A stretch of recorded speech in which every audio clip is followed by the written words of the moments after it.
Oh, you have your way, and it's making me weaken. You and your stardust, walking like that.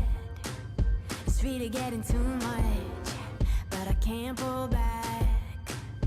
Though I try to resist, I can't fight this. And no one makes me feel like you do.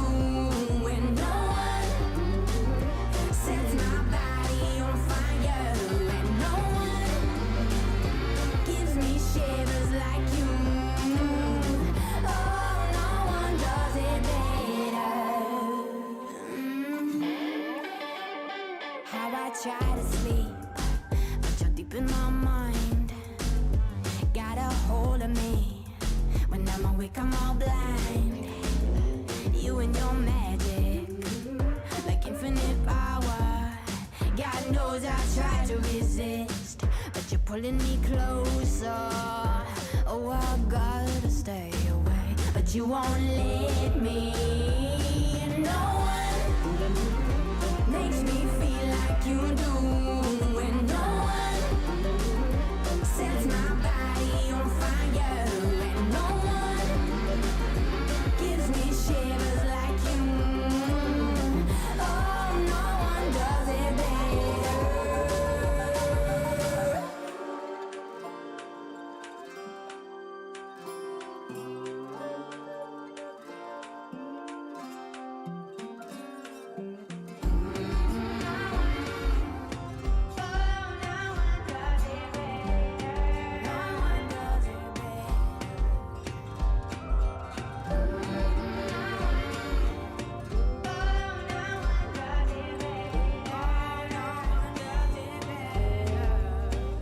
And no one makes me feel like you do. And no one sets my body on fire. And no one gives me shivers like you. Oh, no one does it better.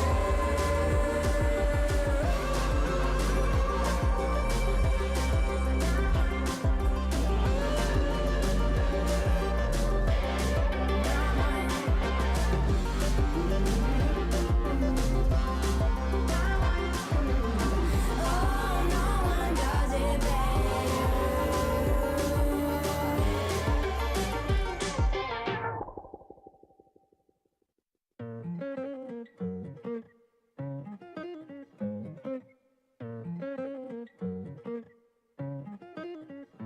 I've been on the road, I've been doing shows. Now we eating steak, remember sleeping on the floor. We Stealing at the gas station when the time was cold. In the kitchen, hot still trying to flip it out the stove. Rocking fake J's, praying that nobody know. Watch them take my dog away, it was way too hard to stay composed. Fight to see the light of day, all this blood on my clothes. I was tired every day, green light, it's time to go. I don't wanna live life fast or die too young. Die too young. 100 miles per hour, might crash cause the good die young. Yeah, the good die young. Push it to the limit, I can't go no more. Red light, no way, I'm coming back home. Long dirt road, all on my own. I'ma be the greatest, write my name in the stone. Write my name in the stone. Yeah, I'm coming back home. Yeah, I'm coming back home. Write my name in the stone. Cause I'm coming back home. Cause I'm coming back home. Right back where I left because I know my people needed me. Diamond in the rough, I don't know what it is they see in me. Go down as a legend in my city cause we beat the streets. Trying to spread the wealth around the block, no I can't keep from me. Told me I should leave. I see the bigger picture and it's way bigger than me. Can't be living like a king, but my people need to eat. If I got it, then you got it, we gon' get back on our feet. And I put it on me. I don't wanna live life fast or die too young. Or die too young. 100 miles per hour might crash cause good die young. Yeah, but here I come. Push it to the limit, I can't go no more. Red light, no way, I'm coming back home. Long dirt road, all on my own. I'ma be the greatest, write my name in the stone. Write my name in the stone. Yeah, I'm coming back home. Yeah, I'm coming back home. Write my name in the stone. Cause I'm coming back home. Cause I'm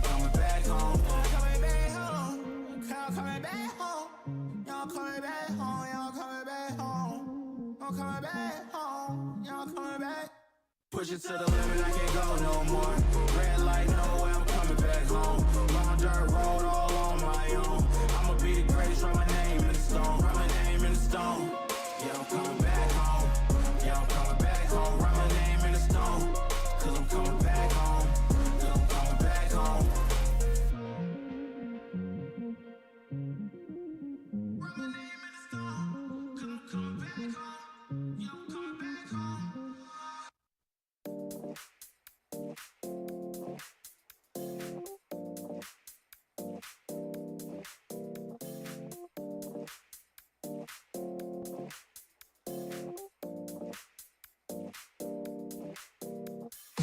You feel alive, let's hit the dance floor. Don't work too hard, my break a backbone. Return of the Mac, the king is back though. Corvette and cash, I never lack those. She saw the stone, you know how that go. Fatality, my diamonds that cold. Versace trunks, I hit my backstroke. Knock on the door, she at the back row. All I really take is a little taste. Island girl, blue eyes with a little bass. Here for the thrill, I don't need a chaser. Wanna vibe at the getaway. Shimmy, shimmy, yeah, I got the semi-four way. Don't step out the line like this a probate. You hit the line and try to locate. This for the time, got time for no day. One, too many, I'm going. Too crazy and I got bad ones and they ready. A good time, so now it's into it, we left at. Can't remember anything, but I know we got lit. Good times, live in the moment, feel like summertime. Obsessed with nature, not a world mine. The room is spinning, but I feel fine. Oh my. Chandelier, limousines. Really think I'm seeing things. Read the line in mid-between. Yellow light, I gotta speed up. Get home to a cold shower. Need that pronto. Look like a rave at the condo. Heck of a night in Toronto. She said, boy, you in Morocco. Pearl white mention in the top gold. Fill up my cup with the pop, whoa. Eye off life in the spot, though. Running up the visa, really talking to a real life Mona Lisa. Jesus pieces hanging off the fleecer. So much going on, it's hard to focus on the features. I got too many, I'm going. Too crazy, and I got bad ones and they ready. A good time, so now it's into it, we left at. Can't remember anything, but I know we got lit. Good times, live in the moment, feel like summertime. Obsessed with nature, not a world mine. The room is spinning, but I feel fine. Oh my.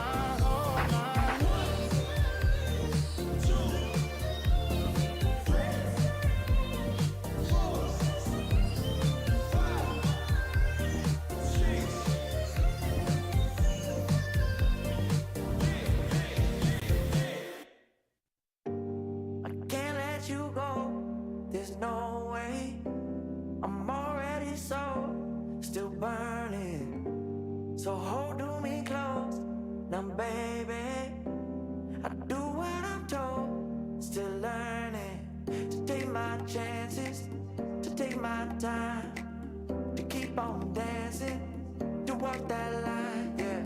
You got me shifting the paradigm, no longer wishing. You're my lucky strike. Love the way you ride. Look into my eyes, say you're ready to go. $1 million life, yeah. We could roll the dice. Act like you're surprised, but you already know. Oh yeah, got lucky overnight. Jackpot when I got the invite. Let me wrap my arms around you, cause I can't go home without you. And my heart just vibe with you, babe. Wanna go sky high with you, babe. Gotta bring you close to tell you that you're my lucky strike. And I got to tell you, if you didn't know, then I got to.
Fighting hostiles is like solving a puzzle.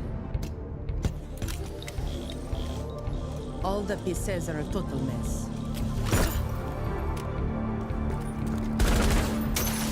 Then you solve it as if you always knew the answer.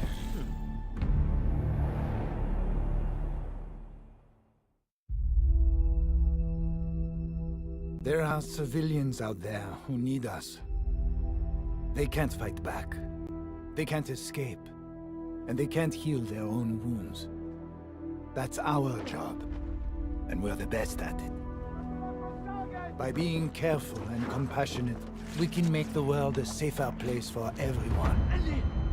We do this to be of service. And we can't afford to be complacent. When we go out there, we work twice as hard to protect others. Whatever we have to do, we put the people first. Get them out of here! That will be our focus. With unwavering diligence, we defend. And we get to say that when Wolfguard is on the field, things will be different.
Get your squad back together in Rainbow Six Siege to earn free operators and an exotic weapon skin with the Squad Up reactivation program.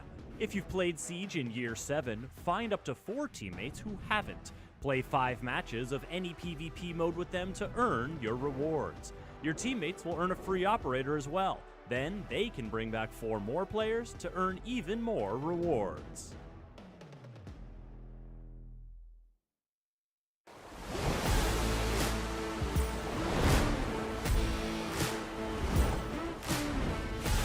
The damage being dealt here by the Clash. I mean, look at it go. The switch over to the Super Oh, Sleeve from no! outside. No! It's Supper! No way! Somehow, the vertical being opened up. That's actually the bomb side. It's Pecan through the floor to find the kill on the Phenomenal. Souffle is downed, however, but inside of the pantry, Pecan goes huge. No! With the shotgun for 3. Direwolf. He is out of his reach just now. Jackie, we're going to turn this corner, going to win that trade and pick up 2 for himself on a double kill. Schwan, he's waiting here in the corner. If they don't expect this, then he can get found, and that he does. Going big. Toxic Bathe still in the hands here of Ray C, but he doesn't win out the fight against Jackie Wu. A 4K quad kill. The attackers are in an advantage. Tolji and Ape, of course, on that board mean that it is anyone's game at all times. I mean, I like it on rifles, but the SMG-11, who knows? Oh! Ape! I'm telling you, man, it's good. I'm telling you, it's good. Well, he's certainly proving me wrong! But Ape, he gets a triple kill in the hand. Monkey business abound. Toxic Babe to pop off. And I have sunken in my words. It's all down to Pecan. 1v3, downs 1. Can he find 2? Oh, there's no way he's gonna win this fight. no. He's sprinting. There's a shotgun wave. Oh. He retrieves the diffuser. How does Pecan actually get away with this? 30 seconds. He's gonna go in for the plant. Well, they might just be able to come out on top. The one that is spotted, second one does! Pecan lands it! He just plays it down to a T like it's nothing, Impian.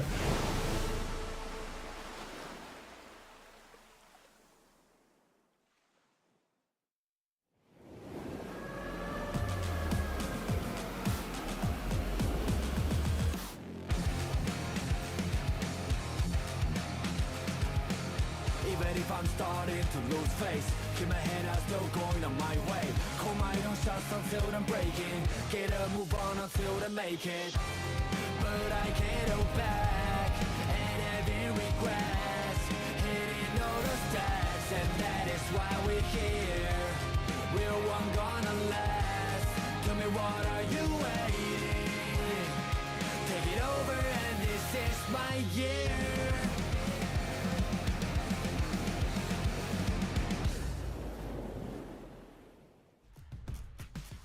Ladies and gentlemen, welcome to Operation League for, well, the whole Southeast Asia, really. Playday number 13 is finally upon us, and yeah, look, one more day before we get our final Playday of the group stage. Ian, my name is Cthulhu, you're obviously Ian as well, welcome. Yeah, look, it's gonna be a good time. Big shout out as well to our wonderful sponsors over at Kingston Fury, a brand supported by Kingston as well. But Ian, look, we've already had an absolute heater of a season. Now going into the final 2 play days, well, for the most of it, it's just all about kind of figuring out the seeding, isn't it? Yeah, absolutely, and we're drawing down to the last few days of that as well, aren't we, Cthulhu? After yesterday's performances, we had 2 very game-changing? No, I don't know how I can say game-changing, but, you know, mind-boggling performances from both Direwolves and Fury. 2 teams that essentially have been around for so long, and they caked it to a group of newcomers.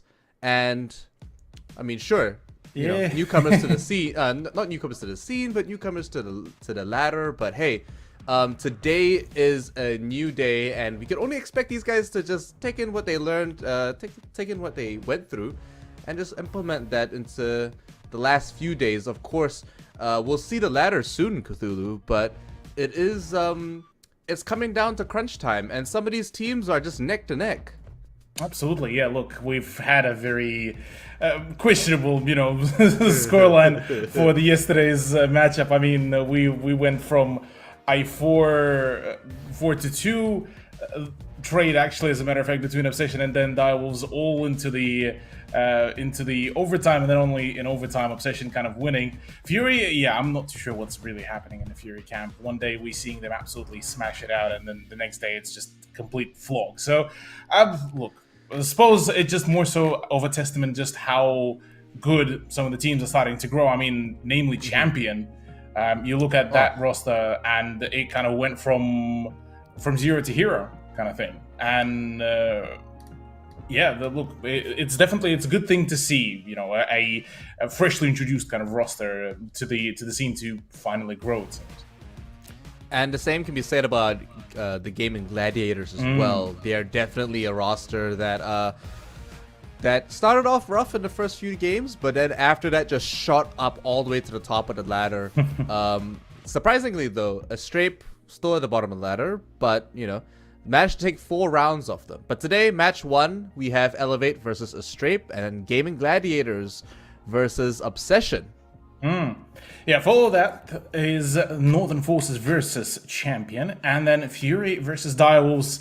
Arguably the main course, apart from maybe the Gaming Gladiators versus Obsession, given the fact that, you know, with Obsession, it's been a bit of a kind of a wild ride, because yes, it's a team that is currently, well, on the 7th place on the leaderboard, but they occasionally able to, you know, strike a lightning pose and then pull off some mad plays and mad, you know, just flicks. So going into this one, I'm curious how well Gaming Gladiators will be able to play. Obviously, for them, it's like you alluded to, it's been quite a stellar season. Out of those 4, for you, Ian, what's the big highlight one? The big highlight game today. Oh, that's a really hard one, to be honest. For me, it's either going to be between Fury and Direwolves or Gaming Gladiators and Obsession. Now, if you're talking about like neck-to-neck performances, I would say Gaming Gladiators versus Obsession. I think that's going to be like some of the best gunplay we'll see tonight. But at the same time, I do think that Fury versus Direwolves is going to be a pretty important match to look out for, and can also go neck to neck. But of course, first up we have Elevate versus Astrape. This is, you know, David versus the Goliath itself. Roster here, like these guys, everyone except DCH into triple digits, and Sapper, not surprisingly, at 139 frags. Can you believe it? Absolutely, just he's a gamer. He's a gamer in all terms of competition. But I mean, being the absolute ash fiend he is on some of the maps, look, understandable where that sort of KD does come from. So look, yeah.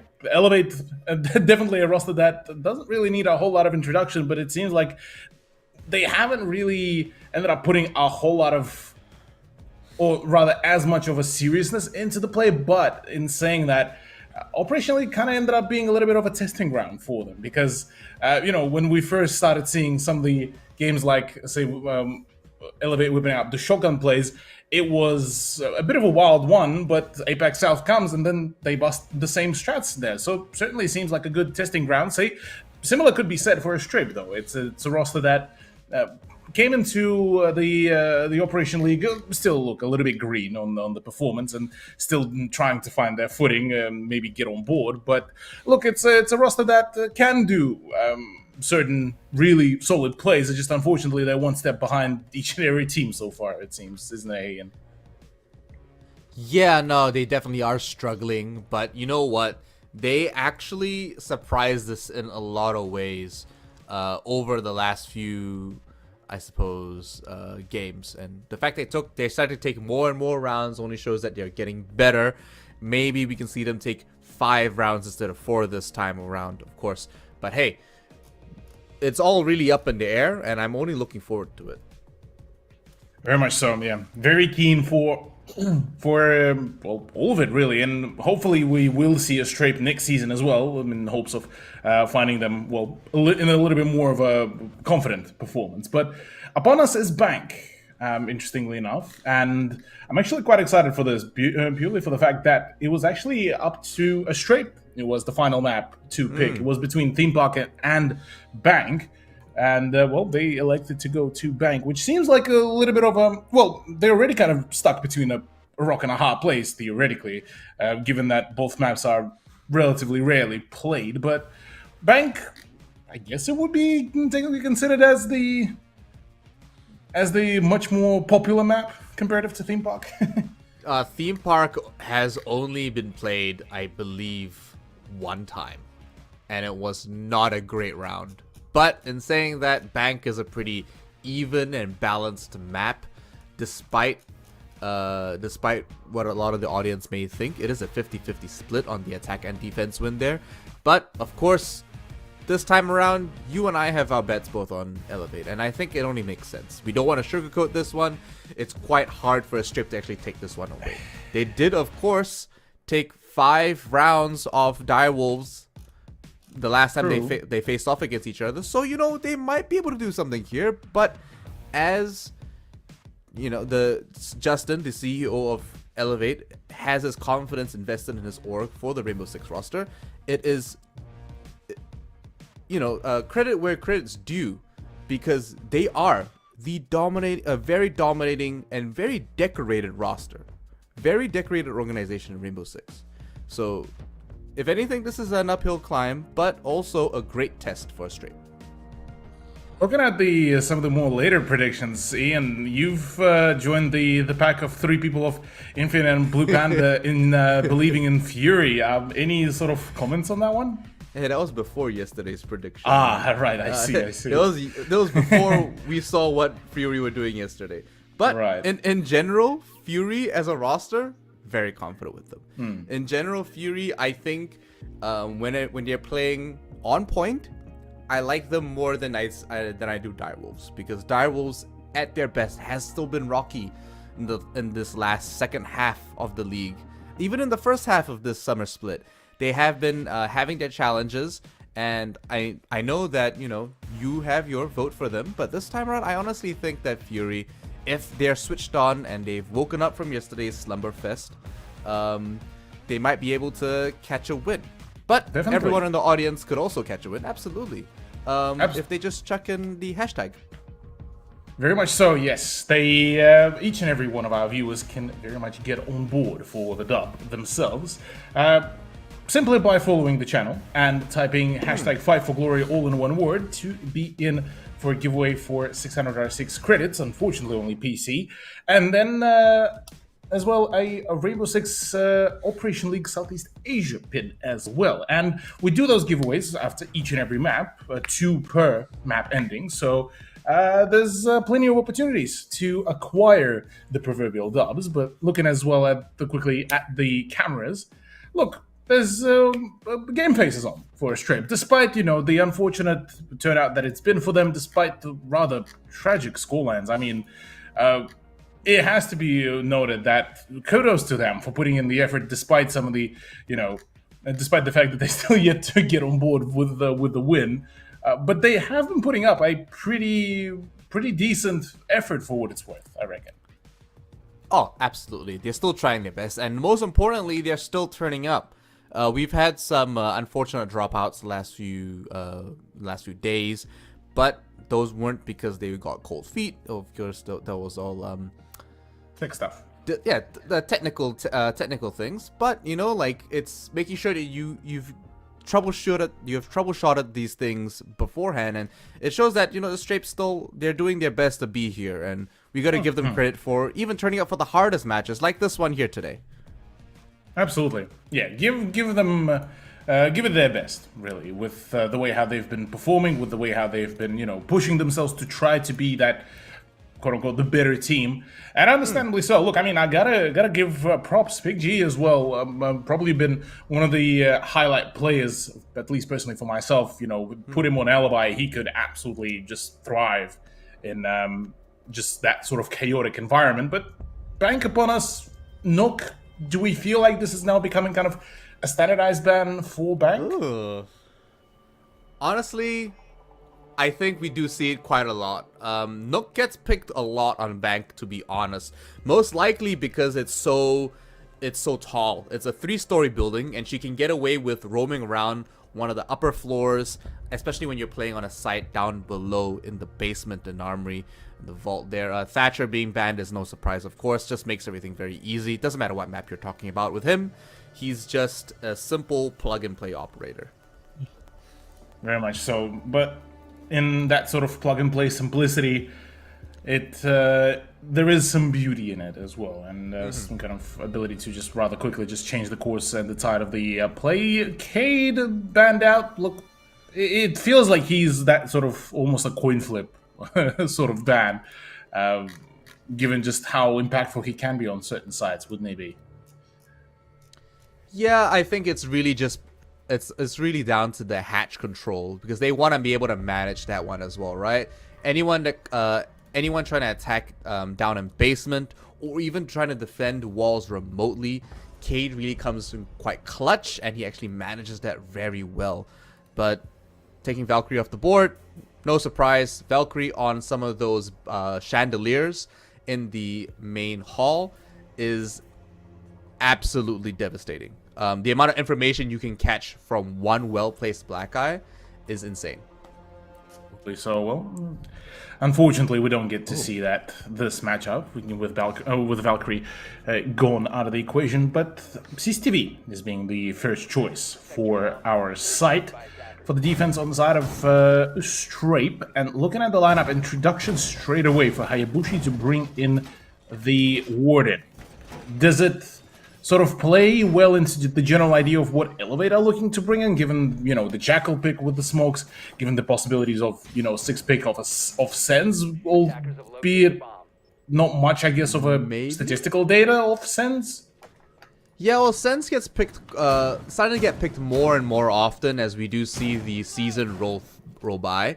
But picking Warden quite early like this is something that we don't normally see. We always see Warden come in halfway through the game, halfway through halfway through the defending team finding a read on the attackers and how they're trying to put down the plant, how they're trying to execute their strategies. But this time, they're going straight off the bat with the Warden. I think it's quite bold, especially with going down to the vault and CC downstairs, the armory. It's like, if you think about it, Cthulhu, they're trying to get the early win out of the way. Usually we do see a lot of these teams trying to get in the harder sites first. That's true. Well, yes, some of the teams do prefer to get the tertiary ones out of the way. It kind of throws off the general pacing, etc., etc. Quite a fair few opportunities that could be arisen from that. Strape, though, are playing a very almost flexible sort of gameplay, with already the push starting to come around. Mark actually falls due to PigG's smoke grenade, and that is diffuser dropped as well right at the bottom of the vault. Another one smoke grenade comes in. Yeah, this will be holding off for a brief moment, although still 3 more frag grenades to be tossed through the very hatch to keep on damaging PigG, it seems.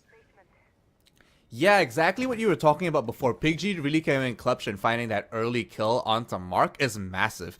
Not only because Elevate have taken their aggression for granted. Oh, this drop! That could be big. That could have actually baited out the smoke grenade as well, but PigG was actually quite clinical on that one. Oh no, a flurry of kills plus a TK as well. That is rather tragic there for the Zofia, but it does actually keep things nice and snappy. 2 versus 2 with 1 minute and 12 to go. Now with Strape, need to be very much careful because they can't really afford losing out on those gunfights, and PigG being low on HP, well, he will need to be rather clinical about that swing. The KB on the doorway, ready to go, has the position pre-aimed. Actually, PigG gets the better of Onigiri. It's all down to Mr. Punch. Mr. Punch lands 1. Can he find 2? He does find 2, in fact. That is round number 1. Rather clinically finished up after a colossal kerfuffle that the Elevate nearly threw, really. Yeah, unfortunately, with having to rotate to defend the garage entrance, PigG no longer was holding that hatch down in the vault, and that allowed Mr. Punch to actually rotate right behind and find that rear entry to really flank both of those guys down in the vault there. So a nice first round from Elevate. Not bad from Strape, actually. They held that down pretty well. Unfortunately, Mr. Punch got the best of them, but that first half was actually in their favor. So that play was quite interesting. Let's probably call it that, purely for the fact that Elevate kind of just decided to bank all in onto that sort of vault push. But well, at the end of it all, it kind of all worked out, given that there was as well a little bit of a push through the garage. So as it stands, look, yeah, Strape, whilst they didn't score a point for themselves, it was still relatively well-held defense for all things considered, minus the fact that Mr. Punch decided to just walk in with the LMG, and well, the rest is history. But now looking at the lineup, the only change that we really see is, well, the switch around all the operators between the players and introduction of Mute and Wamai. Does it change a whole lot of what we could expect here from a Strape, Ian, or will it be relatively kind of same but different kind of type beat? No, honestly, I think playing upstairs, they do need to be a little bit more flexible. When you play downstairs over in the basement, they are a bit more rigid. They're a bit more set in where they can actually defend. But here, playing upstairs, there is that second floor defense they need to worry about as well. They need to be able to hold, not second floor, sorry, that first floor ground level defense, because all entries coming down below are a massive hazard for everyone defending upstairs as well. We've seen Bucks play downstairs. We've seen sledges with grenades. This time around, of course, not necessarily the case, but with Kali, they need to be able to move from room to room and be able to navigate and try to bait her out using that 2-level switch. And operators like Wamai, and you know, would have helped. Yeah, it definitely helps. Oh, not if he dies like that though. Jeez. I mean, difficult to predict that there will be a very much far away Kali ready to rumble straight off from the get-go. So yeah, it's a bit of an unfortunate turnout really there for a Strape, as quite a lot of their positions just got absolutely cracked wide open with Bolivian just getting picked back up, look, it's already going to be quite a tragic turnout. A swing is there. Mark, yeah, he's a farmer at this point and gets himself that double rather easily. And, well, it's all down to PigG and Hayabusa all of a sudden against a lockdown hallway and a full-blown push. But the UMP kind of lines up, nearly makes it work. One behind Chassis, one behind, well, in the reception area. Unfortunately, UMP is just about not as powerful as the AK-12, and well, the position is actually kind of huge there for Hayabusa, but Elevate, they're sturdy. The LMG is good. Yeah, unfortunately, Mark winning that with the AKM was it was very deciding for that factor, but we did see some fantastic team coordination. Ace opened that up with the Selma charges, and that allowed the Kali to just go to work, cut down the Wamai, take off the magnets from the board, and you know, because the magnets are generated every few seconds, it does play a massive factor into how they play that. And without that you know, that throwable ordnance mitigation, it just becomes significantly harder to defend, especially when your soft anchor is just wiped from the floor. Very much so.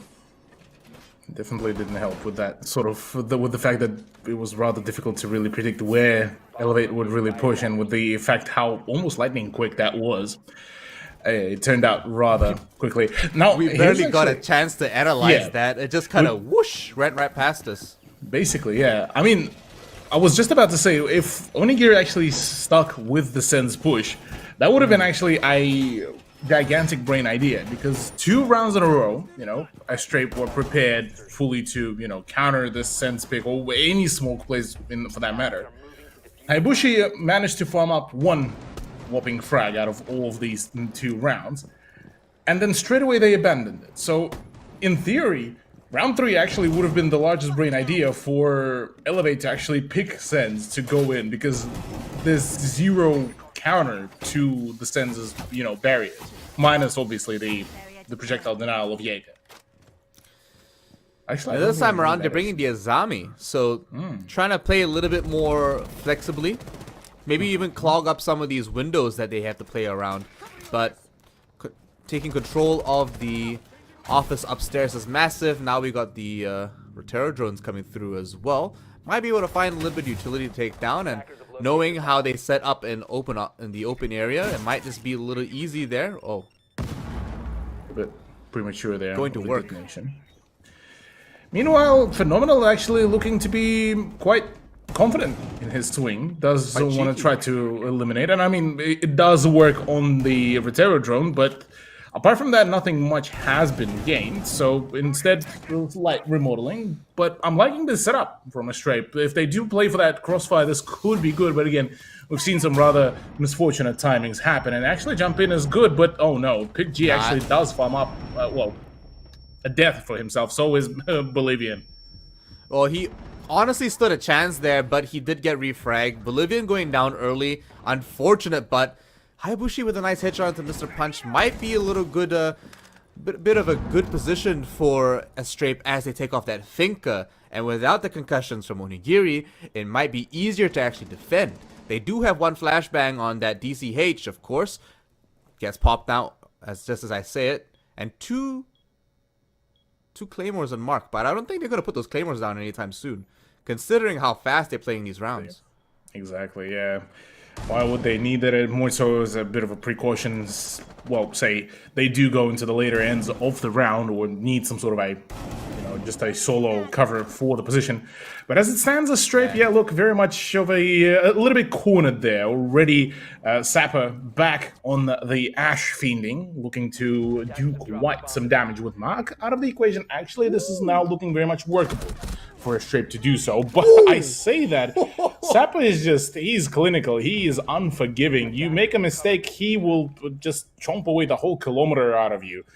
And for that very reason, all of a sudden Phenomenal is the only player standing with the tin can launcher, that is the ACS-12. He will hopefully be able to, you know, pump out quite a number of well, shots with 9 seconds remaining. The push needs to happen, the plan needs to go, but yeah, look, didn't hear probably the vault in. And, well, the round that almost went in the hands of Astrape, well, unfortunately, fell apart and went more so into the favor of, well, Elevate. Now, while I'm a fan of what the ACS-12 can do, I honestly think he was better off picking another weapon instead. It definitely didn't work to his advantage there. They've called for a timeout, and I've said this time and time again. Astrape know when to pull in the tactical timeout. As soon as they start losing like this, it's like, hey, let's get our head in the game. We don't have anything to lose if we keep going up forward. At least we've got something to speak on. PigG now giving a little bit of a motivational speech. Hayabushi looks like he's completely zoned out though, but I'm sure he's paying attention very intently.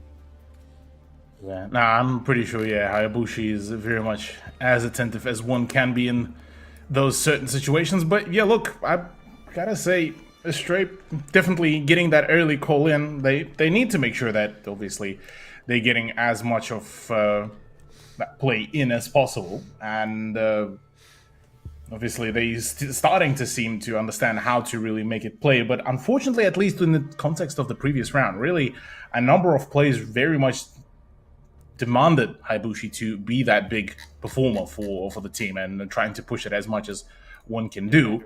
So Bank being kind of a very funky sort of map as it is, understandably so, it's a bit of a struggle street really to find the kind of the right place, the right pacing, and kind of go on from there on out. So, okay, Ian, I'm gonna be honest. So far, it's been a bit of a kind of a peculiar turnout for Elevate. Yeah. Theoretically, they're the ones that winning, but it's more so just them, I suppose, playing ranked rather than playing Op League. Yeah, that might be their downfall if they're not careful about it. Astrape are giving it their best, but I just think that there are some meta changes they need to be able to pull in that might make it easier for them. You know, they're just making some off-meta decisions, and it isn't really paying off. At the moment, though, Bolivian has been having a bit of a rough time. He still hasn't found a kill yet, but only 3 rounds in. Hayabushi has been packing it on along with PigG, of course. 4 and 3 on both sides there. Warden, definitely not a bad pick considering what he's doing. The MPX, of course, is quite the beast. It is, yeah. MPX is definitely quite a dangerous one. Well and truly, though, this time Hayabushi might just be able to make the Warden work. Not only TCH bringing in the Ying, that is actually yet to have a solid game, because we haven't really seen a whole lot of use of those Candelas. Generally speaking, it's usually the pick for the LMG, but on top of that, 2 smokes to try to counter from Mark as well. So as it stands, Bolivian now needs to hold his ground. He needs to make sure that he doesn't really let off too much, and Hayabushi needs to obviously as well cover him. So yeah, I just don't understand what the logic behind peeking this angle here is. I understand that, you know, you've got the superior position, but you're not using it at all. And look what's happening. Mark rotating down for free. He's going to catch him off guard, and Bolivian leaving his post pays the ultimate price, and they've given away server. I can't really blame him, because he does have to kind of keep an eye out for the blue stairs as well. So it's just more so of a tale of just split attention, I guess. And certainly it didn't do a whole lot of favors for the player himself. But now the rest of us straight have to very much be quite attentive as to what they're doing, how they're playing. And with the breaches already starting to go on, do we expect them to be able to hold off the onslaught? Not at all. Look at this. A site is nearly free. Phenomenal upstairs to try to hold him off from that hatch, but not if he gets taken off by Onigiri like that. Their roam is coming down paper thin right now, and it's just getting collapsed on. They need to depend on PigG to hold that rear vault again. But as all the members from Elevate start to try to funnel in, is it ranked? Maybe. But right now, 3 on 3, Cthulhu. 3 on 3, in fact.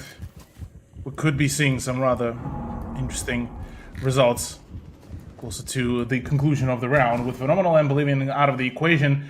3v3 very much could be workable here, but again, the Street will have to make sure that they are playing a very safe game going into the remainder of it all, as Frag Grenade actually might fly in. This could be dangerous for PigG, only though it does tickle him. So far so good in general swing of things, but the diffuser plant is going to be rather problematic, and we'll be turning the timer against the Strafe. That play by Hayabushi, though, does eliminate Mr. Punch. That's one of the big LMG players out of the equation. With Sapper and Mark, though, still upstairs, they could basically just wait it all out, and it's up to Strafe to make that push, and unfortunately, it doesn't look too pretty. All down to Hayabushi, 10 HP and a dream.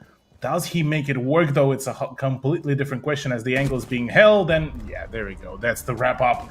Sapper very much makes it look effortless here for Elevate. Yeah, unfortunately there we do see an overswing come in from Hayabushi. Didn't see Yana's silver hair camouflaged alongside the grayish discs. But regardless of that last final kill, he was down to the last 10 seconds. It did not look good at all for the defending team. And honestly, I would attribute that to not Bolivian giving up the server room, but I would say actually Phenomenal getting pushed off that area a little too early. I mean, they technically had a crossfire there between Archives and the blue stairs, along right across the atrium, right? They had that on lock, but as soon as Phenomenal pulled off, Hayabushi had to take that very forward angle, and that gave server away, especially with the amount of droning Elevate were doing. They found their information at the right time, and it just allowed them to fully send it. And that post-plant situation was a nightmare. You could not get on that diffuser without dying to someone from either one of the hatches. Mentioned before the situation for Stripes, stuck between a rock and a hard place, and certainly it does seem that way here as well. But look, I mean, still not the end of the day. There's still plenty of opportunities to make it work, and you know, get at least the round on, so not to let it completely through. But it certainly does look a little bit saddening so far for a Strafe, given that their previous record was a 7-1 loss. Oh, look at this. What a beautiful Rotero drone. Takes down the Banshee as well as some barbed wire and a little bit of that wall. Quite a lot of value there in that usage of utility. But now the rest of the team as well trying to reconvene and trying to rotate. But it looks like to be a top floor takeover. Trying to flesh out Azami, as Azami has been caught. Phenomenal now, having forced to rotate. They do see some Keeperfang barriers down though. Very much so. Already starting to drain that utility certainly will come in rather handy in the further swing of things, but possibilities could be rather endless when we do get to this sort of as nitty-gritty as it can possibly be with the sort of play, with the sort of push. So look, I wouldn't put it past us already. We could find those early frags in the early stages, but Mr. Punch is actually bolting straight on over to the next position to try to hold on to, try to play off it. And with Mark getting the better of Bolivian, yeah, look, it, again, not the most favorable start. Ooh, all these pings, look at this, all the information being fed, and just as we say it, down in Banana, Hayabushi gets caught with that LMG. Now Pig G downstairs with his own, trying to hold off the onslaught of Elevate members running at the site. Yeah, for a Strafe, this is going to be still a rough time, even with Elevate pulling those kind of rather curious. Oh, if Phenomenal knew, if only there was information, that would have been absolutely a stunner of a shot to just doink. But unfortunately, the information is not there. Phenomenal does reveal his position off the back of the sound cue as well. The push through the open area window could be big, but so many angles to hold on to. And once again, Azami is forced into that very same spot, baited out by just that general simple swing, and Young Alpha is in a whole lot of problems. Yeah, DCH finds a rather green kill. Yeah, not like that at all. Not like that at all, indeed. Elevate, only 2 players do remain. Pig G does nearly manage to nail yet another one, but all of a sudden it's all falling apart. Elevate still managed to yoink away that round, despite the fact that a Strafe just seconds ago had the upper hand in the numbers department, but then it all just fell to literally no avail. 5-0, look, Ian, we were talking previously once we did go into that sort of second round of the match, excuse me, I just nearly punched my microphone. That the second half of the season was all about improvements, given it's a 2-round sort of regular season. Last time it was a 7-3 for Elevate, so maybe here Elevate are just looking, look, yep, all good. We're just gonna quickly speedrun this whole thing and call it a day. Yeah, they're trying to clock in their best time right now with this, and honestly, Astrape are just too laser focused on trying to team any one member, and that's not a bad call to make per se. Now, in that last team fight, the one thing Astrape could have done better was hold separate angles in order to cover each other's sixes. Phenomenal has an ACS 12. He technically, yes, he can land shots through that window right into the back car park, but the fact is he's better off holding anyone dropping through one of those hatches because he's so much more close, right? He's so much closer, and that office has been the death of I forgot who played the Maestro. Pig G. Pig G. Has been a death of Maestro. Several rounds. Every time they go down into open area, that's where he dies from. He either doesn't see someone drop there, or he has to watch that angle, and then he loses the other angle that he's better off holding, right? So unfortunately, a bit of a mix on priorities there. What they're doing well here, though, is putting Onigiri down on pressure because they know he plays like that. But not when you're standing outside and you're giving yourself away through pings. That is unfortunate. When my man just frags out like this, I mean, what is going to stop Onigiri here at all? Nearly lines up yet another one onto Pig G as well. Do not peek that one. This chick. That should have been basically, well, the first time the Kali has been, you know, teased and showcased by Elevate. I think at that point, the moment you know about the Kali presence, you should be very much wary about peeking on the more open areas. But regardless of that, for Elevate, this is so far seeming to be like a very much now a stock standard play.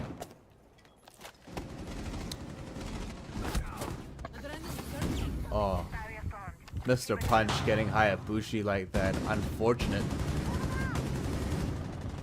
Definitely doesn't look particularly too pretty either here at all.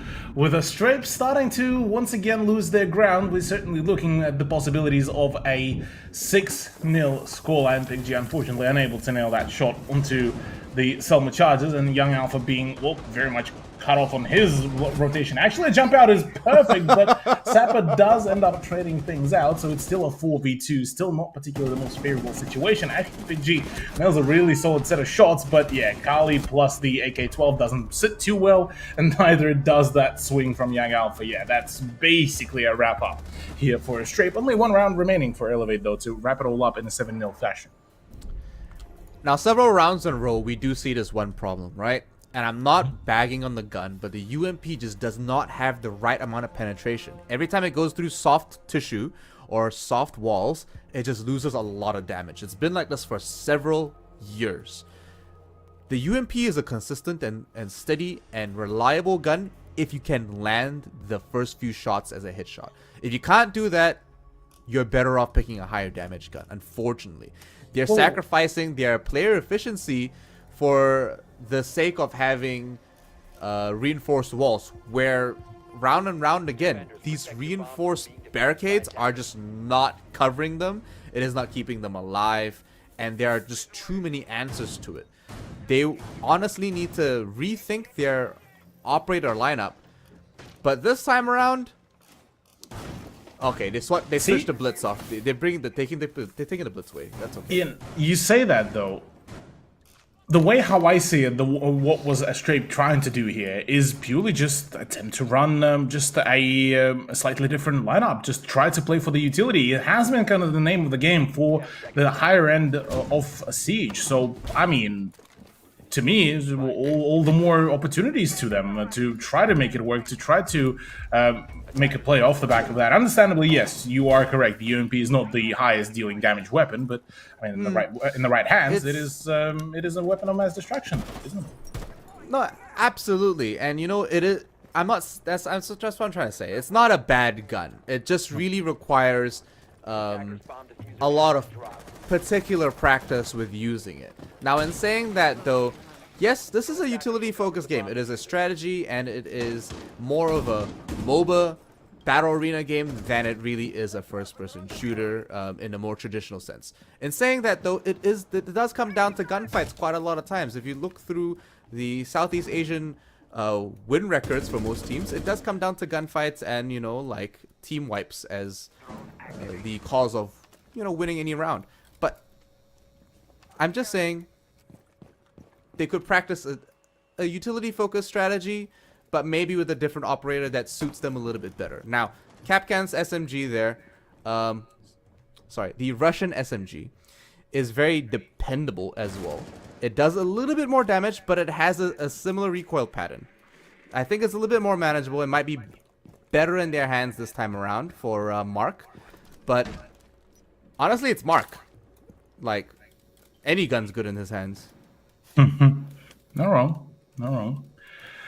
Well, look, curious what Mark will be able to demonstrate to us in this very round, given that we just swapped over to the second half.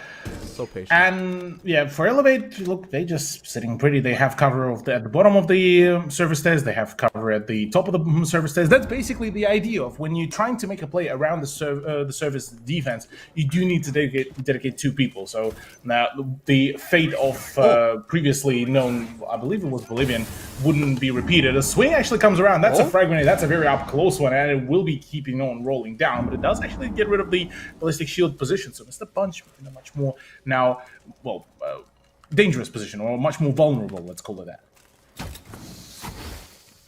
Ah, the timing. Perfect. Yeah, perfect timing there. Oh! Speaking of, actually, pick up is there as well with the swing coming around. Mr. Punch actually does get absolutely bullied by the skeleton key, but unfortunately Mark, once again, makes just a play. He is clinical. Deagle does not work. Got too cheeky there as well, but 2v2 Big G and Phenomenal might just be able to yoink away there in the round here, although I say that actually Phenomenal already on site. 15 seconds to go. Could be big. This could be the opportunity that they needed, but Big G needs to clear out a lot of possibilities. And yeah, with the through fire and flames, that is not looking too good. Down through the flames, Sappa makes a play. Sappa makes a double, as a matter of fact. That is GG, just like that, Ian. A 7-0 victory to Elevate, and, well, a rather effortless venture, let's call it that. That was a dead pack kill as well, by the way. They walked through fire and flames for that. But a very clean, perfect game coming from Elevate. Are we even surprised? Not at all. Mark leading that one today with 9 frags under his belt. Followed very closely by the rest of his team. But, like I said, this was their best run submission for the second half of the summer split. Very much so. Look, nice and clinical conclusion there to the Elevate matchup, and quite a difference. I mean, before the first time they battled it all out, it was on Villa, and it did conclude in a 7-3, which kind of actually tells a story that Villa has been in general for those top teams. It has been a bit of a kind of varying success map against some of the newer introductions into the league. So something that may be worth noting of for the remainder of some of our matches. But yeah, look, quick, clean, a straight do go down, and this will be fast forwarding us to the GG versus Obsession game as well. Please also make sure, our dear viewer, to keep on typing the hashtag #FightForGlory, as we will be getting the first giveaway up on the board. But look, I mean, result history, do we need really to analyze a whole lot here, Ian? The production needs it to happen. You know, we gotta make sure everyone remembers how well Elevate played today, because damn, that was a good game for Elevate. Of course, it was a run-of-the-mill practice for them. I hope everyone was still entertained. I certainly was. There was some points where I honestly thought that, hey, it's our Taiwanese friends. But hey, as Cthulhu mentioned before, don't forget to check in the hashtag. Don't forget to follow us as well on this Twitch channel. Hey, follow Cthulhu on Twitter and follow myself and every other caster on Twitter as well. You never know when we're going to tweet about Rainbow Six. Definitely is something we should all be doing, you know. And you know what? By doing so, you will win. You might win an a Operation League Southeast Asian pin. So it's a very rare pin. I'm saying you're not gonna get this anywhere else. Yeah, very much so, an exclusive pin. But look, with that said, we do wrap up our very first matchup. Now, we are going to go to a quick break to get ourselves all set up and get ready, as our second matchup is going to be Gaming Gladiators versus Obsession. After this break, don't go too far away. And no one makes me feel like you do. And no one sets my body on fire. And no one gives me shivers like you. Oh, no one does it better. How I try to sleep, but you're deep in my mind. Got a hold of me. When I'm awake, I'm all blind. You and your magic, like infinite power. God knows I try to resist, but you're pulling me closer. Oh, I gotta stay away, but you won't let me. And no one makes me feel like you do. And no one sets my body on fire. And no one gives me shivers like you. Oh, no one does it better.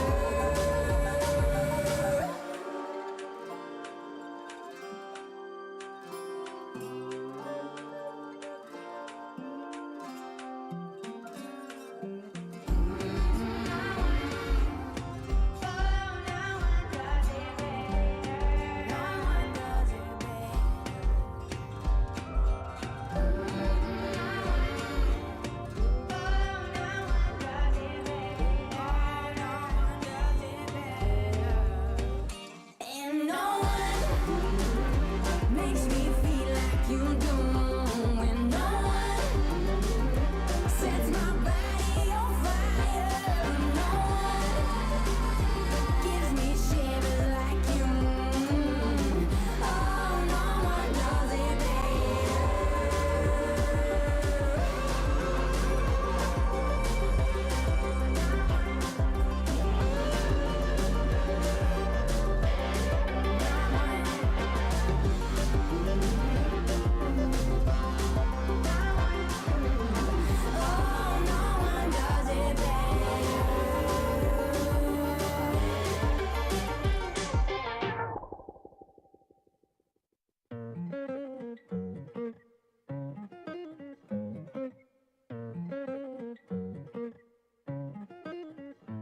I've been on the road, I've been doing shows. Now we eating steak, remember sleeping on the floor. I'm chilling at the gas station when the time was cold. In the kitchen, hot, still trying to flip it out the stove. Rocking fake J's, praying that nobody know. Watch them take my dog away, it was way too hard to stay composed. Fight to see the light of day, all this blood on my clothes. I was tired every day, green light, it's time to go. I don't wanna live life fast or die too young. Die too young. 100 miles per hour, I might crash, cause the good die young. Yeah, the good die young. Push it to the limit, I can't go no more. Red light, no way, I'm coming back home. Long dirt road, all on my own. I'ma be the greatest, write my name in the stone. Write my name in the stone. Yeah, I'm coming back home. Yeah, I'm coming back home. Write my name in the stone. Cause I'm coming back home. Cause I'm coming back home. Right back where I left because I know my people needed me. Diamond in the rough, I don't know what it is they see in me. Go down as a legend in my city cause we beat the streets. Trying to spread the wealth around the block, no I can't keep from me. Told me I should leave. I see the bigger picture and it's way bigger than me. Can't be living like a king, but my people need to eat. If I got it, then you got it, we gon' get back on our feet. And I put it on me. I don't wanna live life fast or die too young. Or die too young. 100 miles per hour, I might crash cause good die young. Yeah, but here I come. Push it to the limit, I can't go no more. Red light, no way, I'm coming back home. Long dirt road, all on my own. I'ma be the greatest, write my name in the stone. Write my name in the stone. Yeah, I'm coming back home. Yeah, I'm coming back home. Write my name in the stone. Cause I'm coming back home.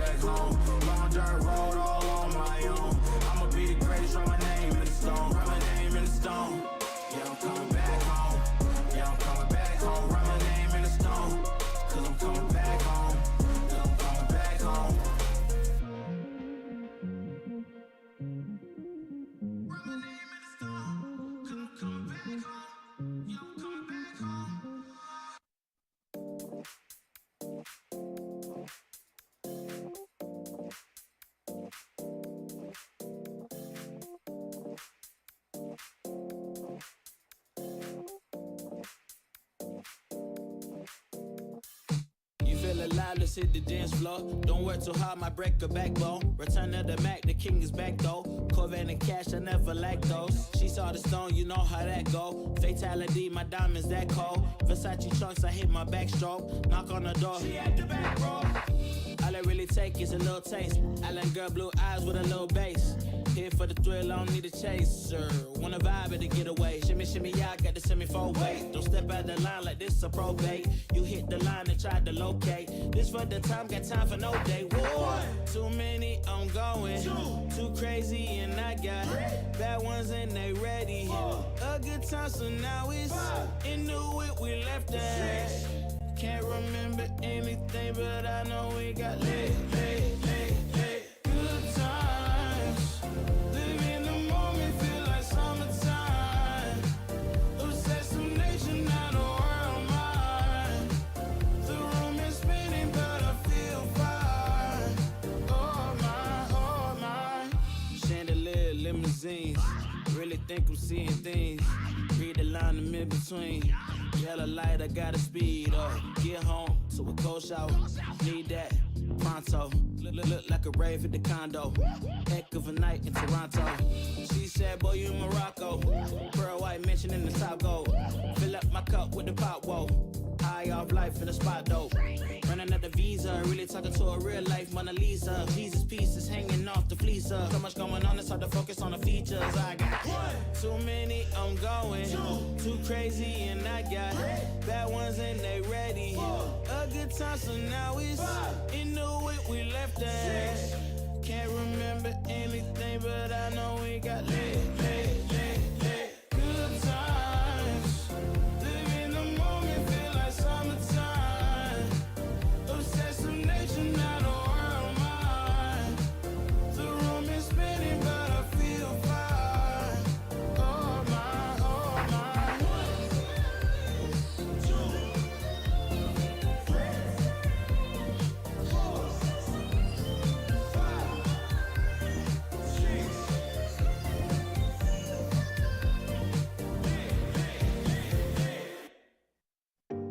I can't let you go, there's no way. I'm already still burning.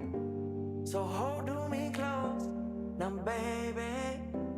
I do what I'm told, still learning. To take my chances, to take my time. To keep on dancing, to walk that line, yeah.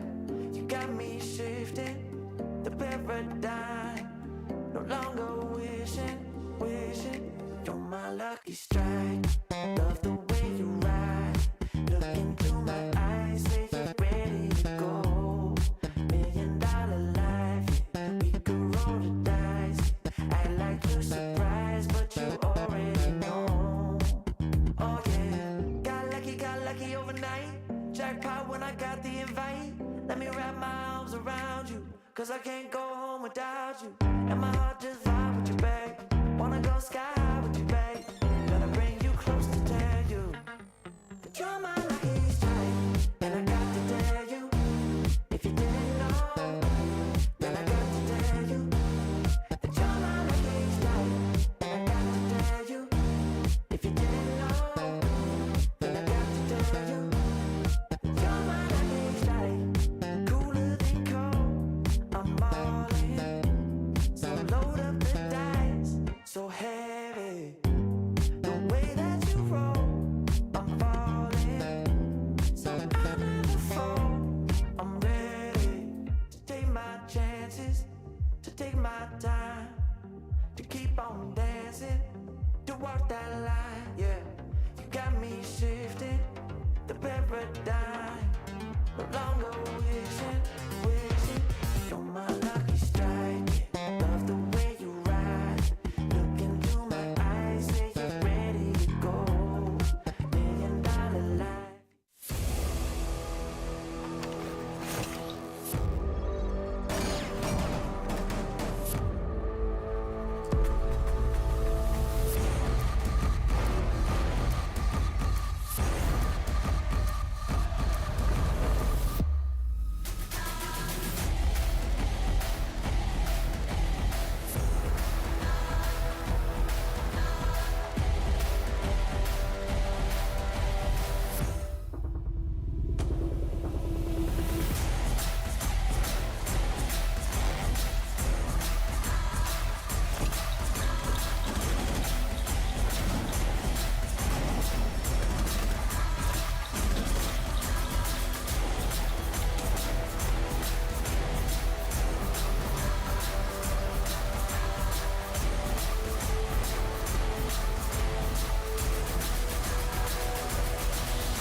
Fighting hostiles is like solving a puzzle. All the pieces are a total mess. Then you solve it as if you always knew the answer.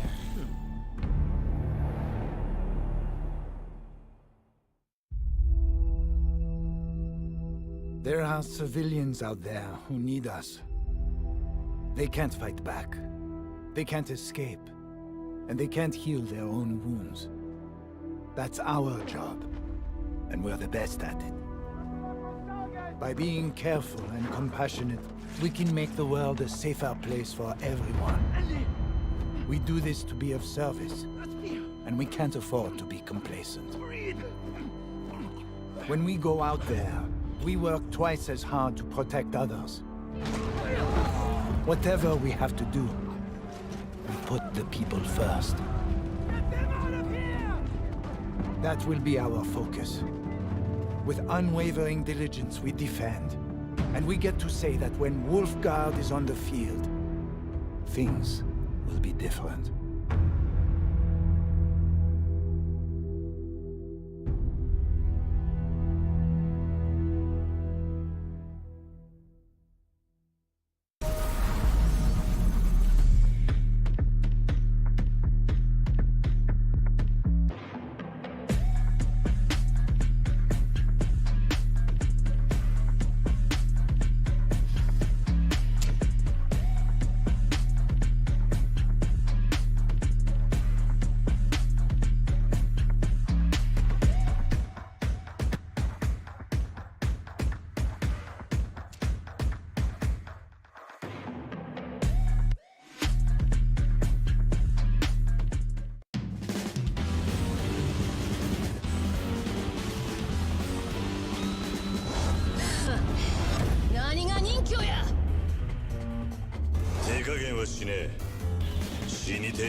Get your squad back together in Rainbow Six Siege to earn free operators and an exotic weapon skin with the Squad Up reactivation program.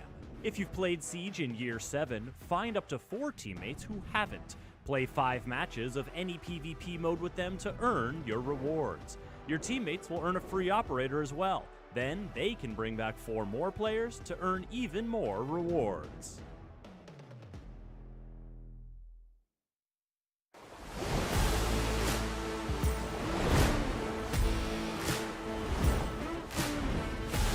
Good damage being dealt here by the Clash. I mean, look at it go. The switch over to the Super Oh, City from no! outside. No! Supper! No way! Somehow, the vertical being opened up. That's actually the bomb side. It's Pecan through the floor to find the kill on the phenomenal Souffle is downed, however, but inside of the pantry, Pecan goes huge. No! With the shotgun for 3. Direwolf. Is out of his reach just now. Jackie, we're going to turn this corner, going to win that trade and pick up 2 for himself on a double kill. Schwan, he's waiting here in the corner. If they don't expect this, then he can get found, and that he does. Going big. Toxic Bathe still in the hands here of Ray C, but he doesn't win out the fight against Jackie Wu. A 4K quad kill. The attackers are in an advantage. Toji and Ape, of course, on that board mean that it is anyone's game at all times. I mean, I like it on rifles, but on the SMG-11, who knows? Oh! Ape! I'm telling you, man, it's good. I'm telling you, it's good. Well, he's certainly proving me wrong! But Ape, he gets a triple kill in the hand. Monkey business abound. Toxic Babe to pop off. And I have sunken in my words. It's all down to Pecan. 1v3, downs 1. Can he find 2? Oh, there's no way he's gonna win this fight. He's sprinting. There's a shotgun wave. Oh! He retrieves the diffuser. How does Pecan actually get away with this? 30 seconds. He's gonna go in for the plant. Well, they might just be able to come out on top. The one is spotted. Second one does. Pecan lands it. He just plays it down to a T like it's nothing, Impian.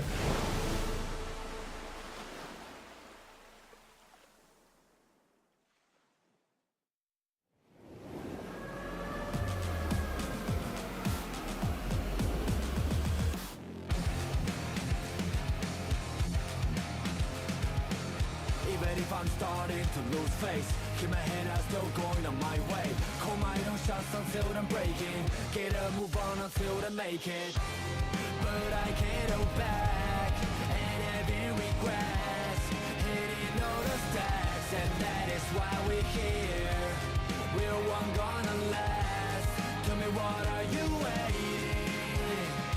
Take it over and this is my year.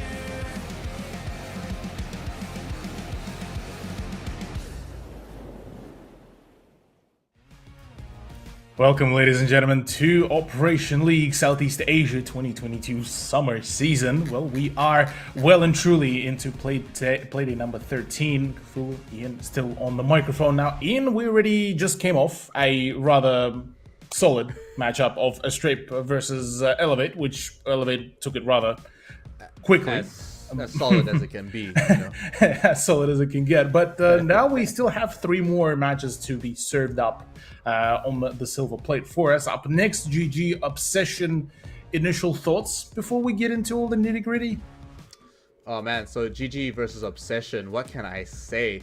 The last time GG went up against Obsession didn't do so well, you know? This time around, based on what their performance has been like over the last few weeks since they last played, Obsession have actually grown a lot. We've seen them actually improve in a lot of their performances, and in some of their matches as well, they've come quite close. They even took quite a few games. I actually think that Obsession can really bring the game and the stakes right up to the line this time with Gaming Gladiators, who are sitting at the top of that leaderboard. So last time they lost 3-7 to the Gaming Gladiators. This time I think Obsession can at least take it to 5, at least.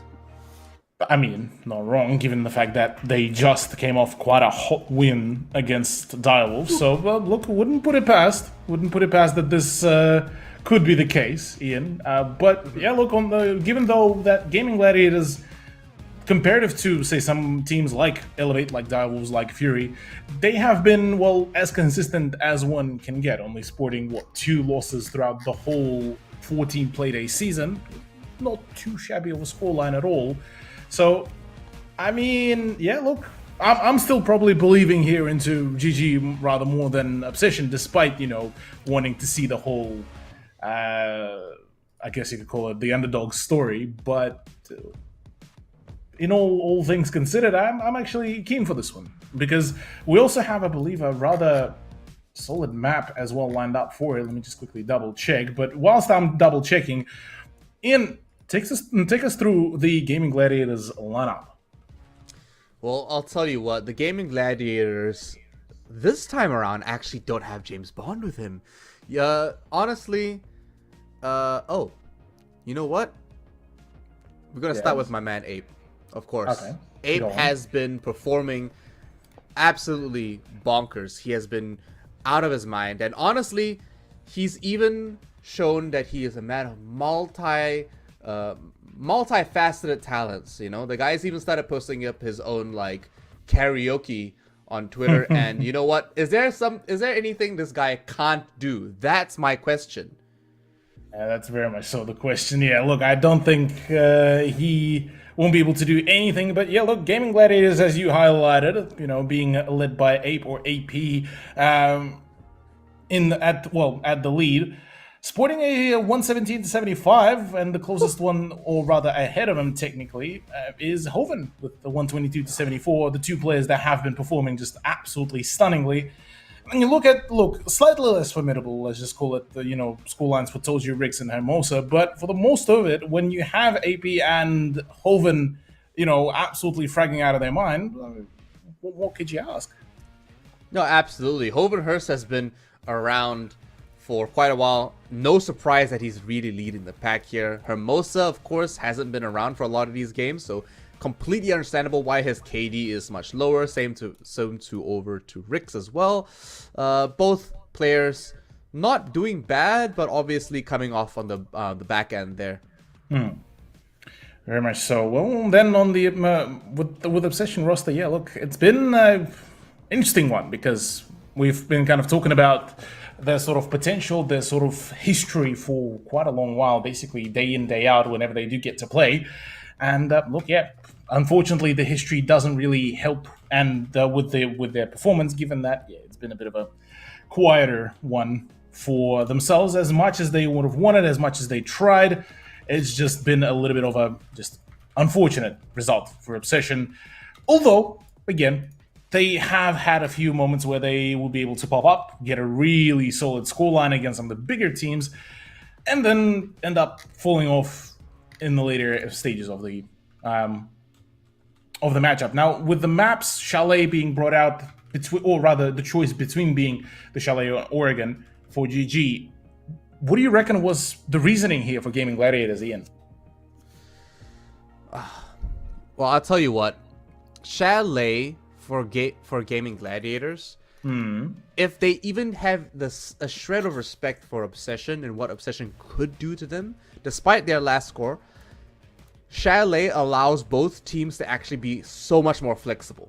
Sure, how you play those maps are quite set in the meta, but with a map like Oregon, it really does come down to swinging hard and going for the fences. With Chalet, sure, that's always going to be the case, but how you deconstruct the map is so much more flexible. There are many ways to skin a cat with this one, and honestly, it gives Gaming Gladiators the ability to play as aggressively as they would hope to, but also a little bit more creatively. Very much so.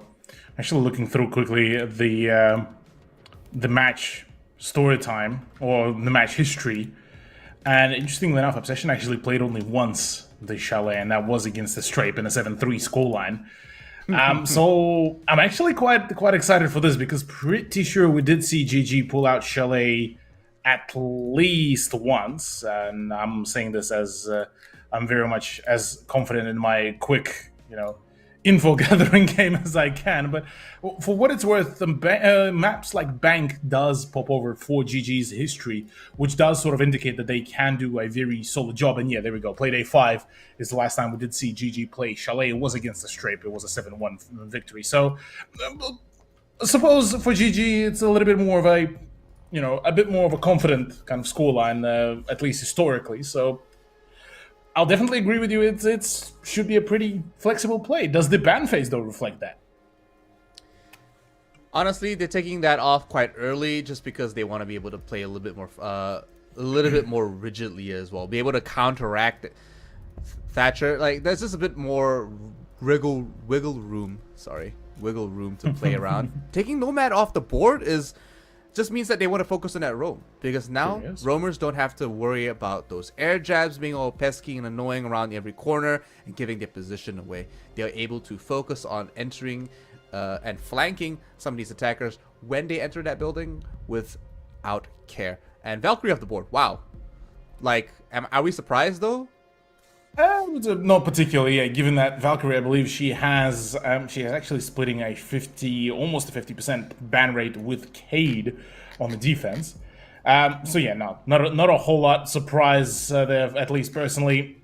Understandably though, I mean, her flexibility does make things a whole lot nicer, and yeah, the aforementioned duo, Cade and Valkyrie, do end up being the ones to be banned out. But to quickly touch back on that Nomad ban, for Obsession, whilst I respect the Nomad ban, because that obviously, yeah, like you said, does open up the opportunity for the flanks. This could be also possibly a bit of a shot in the foot as well for their own selves, purely off the back of the fact that, yes, you're allowing yourself on defense to go for those flanks, but you are also allowing Gaming Gladiators to do the very same thing.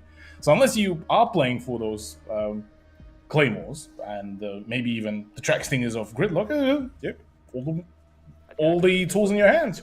Sure. Producer Boom hovering over that Glaz probably won't be a permanent pick, but I wouldn't be surprised if they went with it, considering Glaz on a map like Chalet can actually play through quite a lot of walls and actually gain a lot of advantage just because it is a long map. Tolji locking in that Thorn is very interesting, because Thorn has actually had a lot of play in our league. However, despite the fact that the Razor Blooms have actually finding kills, Thorn's success or win rate on defense is not exactly amazing either. It is it's even, but at the same time, I suppose you're going for controlling that roam and anyone trying to push through any of these hallways as well. Yeah. Definitely it kind of almost provides us like as an incentive more so to just keep on pushing rather than falling back, given that a well-placed or well-set-up Thorn Gadget could very much change the tide of that very same gunfight, but it is a very, a bit of a dangerous play by Tolji there. Zanili gets killed by that very grenade, but I can respect the sort of, you know, up-close and personal play, although the SMG, not the fastest firing weapon, meaning you'll have to make your shots count. Oh, absolutely. Ape going out like this is absolutely bonkers. He gets punished for it, though. Jesus. Yeah, look, a little bit of a dodgy play there from AP, trying to make that swing, and for understandable reasons. I mean, look, having that sort of ability to make that run out happen would have been good, but unfortunately it didn't really capitalize a whole lot. Who does, though, capitalize this whole thing? Getting rid of silence, that is a big pick. That's the grenades out of the equation. That's the Iana info gathering. So this is all nice and pretty. That does actually reinforce his position at the mezzanine as well.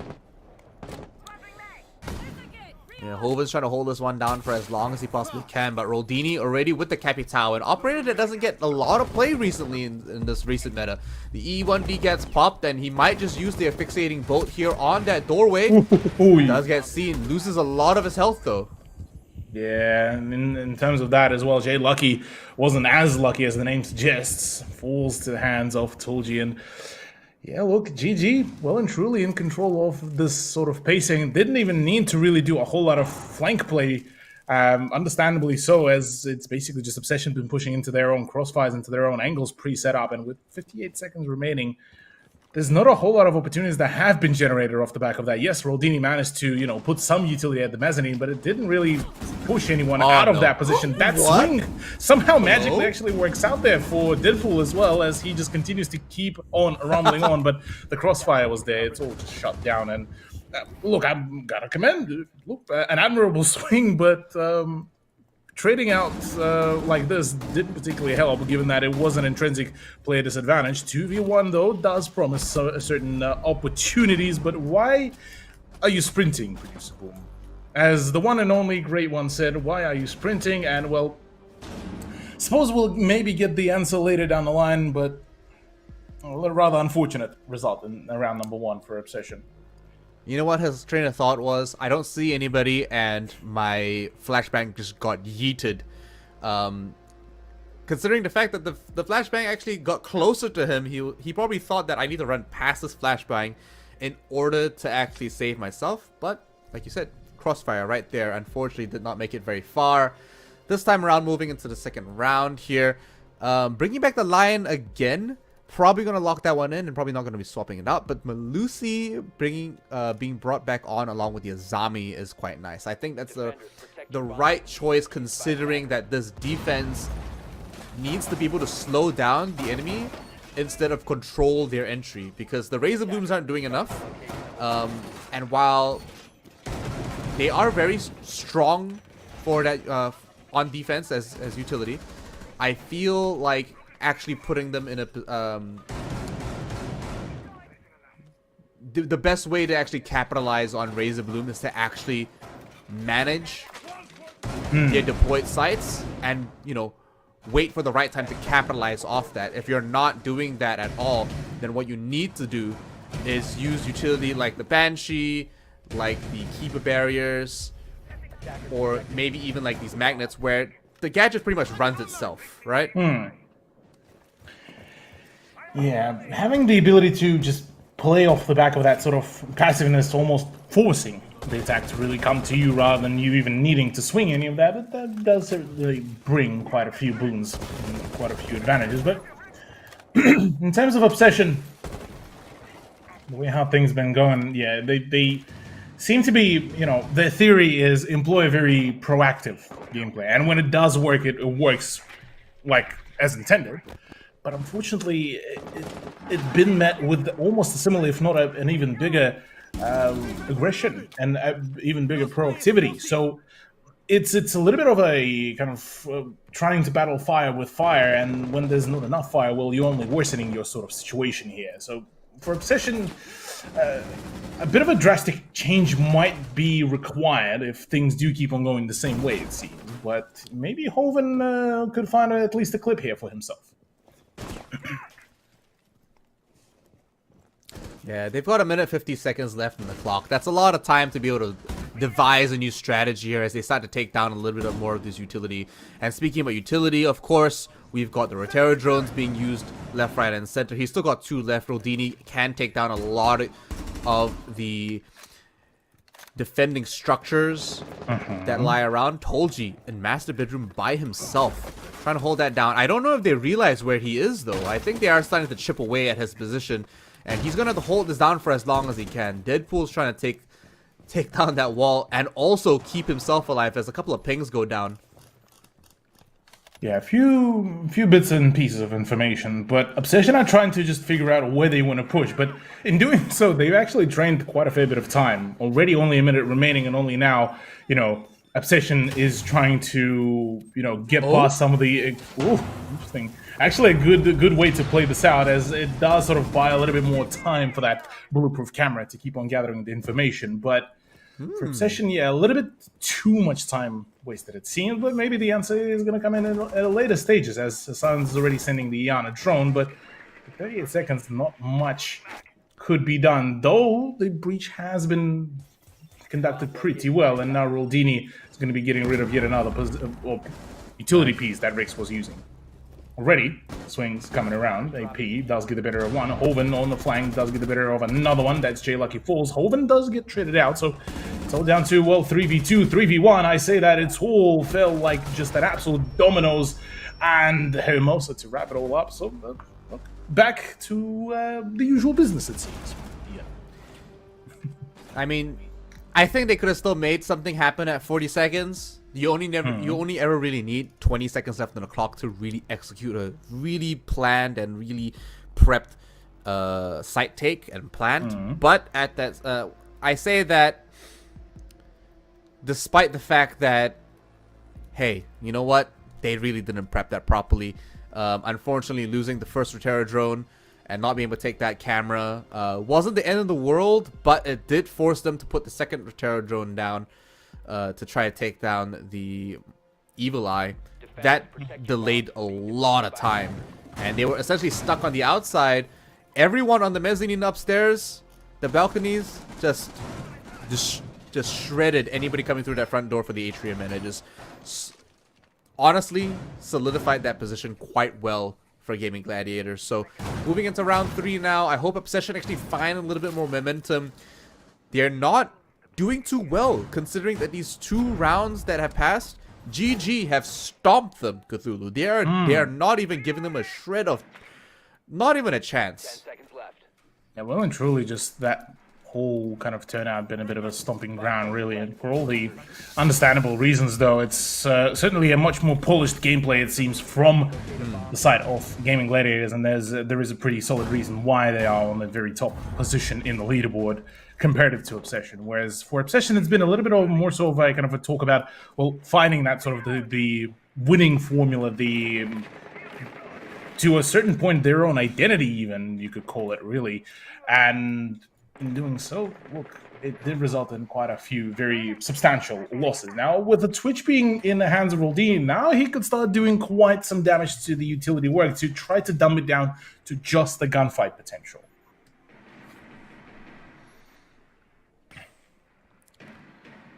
Big plays coming in as well.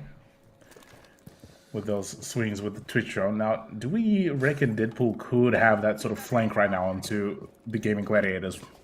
I wouldn't put it past him. He is definitely trying to suss out a nice clean angle for himself, but a couple of pings down here do give away the position for Hermosa upstairs, and I'm sure that Deadpool is actually making his way on, but he's not gonna have to because Silence cleans that one up quite quickly. Hermosa off the board.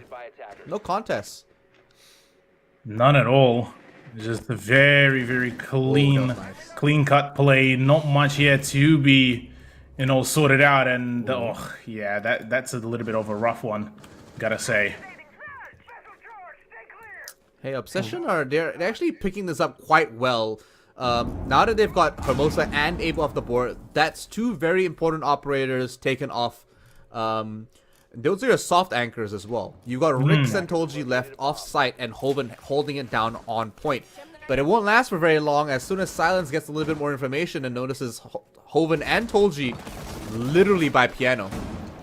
Yeah, this could be very dangerous. Hoven does get to play around a little bit more, but in the 3v5, look, it's going to be a little bit of a closer venture. Definitely feels like Obsession might just be able to run away with this very round, but I say that, oh yeah, they're getting there. 2v5 is much more difficult to really pull that sort of cheeky comeback.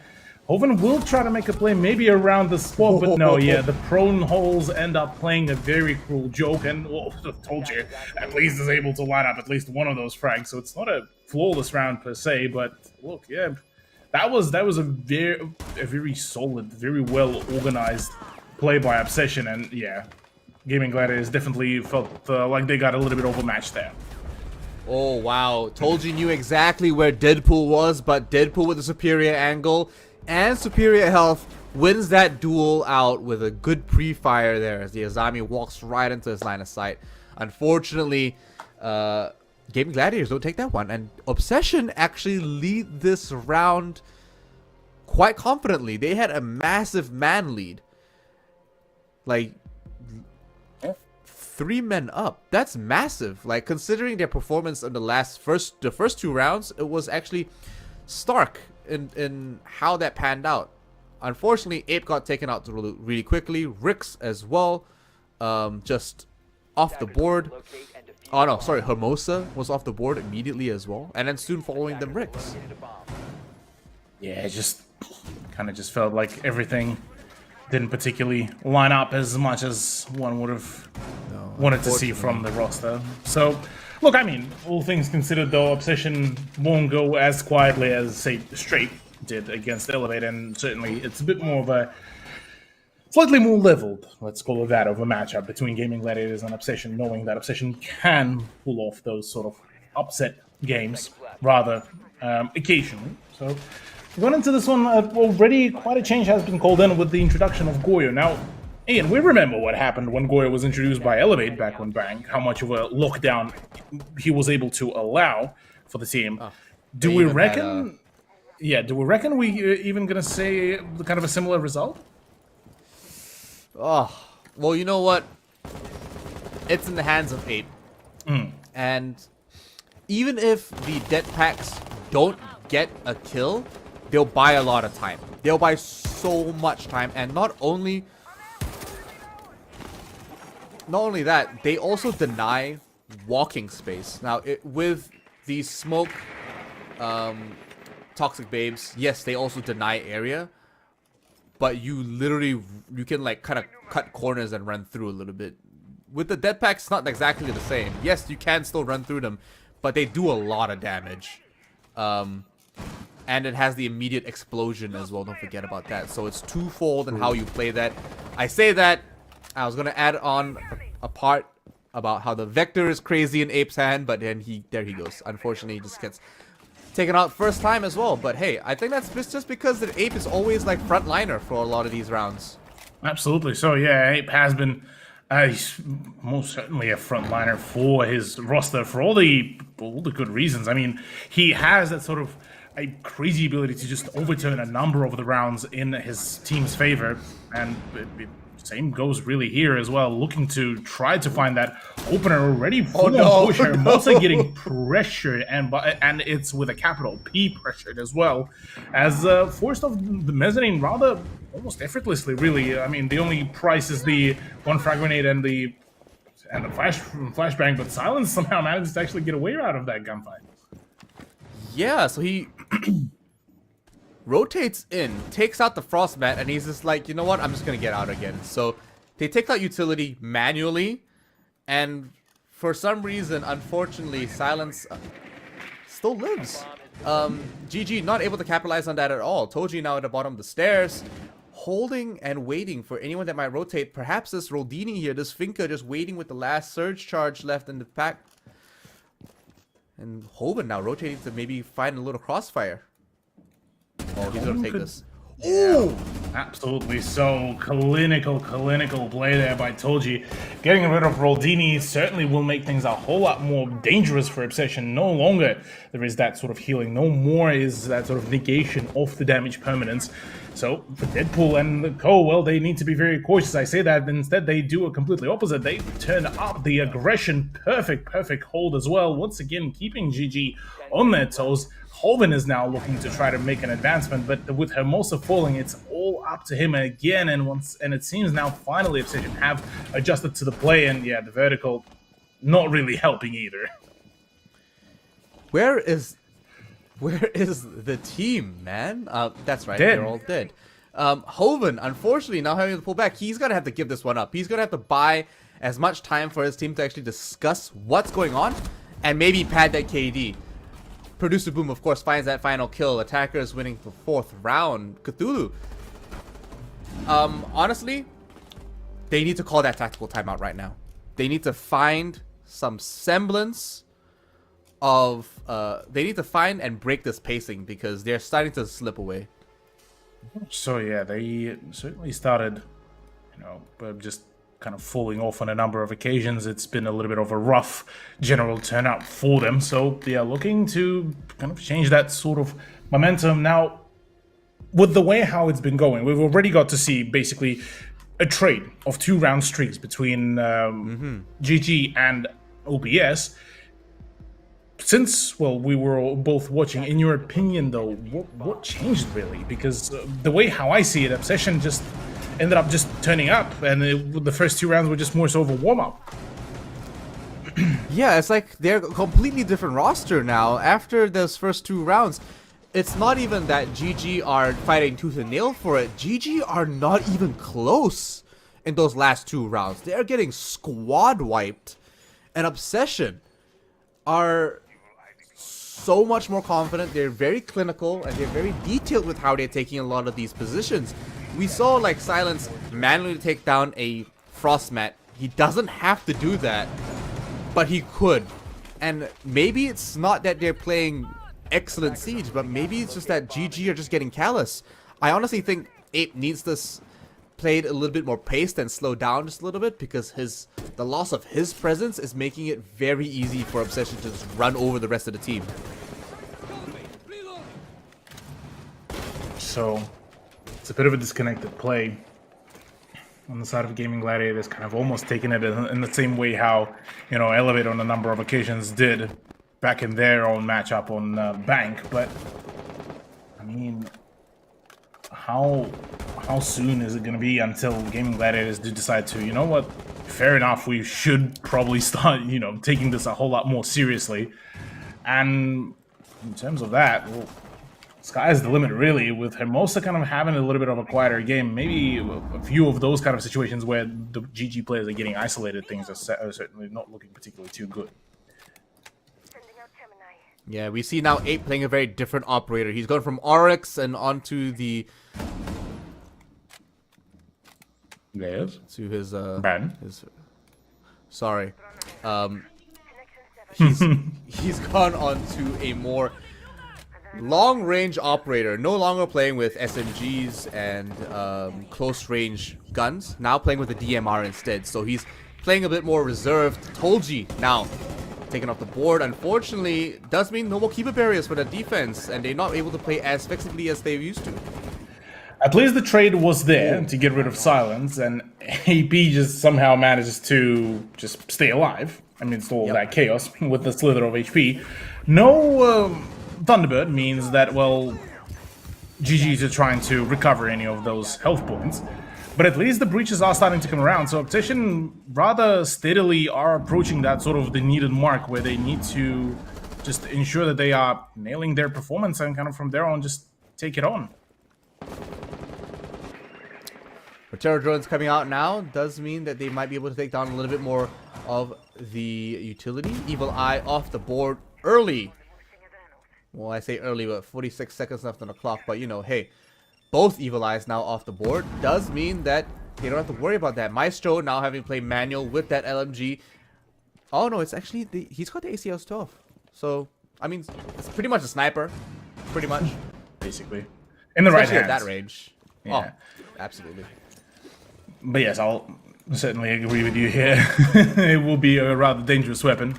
Especially quite a number of those operators, given that the damage scaling does affect the armor rating as well. I say that though, Riggs does pop off. That's Hermosa as well to double up. 1v2, Hermosa could have done the play, but no, unfortunately, it all just falls and falters at the end of the day. GG on a third round loss streak. And look, attacker side at Chalet certainly seems to be bleeding even more from a kind of OCE where it started off, now into Chalet of Operation League.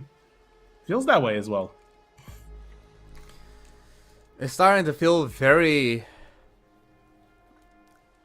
lopsided. Now, that's not reflected in the score, of course. The score says that they're dead even. And technically they still are.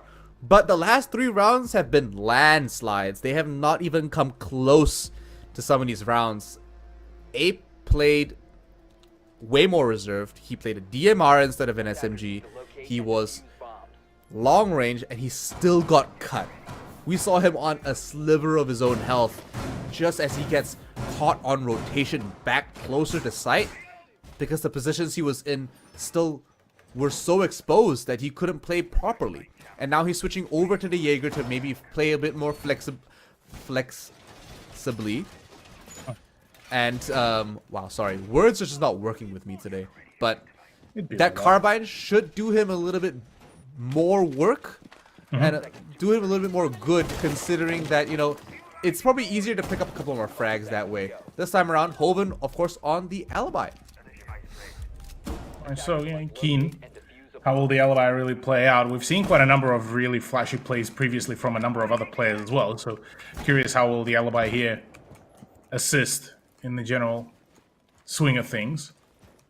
Possibilities, though, are very much endless in this sort of play. But, I mean, on the side of Obsession, they are starting now to introduce the Maverick as well into the play. So, looking to try to circumvent any sort of entry or breach denial could do a whole lot of good work here, really. Oh, they're getting to work round and round again. So our superstar, unfortunately, gets taken off very early. Not even 2 minutes left on the clock, and he's already off the board. So Jaeger, unfortunately, buying virtually no time for his team just means that Silence is just waiting for someone to take care of these bandit charges. But Hermosa is literally just sitting there chilling. Frag grenade's coming out now. Might just cook it right in time. Smoke grenade comes out. Frag grenade. Ooh, almost catches Hermosa. Nicks him by a little corner. And there we go. Here we go indeed, yeah. Quick, clean, and clinical, really, in that breach. Deadpool already looking to apply some more pressure around the stairs area as well. So this is so far looking like a pretty well organized game plan here for Obsession, as AP is also gone amidst all of this sort of chaos. But do we expect to see any further development out of this one? Because we've seen a number of times when, you know, attack decided breach all done, and then they're looking at it, well, no, really. And no, honestly, Hoven's got to do something. He's hanging around the lobby, around the mezzanine, and he sees one, but he's not going to collect it this time. He's going to have to rotate down the stairs and maybe even play a little bit more aggressively, but he needs to find a couple of picks in order to just relieve some of that pressure from his defending team, because right now, they are attacking on all sides, and it is becoming an absolute mess inside there. Rix is going to feel the pressure real soon. He's got 2 ADSs. He will be able to survive a little bit of maybe some of those grenades, maybe some of those smoke grenades, but there are 3 frag grenades left on that attacking team. Deadpool now off the board. Hoven found something for his team, and that might be the tourniquet that they need to be able to turn this around. Very much so, yeah. This does look like the opportunity for that turnaround. That could do quite a lot of good here. Wow, okay, yeah. Wow, indeed, is actually coming around. Rix looking to try to make a play of his own. Hermosa finally pops up. Finally, we do get to see GG fight back. 6 seconds remaining only on time. Hoven is good for 2 to wrap it all up. So, GG back into the swing of things to conclude the first half, 3 apiece. And now, theoretically, one could argue they are going on to a much more dominant side of Chalet. It's neither here nor there. It's either real hot or real cold here on our second game of the day for day 13. It's Gaming Gladiators are either outperforming or underperforming. There is no in between. And that last round went by so fast. Obsession rolled right through and then they just got cut.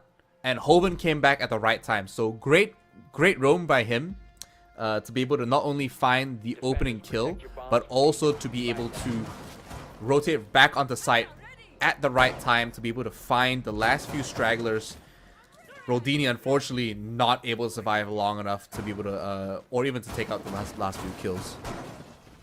Yeah, it did particularly work out quite well for him, but looking forward into some of the further rounds, we could see some rather solid results closer to the end of the matchup. But this certainly does promise us a much more closer venture between the two rosters, given that for Gaming Gladiators, it's been a little bit of a odd kind of turnout where they have consistency, but then all of a sudden it's almost like a switch that gets turned off, and they just can't seem to be able to get a grip of their general sort of situation. So here, look, again, opportunities will be presented for them, but it's more so up to them if they actually going to take the proverbial opportunities. As told you, well, suppose, speaking of one, pre-fire through the wall or through the window, you get a kill.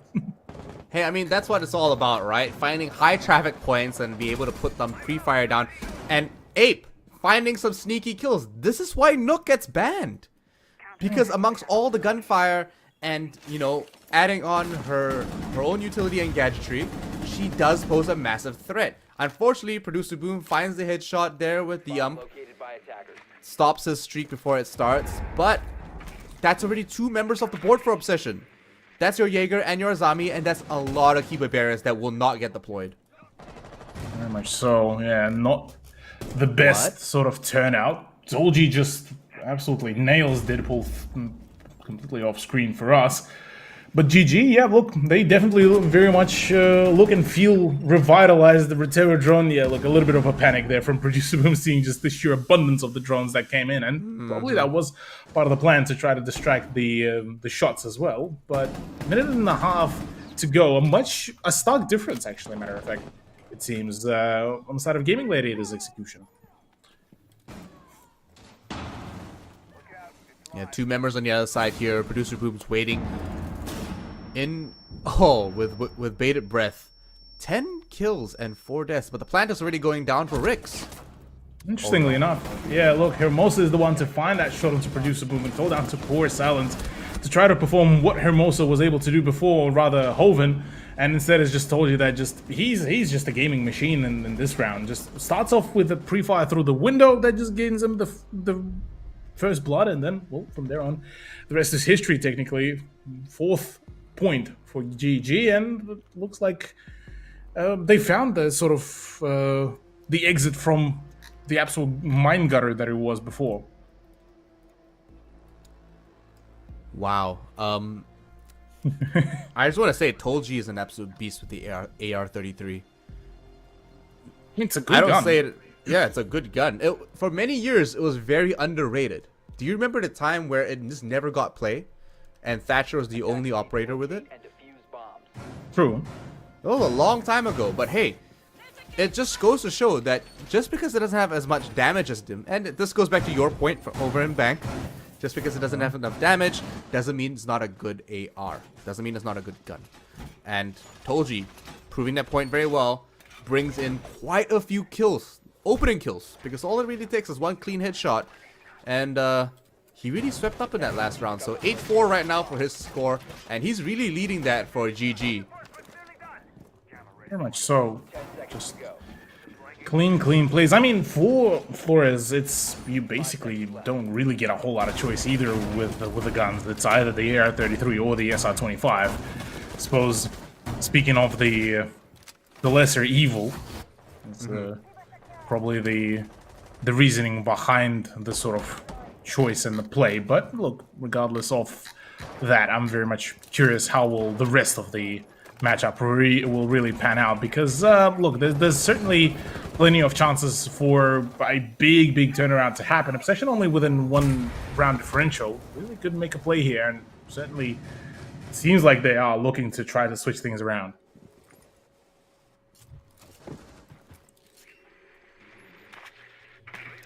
Drones are on the way in now. Ape still waiting by the waiting by the balcony. He's gonna do a little bit of his own droning as well.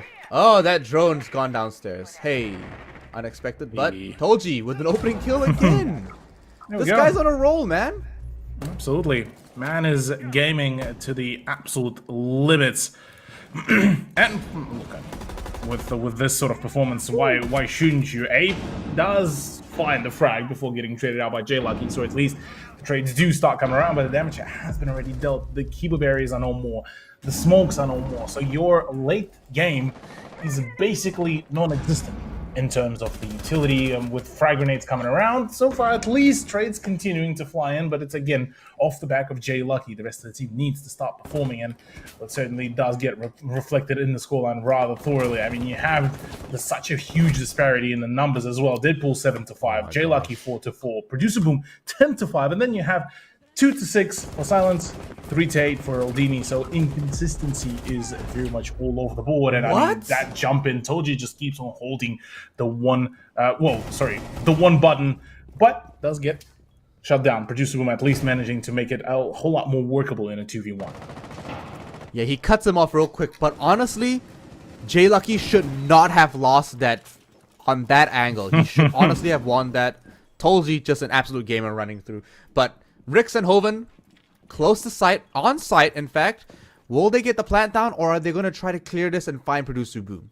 They've got 40 seconds to make a decision. It does look like the plant is going down, and Rix is holding it in the corner. Ooh, Producer Boom gives his position away.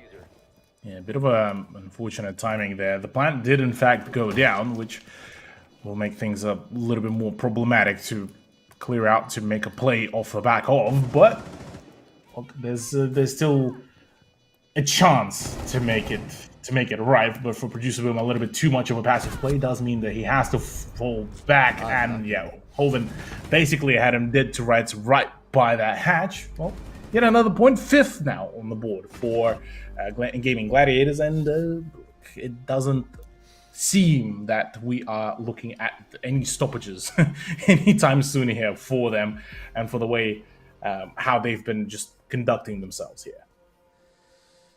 No, they're finally finding some second win here, especially on attack. So quite surprising, but hey, like you said in the last few rounds, attacker sided Chalet over for us here in Asia Pacific. Finally, and for the first time this round, for the first time in this map, Warden being brought onto the board for that defense. Yeah, Warden is in a bit of a niche, kind of almost, it feels, pick zone. A map like this definitely is. No, but like think of it this way though, Ian. Because on one hand you have a really good weapon combination. You have the SMG-12 plus the MPX that has the magnification, given that MPX is a bit of a laser beam, plus the C4, plus what I believe he's still a 2 armor operator. So overall it's a good loadout for fragging. But then you look at his utility and, well, one, it's very much of a selfish one, and aka it only gives the benefits only to you. And B, it's very much situational because it only works when you're standing and against smokes and flashbangs. So it's kind of a bit of a trade-off. Do you want to play it for the utility and put him on the anchor, or do you play him just confidently for the swings just because of the weapon? Honestly, he's probably going to sit at a soft anchor position where he can do a little bit of both. But at the same time, Deadpool is a very frag-focused player. We are most likely going to see this guy take that MPX and take fights on early just like that. So hopefully he doesn't get wiped off the board too soon, but he's already taking a lot of these fights. He's got Jay Lucky right on his back to maybe back him up a little bit. Hopefully they find some kind of wind here, but he's most likely going to have to recall back to site. Rodini off the board immediately. See you later, Mute. See you later, indeed. Quick and snappy is the name of the game here, it seems, as... Oh, not gonna lie, Ian, things are looking a little bit bleak here with the way how things been going for Obsession. Already losing out on Rodini, losing out possibly on Deadpool. I say that Deadpool does fight back, and that is a good fight back from him. Meaning that, well, still not over, not out of this yet, so... With the firebacks happening, it's actually a push here from GG as, oh, Toji actually goes in to just get a finisher in, and just like that, Obsession once again missing out on a number of key players, forced again to fall back and go for the retake, but retake even then being denied as Hoven also holds in for the flank. Yeah, Silence forced to rotate, sprint off and vault off site. Unfortunately not enough, and along with Producer Boom, all of Obsession just get completely pushed off their own anchoring spots. They're no longer able to hold any positions. All these angles don't belong to them anymore. And they got evicted. They straight up just got evicted out of everything they were trying to hold. So, no real chance to really fight back there, meaning minimal amount of opportunities been really presented to them in this sort of case. Now, all of a sudden, you know, we were talking, oh, yes, close game, close everything. No, Gaming Gladiators just heard that probably and said, no. We're in for a quick run as well ourselves. Look, it was a bit of a kerfuffle on the defense, and understandably so, Chalet does get quite tricky occasionally to consistently defend, so at least it's good to see that, you know, Obsession are able to keep on bringing in a good heat, at least on the attack of Chalet, but apart from that, the defense certainly proving to be a little bit too difficult to defend. Now, here's actually a fun fact, Ian. In Oceania, at least within more so Challenger League than Oceanic National, Chalet's kitchen and dining in the last season was considered a site of death for the fact of 90% win rate for the defense, as its borderline was impossible to really crack open because of the sheer amount of ground that you had to take. Nowadays, things are a whole lot more snappier, purely for the fact that the meta changed things around a little bit. Now it's sitting at, I believe, almost a bit of a 50 or 60% win rate. So quite a drastic change, interestingly enough. Whereas on the side of SCA, things didn't really seem to differ a whole lot. Activating presence reduction. You know what else has changed? The operator meta as well. Oh, Ape, unfortunately not able to take anything, not even do a single ounce of damage. Ape just losing it completely to Silence there, who just beams him off the map within the first 30 seconds. And you saw how aggressively they walk right through. Absolutely, yeah. It's been a very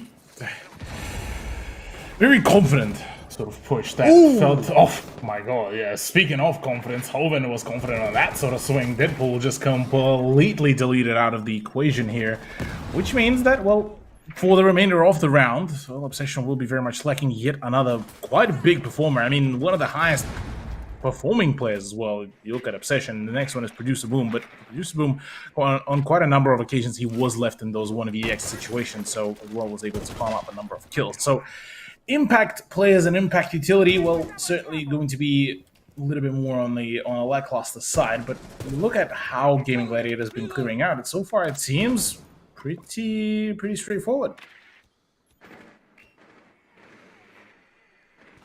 Yeah, hey, you know what? With a minute and 20 seconds left on their clock, I still think Obsession still have what it takes to be able to win a round here for their defense, but Gaming Gladiators on match point do look very confident and like they're in charge. Ape, of course, just sitting there patiently giving his team some backup, but Rick still has one exothermic left in his back pocket, and there are 3 adrenal surges on Hoven, and he's going to be able to pop that real quick as soon as he pops over the Gon 6. Very nice, very clinical, but look, a little bit of a dangerous play.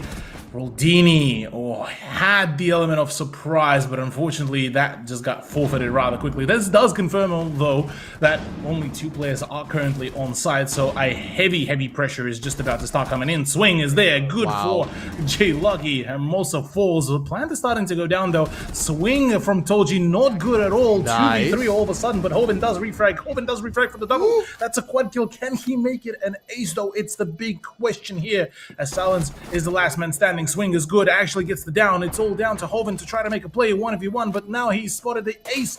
Should be right on the way as the play for the time is happening.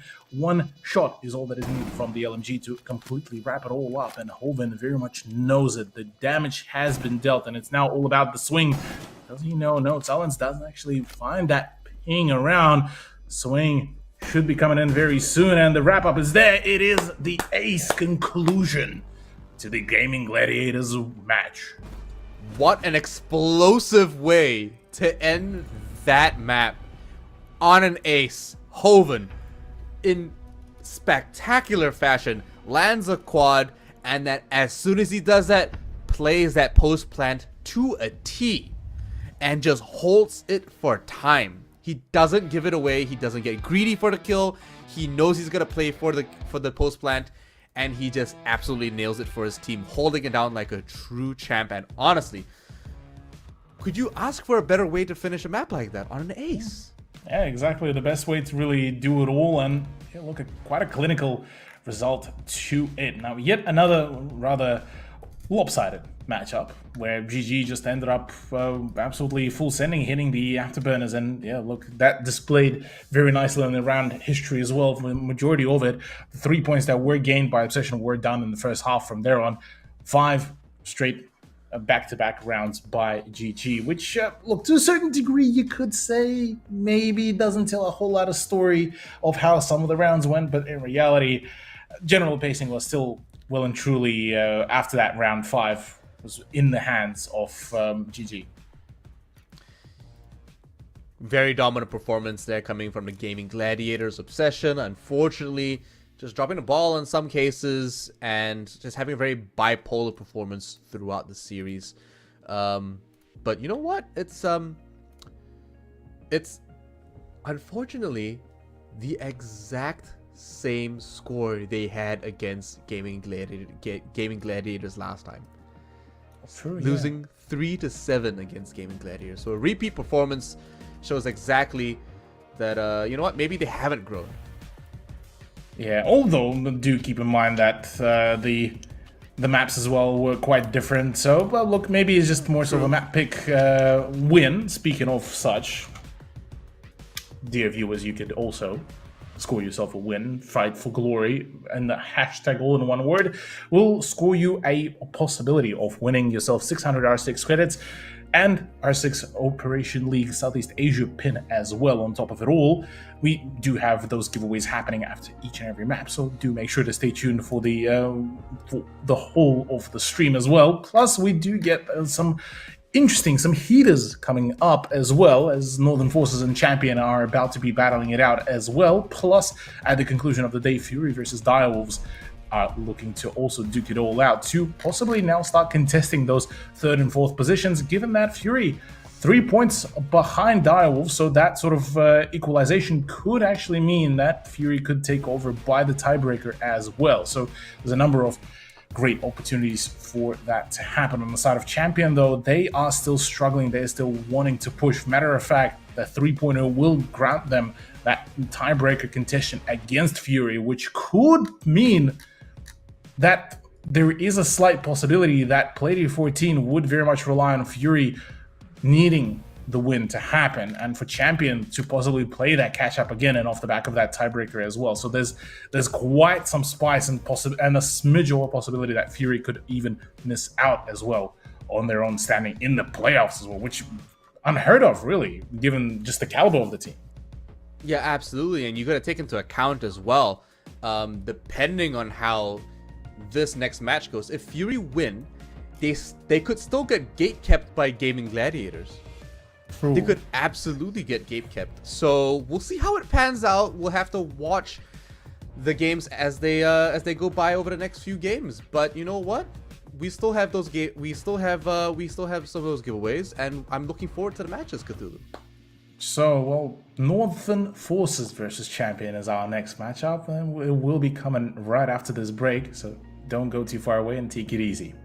Go back, though I try to resist, I can't fight this, and no one makes me feel like you do, and no one sets my body on fire, and no one gives me shivers like you.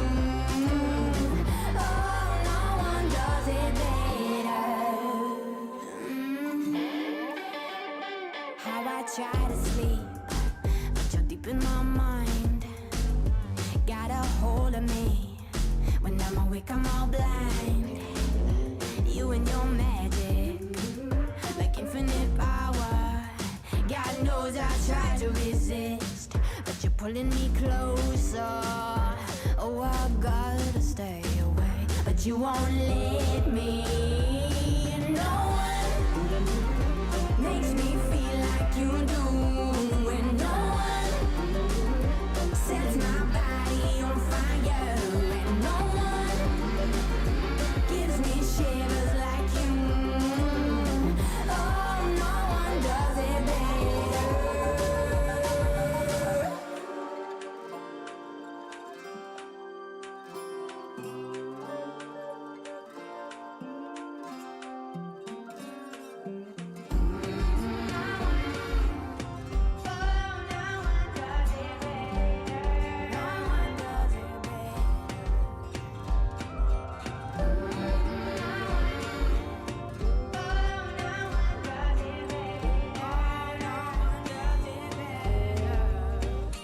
And no one makes me feel like you do, and no one sets my body on fire, and no one gives me shivers like you. Oh, no one does it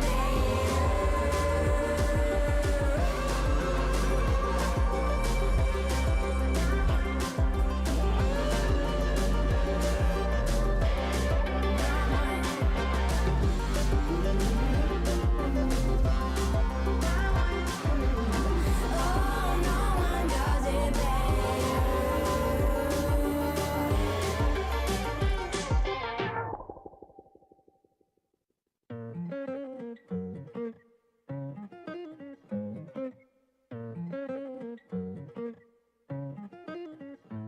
I've been on the road, I've been doing shows. Now we eating steak, remember sleeping on the floor. Stealing at the gas station when the time was cold. In the kitchen, hot, still trying to flip it out the stove. Rocking fake J's, praying that nobody know. Watch them take my dog away, it was way too hard to stay composed. Fight to see the light of day, all this blood on my clothes. I was tired every day, green light, it's time to go. I don't wanna live life fast or die too young. Die too young. 100 miles per hour, I might crash, cause the good die young. Yeah, the good die young. Push it to the limit, I can't go no more. Red light, no way, I'm coming back home. Long dirt road, all on my own. I'ma be the greatest, write my name in the stone. Write my name in the stone. Yeah, I'm coming back home. Yeah, I'm coming back home. Write my name in the stone. Cause I'm coming back home.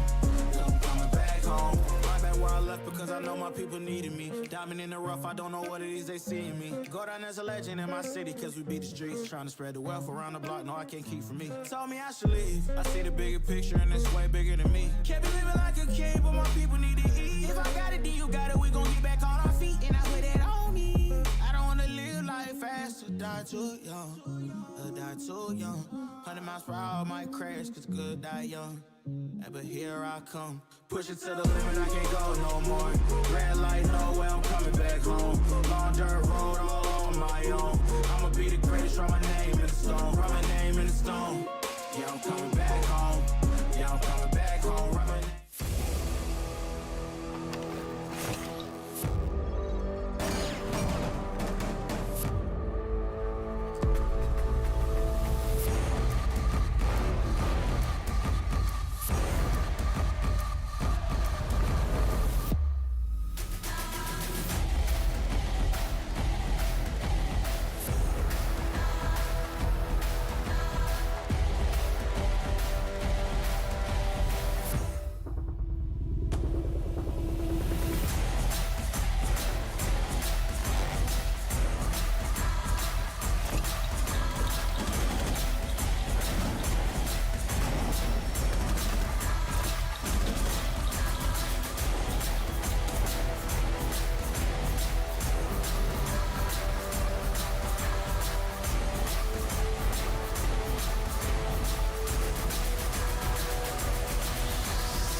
Fighting hostiles is like solving a puzzle. All the pieces are a total mess. Then you solve it as if you always knew the answer.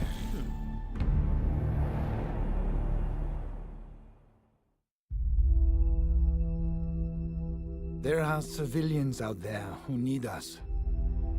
They can't fight back. They can't escape. And they can't heal their own wounds. That's our job. And we're the best at it. By being careful and compassionate, we can make the world a safer place for everyone. We do this to be of service. And we can't afford to be complacent. When we go out there, we work twice as hard to protect others. Whatever we have to do, we put the people first. Get them out of here! That will be our focus. With unwavering diligence, we defend. And we get to say that when Wolfguard is on the field, things will be different.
Get your squad back together in Rainbow Six Siege to earn free operators and an exotic weapon skin with the Squad Up reactivation program.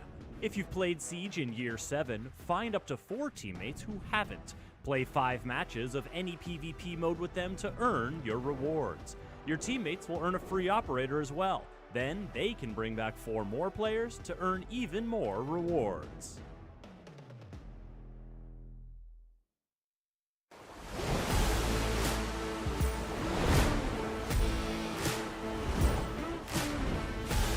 Good damage being dealt here by the Clash. I mean, look at it go. The switch over to the Super Oh, Sonic from no! outside. No!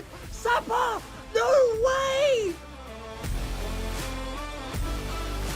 Somehow, the vertical being opened up. That's actually the bomb side. It's Pecan through the floor to find the kill on the Phenomenal Souffle is downed, however, but inside of the pantry, Pecan goes huge. No! With the shotgun for 3. Direwolf.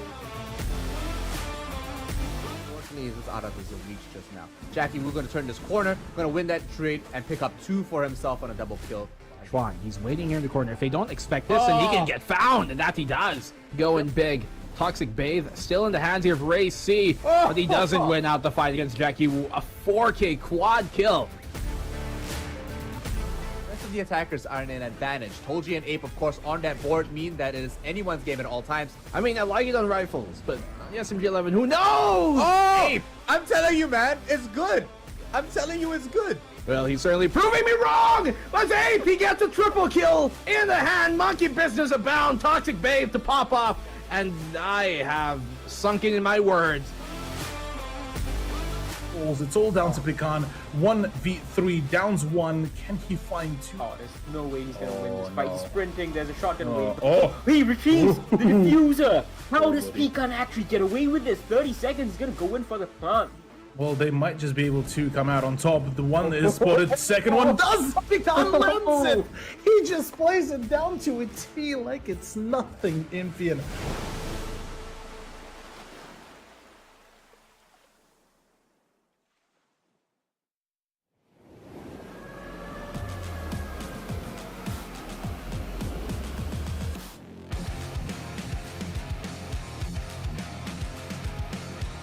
if I'm starting to lose face. Keep my head out, still going on my way. Call my own shots until I'm breaking. Get a move on until I make it. But I can't hold back. And having regrets. Hitting all the stacks. And that is why we're here. We're one gonna last. Tell me what are you waiting? Take it over and this is my year.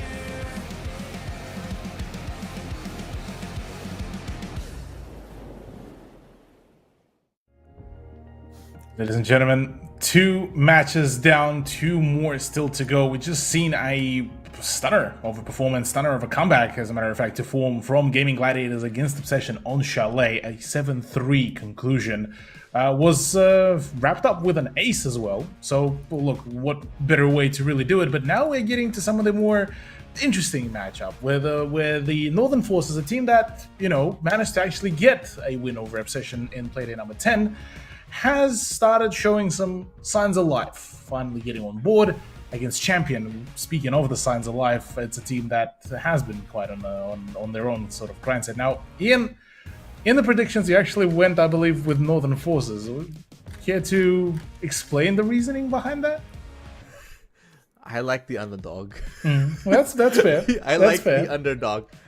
Look, Northern Forces have had good performances sometimes. They have won their fair share of games. They have they've also lost quite a lot of those games. But looking at the score, the last time these 2 teams played off, Champion they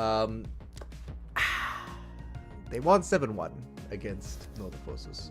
So it's not looking good, but Northern Forces do have their moments, and I honestly think Northern Forces, because I've been going for, you know, statistics and win rate at this point, but I've kind of given up on that considering how far off Infian is on that chart. So this time I'm going for a gut feeling, and I think Northern Forces have learned a little bit. They have had some good performances, and honestly, against a team like Champion, yeah, they do good, but they've also had their fair share of fumbles. So I think Northern Forces can win this time around. Very much so. Well, look, possibilities are certainly there. Very much curious how will the map vetoes actually win, because we might be on for a little something to actually happen. May or may not have just peeked as well into the map picks for Fury and Direwolves, but that will be a completely different talking point. Northern Forces versus Champion, yeah, like you alluded to I just saw it as well. An underdog versus a team that honestly kind of turned from an underdog to a top dog on a number of occasions. Northern Forces, Ian, like, we have some of the big names like Racy, like even Juan, like Yiga, but it's been a little bit of a kind of all over the place really here for Northern Forces, hasn't it been?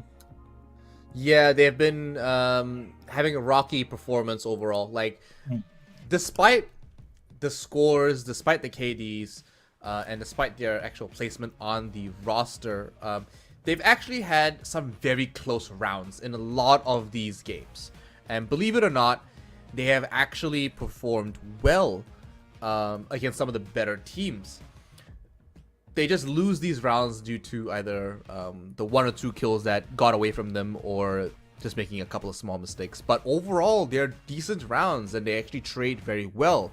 Like you said, Yiga, Xuan, and Racy, fantastic players. But you know what? Don't forget about Bin Bin. Don't forget about Song Di. These guys are fantastic. And following up, here we go. The expected winners for this match: Labyrinth, Sarlodic, Firelord, Powerrit, and Wattmelon. All players who have generally performed quite well and have had their fair share of highlight clips. Absolutely. So, funnily enough, Labyrinth was the MVP back at the previous matchup of Champion versus Northern Forces. So, curious if he will be the one yet again. But absolutely, yeah, the team that evolved over the span of just the whole singular season, and it's been a very pleasant kind of evolution from Champion, given that initially not a whole lot of expectations was really given to them. But we are going back to Chalet. This time, though, we could possibly get to see yet another dominant performance in a much more, lopsided way comparative to, say, GG versus OBS. But in the same vein, I mean, talking about the development, Northern Forces have been putting in the solid effort, so can't really discredit them in any shape or form. But choosing between a Skyscraper and Chalet feels very similar to, the Elevate game where versus a Strape, where for a Strape they were forced either to pick a theme or a bank, which doesn't particularly, look too pretty. Obviously, for Champion, they happy to take their opponents, Northern Forces, to the map like Chalet. But do we feel like for Northern Forces they would want to, dial it down to a much more, simplistic sort of map? Yeah, so I mean, between Chalet and Skyscraper, it's like, hey, Chalet, you can calculate your wins. You can play around it, like I mentioned in the last map. You can manipulate it. You can play it creatively, and we saw in the last game, how Gaming Gladiators made that attacker side really work for them. This time around, I mean, like, it's much easier to play over than Skyscraper, which is very rigid and very hard to attack.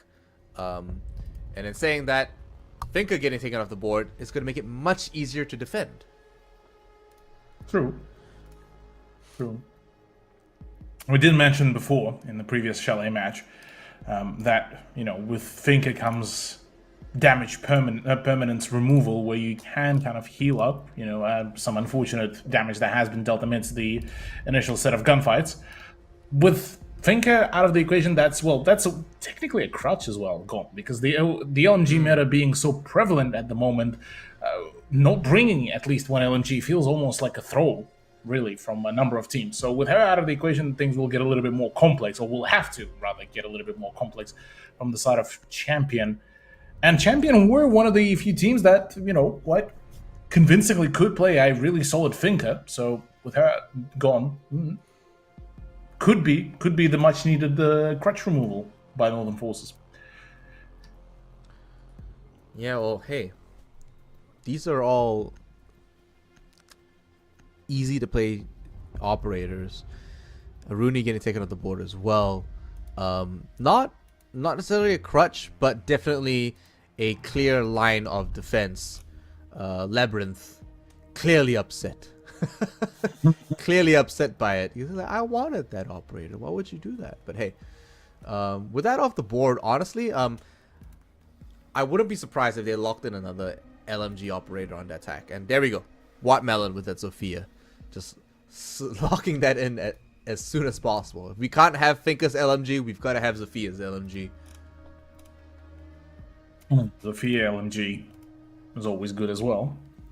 Borderline a laser beam of death. Still surprised that thing didn't get nerfed in the first season. That it kind of became the meta, but then the Roni did get slapped with a nerf in the first month or two after people started talking about it. But oh well, it is what it is. Not mad at all.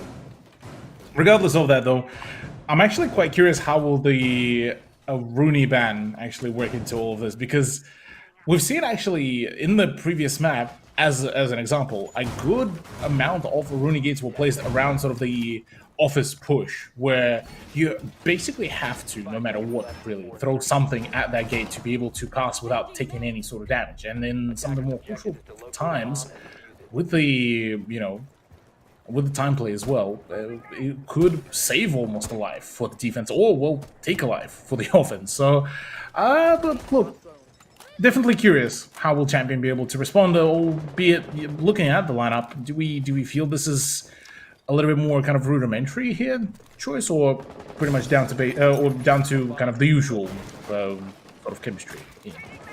Honestly, I think they're making do with what they've got. It's not too surprising, and it's not too rigid either. We do see that, of course, the attackers are just going for it. Pre-fire all the way around, no one's stopping. And the defense are just kind of chilling. We don't see too many soft anchors or too many roamers around, of course, right now.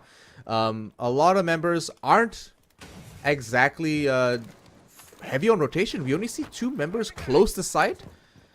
It does look like most of the defense are actually here on the second floor. Very much so.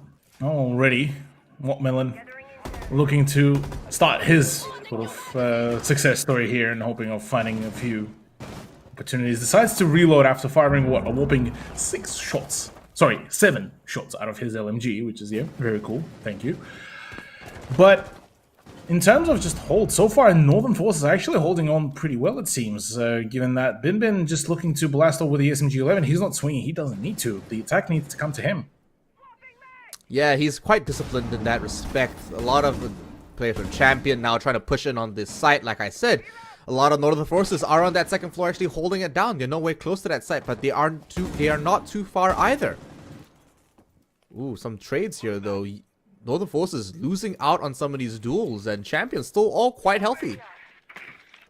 Oh yeah, Champion looking pretty solid on their play, very much managing their opportunities, positions pretty well. Bin gone, which does crack open an opportunity for the push to happen. Labyrinth decides to go in for the plan right behind the chassis, but is he covered enough? No, the damage is a little bit there. Able to actually get completely bursted down. Labyrinth down, but so is Juan, completely swung upon.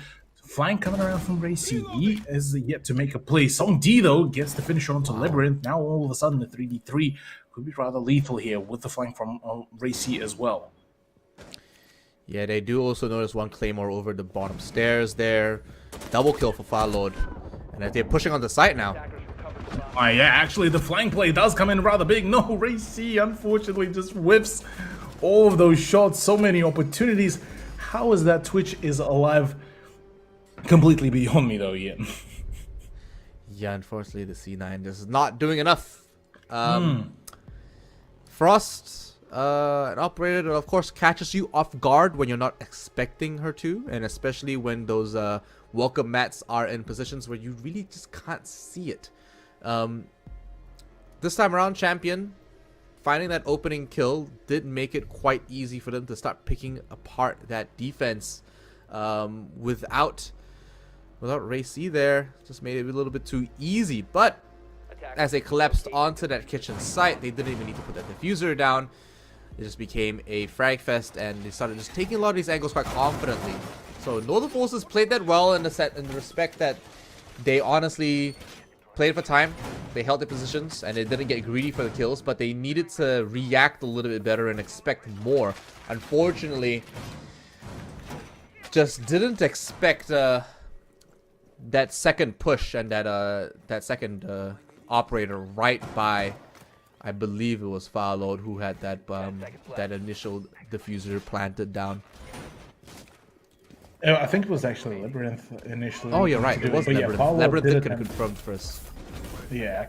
Regardless, though, the round did end up going relatively well for Champion. But Northern Forces, yeah, but they putting up so far pretty good kind of return fire and a good response against Champion. But again, it's kind of that whole storyline of having a good theory, having a good idea about where to play and how to play, and more so just for a number of opportunities, it ends up going down to just the mechanical play. Spoopy is, for lack of a better word, really, it is followed. Perfect position. That's the FMG9 rings out. Pressure on it as well. Gets rid of Yi very quickly. That's the mezzanine control taken over. And with pretty much he's really no control over at the library stairs, means that such a huge chunk of map that just been given away to Champion. Yeah, Ray C getting taken off already. That's your Oryx. That's a very aggressive roamer. Removed, and that's a lot of pressure that he gets taken off as well. Without the Jaeger, not a massive loss on utility, but that is a very competent AR that gets taken off that defense. So now the defender side, honestly, they need to play a little bit aggressively. If anyone can take down some of these attackers pushing onto their point, it's Schwan. So Schwan has the weapon, has the ability to do so, and he was able to pop off on a number of occasions. Now, Songdi, he did manage to flex a couple times the angles that he was holding back in the round number one, but At the moment, a little bit stuck between a rock and a hard place. Should be able to cover Juan in case of a push through the doorway, but North right now could get overextensive a little bit, given that the player disadvantage is also there. Push might just come to shove. Serlotic taking a lot of damage. And for literal, well, not a whole lot of trade-off, as right now is just a combo for the storm before the push happens, but I say that already, the damage starts flying in. Juan good for one, Zongdi good for one as well. It's all down to 3v3 all of a sudden, but Serlotic does still live. Wattmelon to find Juan.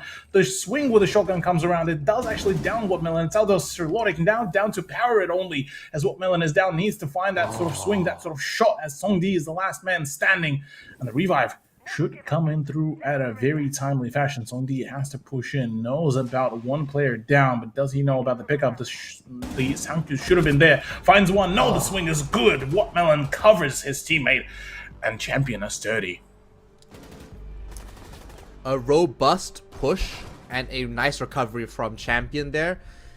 Northern Forces had a good hold on that, actually. If you think about it, they actually performed that very well. Unfortunately, the shotgun just could not confirm that kill, despite it getting Wattmelon down. But, getting picked up, they do manage to actually recover. And Champion come back quite confidently, salvaging that round. So 2-0 for Champion over Northern Forces. Not saying that, you know, those rounds were far apart. They were actually quite close both times. Defenders They were from being defused by attackers. pretty close. We expect to see, though, that sort of same pacing, though, to keep up for Champion. And I mean, we've seen kind of a similar result happening back on the on just the previous matchup of GG versus Obsession. The first two rounds went rather clinically in the hands of GG. Then Obsession started their own kind of almost the comeback tour. In this sort of situation, with Northern Forces getting so close yet so far away from being able to close out the rounds, do we feel like at some point this pace will be broken, or is it just unfortunately Champion just all the way for them? Attackers are moving out to locate a bomb and defuse it. Well, let's hope it doesn't get too far away from Northern Forces. I'm hoping that they actually win this one, but you know what? There's always still the next 7-5 rounds. You never know what's gonna happen. But yeah, I tell you what though, Fallout sticking to this Nook. I love it. Oh wow, okay. Serlotic. Serlotic going big. Yeah, around the library stairs, definitely making things a whole lot nicer. And with Zongdi gone, that's, well, yo, my, do we reckon this could be yet again the start of that sort of the landslide? Yep. As I say that, Fallout already gets the better of Yi, and the swing. Ooh, clinical. Bin back into the swing of things so far. Yeah, nice refrag. Very swift, quite quick. That's how you need it to be as well. But hey, losing the Wamai early is a bigger loss than losing your Nook.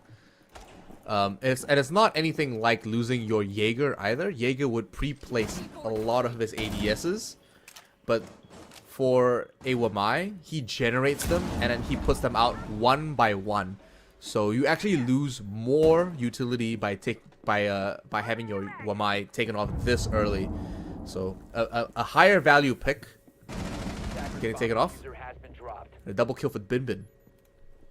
It is. Already another swing coming around. Bin looking to try to make a play here. Ray C as well gets it down. That is a big opening as well. All of a sudden, Serlotic and Wattmelon now faced once again. Very much separated, but the Thorn gadget will actually be able to get the kill. Unfortunately, stuck between a rock and a hard place. Couldn't really push out, but now both Ray C and Bin. Once again, very low. That's one down. Ray C is the last man standing, but the boost as well coming from Serlotic. A single headshot is all that is really needed, but Ray C is playing a very dangerous game. Not really revealing his position, not really going in for the pushes.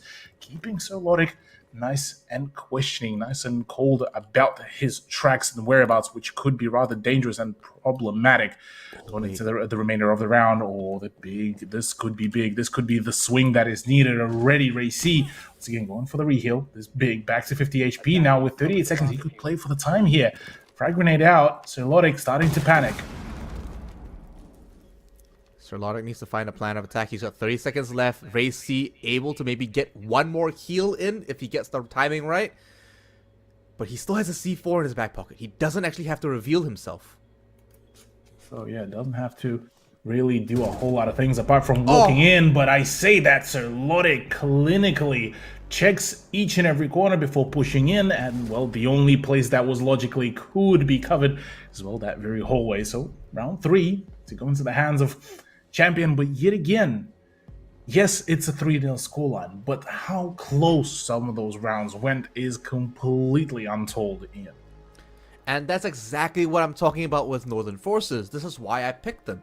Yes, their score is quite sad in saying that they're second from the bottom. But every round they play against some of these bigger teams is this close all the time. And I'm banking my money in on the fact that, you know what, maybe this time around they get lucky and they actually win these hairline rounds where they're just a sliver away from victory. Just like by the skin of their teeth, they'll just make it over the line. So far, 3 rounds in, not exactly the case, of course, Cthulhu.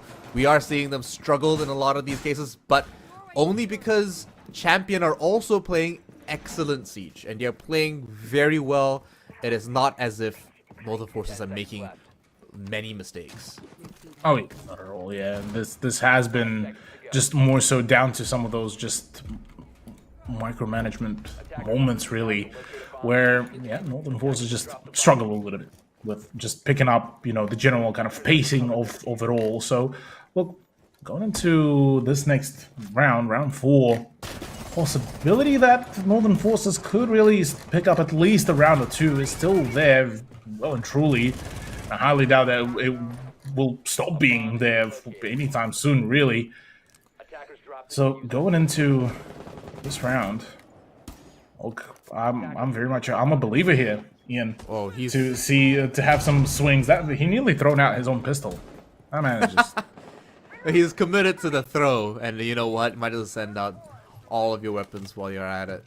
Sir Lotte still holding this angle here. Of course, he got lucky in the last round, pushing on that angle. Maybe this time around might find someone else, but doesn't look like anyone is near the library this time around, as a lot of the other defenders are actually encircled closer to sight, as we can see. Thorn getting caught out there. Yiga getting exposed on his camera, unfortunately playing mobile games.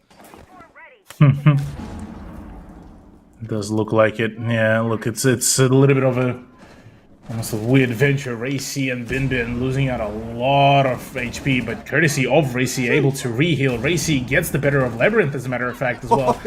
And Watermelon actually takes a lot of damage too, courtesy of all those C4s that have been tossed out. Now, though, unfortunately for North, they have extinguished all of their explosive utility. It's now down to just their own mechanical skill plus the info gathering. Valkyrie, the operator that gets banned out rather frequently, does get to play this time, and Bin been utilizing it for a good chunk of time.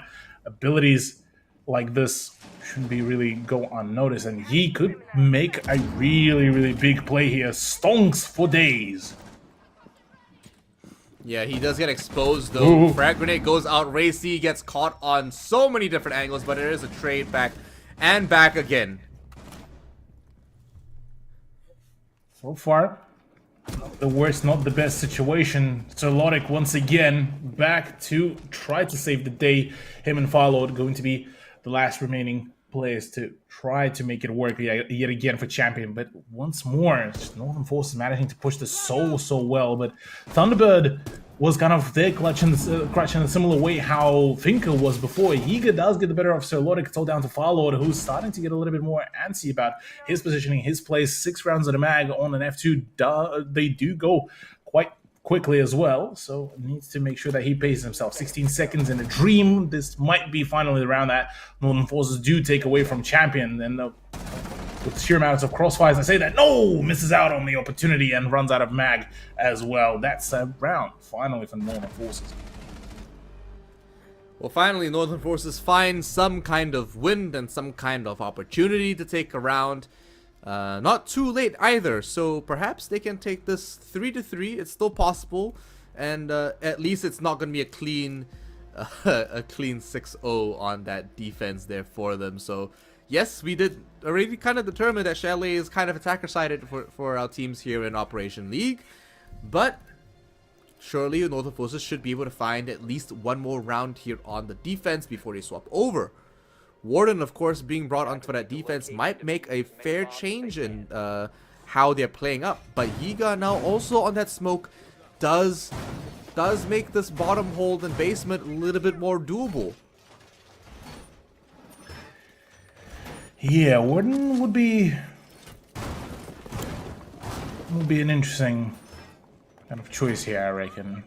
Definitely those rare appearances, let's call it that, at least in terms of his screen time on Chalet, but regardless of that, it's still an appearance is an appearance, and we all love to see that sort of come through.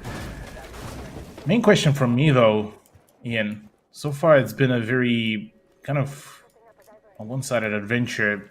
Maybe with Northern Forces being able to pick up finally that sort of win, this kind of brings back finally the fire that they had in them for a little bit before it kind of got extinguished there or rather by Champion on a number of occasions. Yeah, perhaps it might be the right time for them to go. Oh my gosh. Honestly, I'm kind of worried for Wattmelon. He looks... Oh, you can hear the C4. Manages to dodge that. Manages to get out of there. But now he's going to use this line of sight that he's created for himself in order to maybe duel anyone inside some of these rooms. It's a real close line of sight. And, you know, he might be able to win on some angles. And with some distance there, might have the advantage over it. But it's not like the defenders have to poke through there or peek anyway.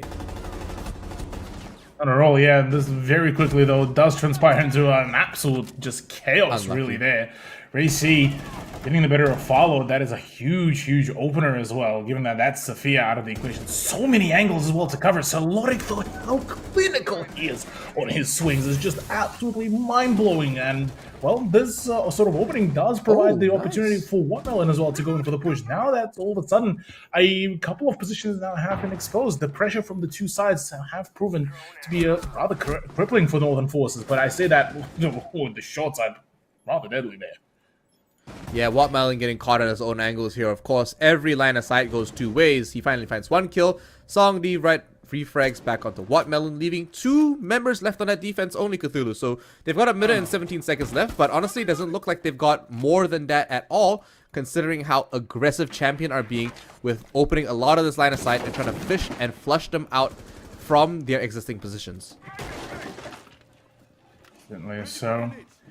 Bin now will try to hold on to the position out in blue, looking to make his swing worth as much as one can make it, as Songdi will have to hold on his own. Very much of a disconnected hold, which could prove to be rather problematic. Expecting a push from the library stairs, but instead will have to deal with a double push on the main stairs. Could be an issue. Oh, no. Oh, that is a lot of damage all of a sudden. How is he alive is beyond me, though. But suppose that's you take those wins, does get the win over Celoric as well, beams him out of existence, but the pressure could start mounting quite a fair bit. Both Power Red and Labyrinth are very solid on the HP, and right now the swing could be problematic. In comes the play. No, the momentum is there. No, taps away at the end. Power Red just too good. Champion back into the swing of things. Power Red knows the dance. He knows how to do it, man. He's got it locked and in control. Last round on that defense for Northern Forces. They need to bring in a round for themselves before it gets very challenging. It might, you never know, it might get easier for them. They might be an attacker-sided team. But so far, 2 maps in a row, defense is not working out. It is proving to be much more challenging than a lot of these teams expected it to be. And considering that this map was Champion's choice, it is really working out into their favor. So Northern Forces really are on the back foot here, man. Like, honestly, they didn't want to be here. They didn't they didn't necessarily have the right momentum, and you can see every round is just like paper thin close. There is a thin line in between who is outperforming each other every round, right? And honestly, I'm kind of just glad to see it, because it is it's good performances. Overall, it's just strong performances from both teams, and this is great siege. It's very good for our overall region.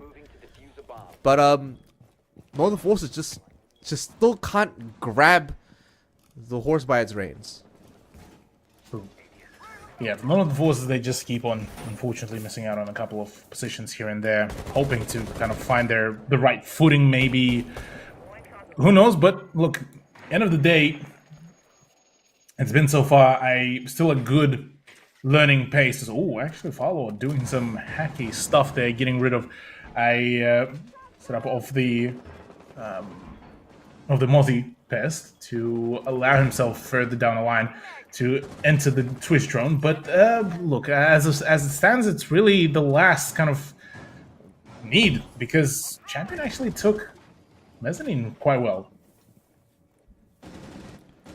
Yeah, and they've made it all the way through to Piano now. Might be able to find another one of those easy entry kills, but not this time. Wattmelon now deciding to rotate through, probably get to put down a breach charge in order to get through those walls.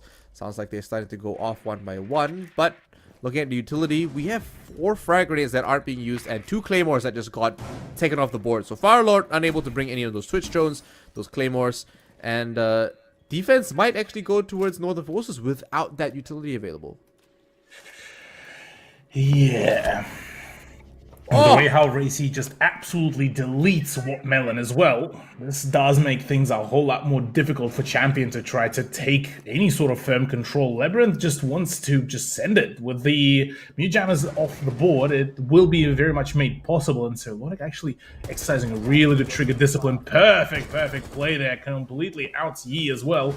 That's the Jaeger gone. That's a good early play, but now the rest of Northern Forces are still there to play a really long angle to be held by Powerade. But Joanna is just so good on that Celotic frag, and that's the big performer gone. Now it's down to Powerade and Labyrinth, and this more and more by the second looks like it is going to be a 4-2 scoreline as Songdi finds yet another one. Powerade falls, but Labyrinth does reclaim the frag onto Songdi, but tag to all hell, next gunfights will be rather problematic, and with 39 seconds to go, well, chances are dwindling by a moment.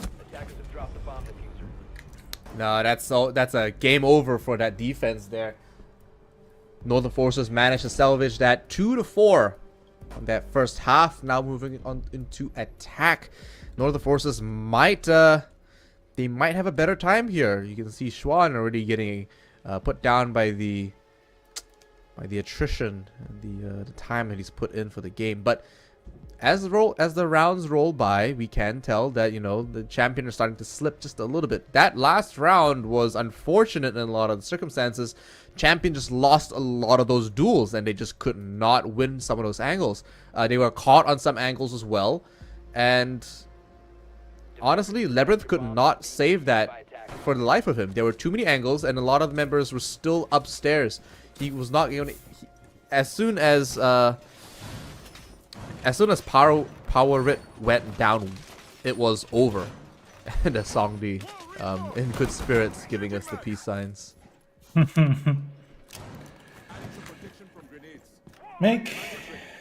was that episode of South Park? Make love, not Warcraft. Oh. Same goes here. Look, you know, at the end of the day, it's all in good fun, and it's all in, you know, good spirits. Can't be, you know, tilted and toxic about it all. But look, it definitely is a rather frustrating scoreline to be presented by the end of the defensive half, albeit it is on Chalet, so fair enough, fair dinkum. But Champion now on the defense. Quite a stark difference in the lineup, isn't it? Introducing now an Echo as well amongst the ranks. Yeah, an operator we don't get to see a lot of play for. He's become quite the soft anchor in a lot of respects, and they're bringing the silenced SMG as well. So we don't get to see the Supernova this time, but hey, I'll take that silenced SMG any day. Oh, frag grenade just misses Power It as he rotates all the way back to Piano. Magnets still go up, and he's dodging bullets left, right, and center. They are homing in on his position, and he is not safe, Cthulhu. They know exactly what they want, and they have to take out this Wamai before he starts countering every single frag grenade and smoke in those back pockets, because Northern Forces have a lot of utility they want to use, and if they don't get to it, Unfortunately, ooh, I think they got caught on the wall there. Got electrocuted. Got electrocuted indeed. Yeah, look, a little bit of a unfortunate timing there on that sort of play. Wattmelon and Co. playing a relatively paced down play. Bin wanting to make a play. Not C4, pardon me. Frag grenade from Joan perfectly lands on Wattmelon. That's the smoke. That's your late game operator out of the equation, which will make things a whole lot more difficult for the defense to hold on to. I see that though. Serlotic is clinical onto Joan.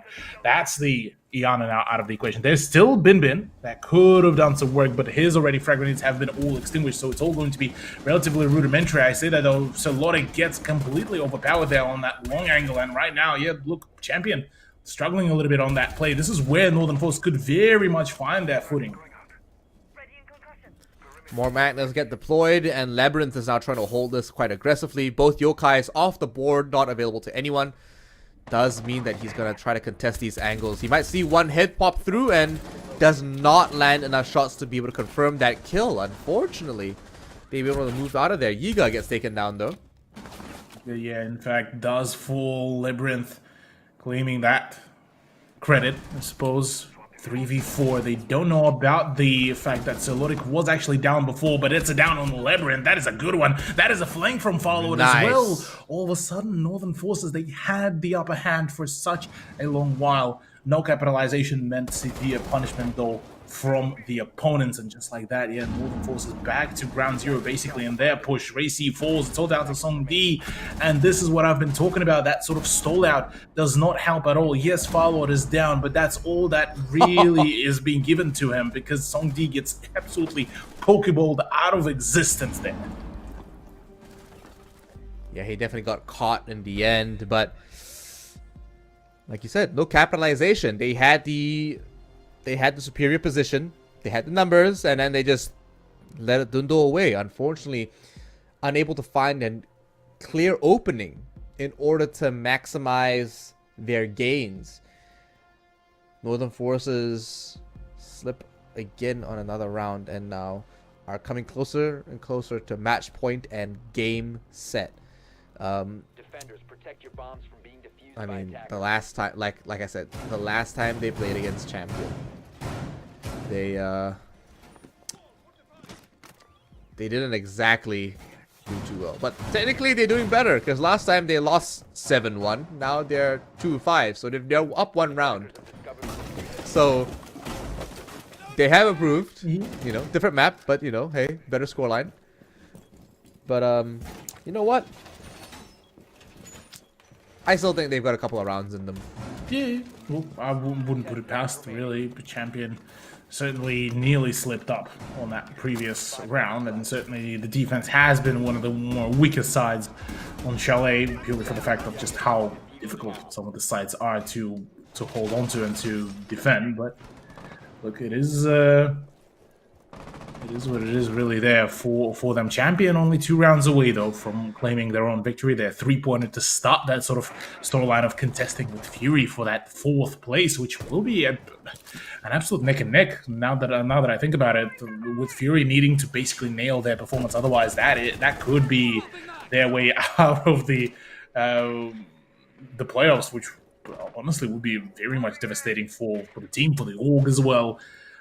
A number of occasions would be rather problematic. But now, to focus back on the actual matchup, and looking how North been, you know, attempting to make a push, do we see them finally break through that sort of rut? It might be the case, a little bit of a jiggle peek here from Firelord as he tries to get cheeky on some of these angles. He sees the pixels, unfortunately unable to connect any of it, and taking on too many angles, he puts himself in the crosshairs of 3 Northern Forces players.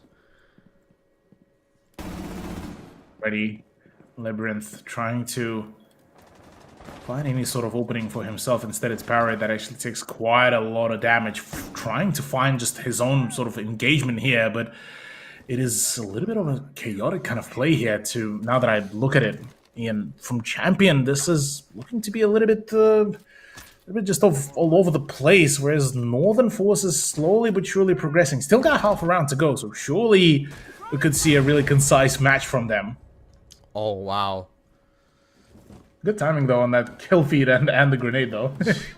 Yeah. Nice clean headshot into Labyrinth from Ray C. Does mean that this attack is starting to work out just a little bit better. Certainly Some does. charges going off now.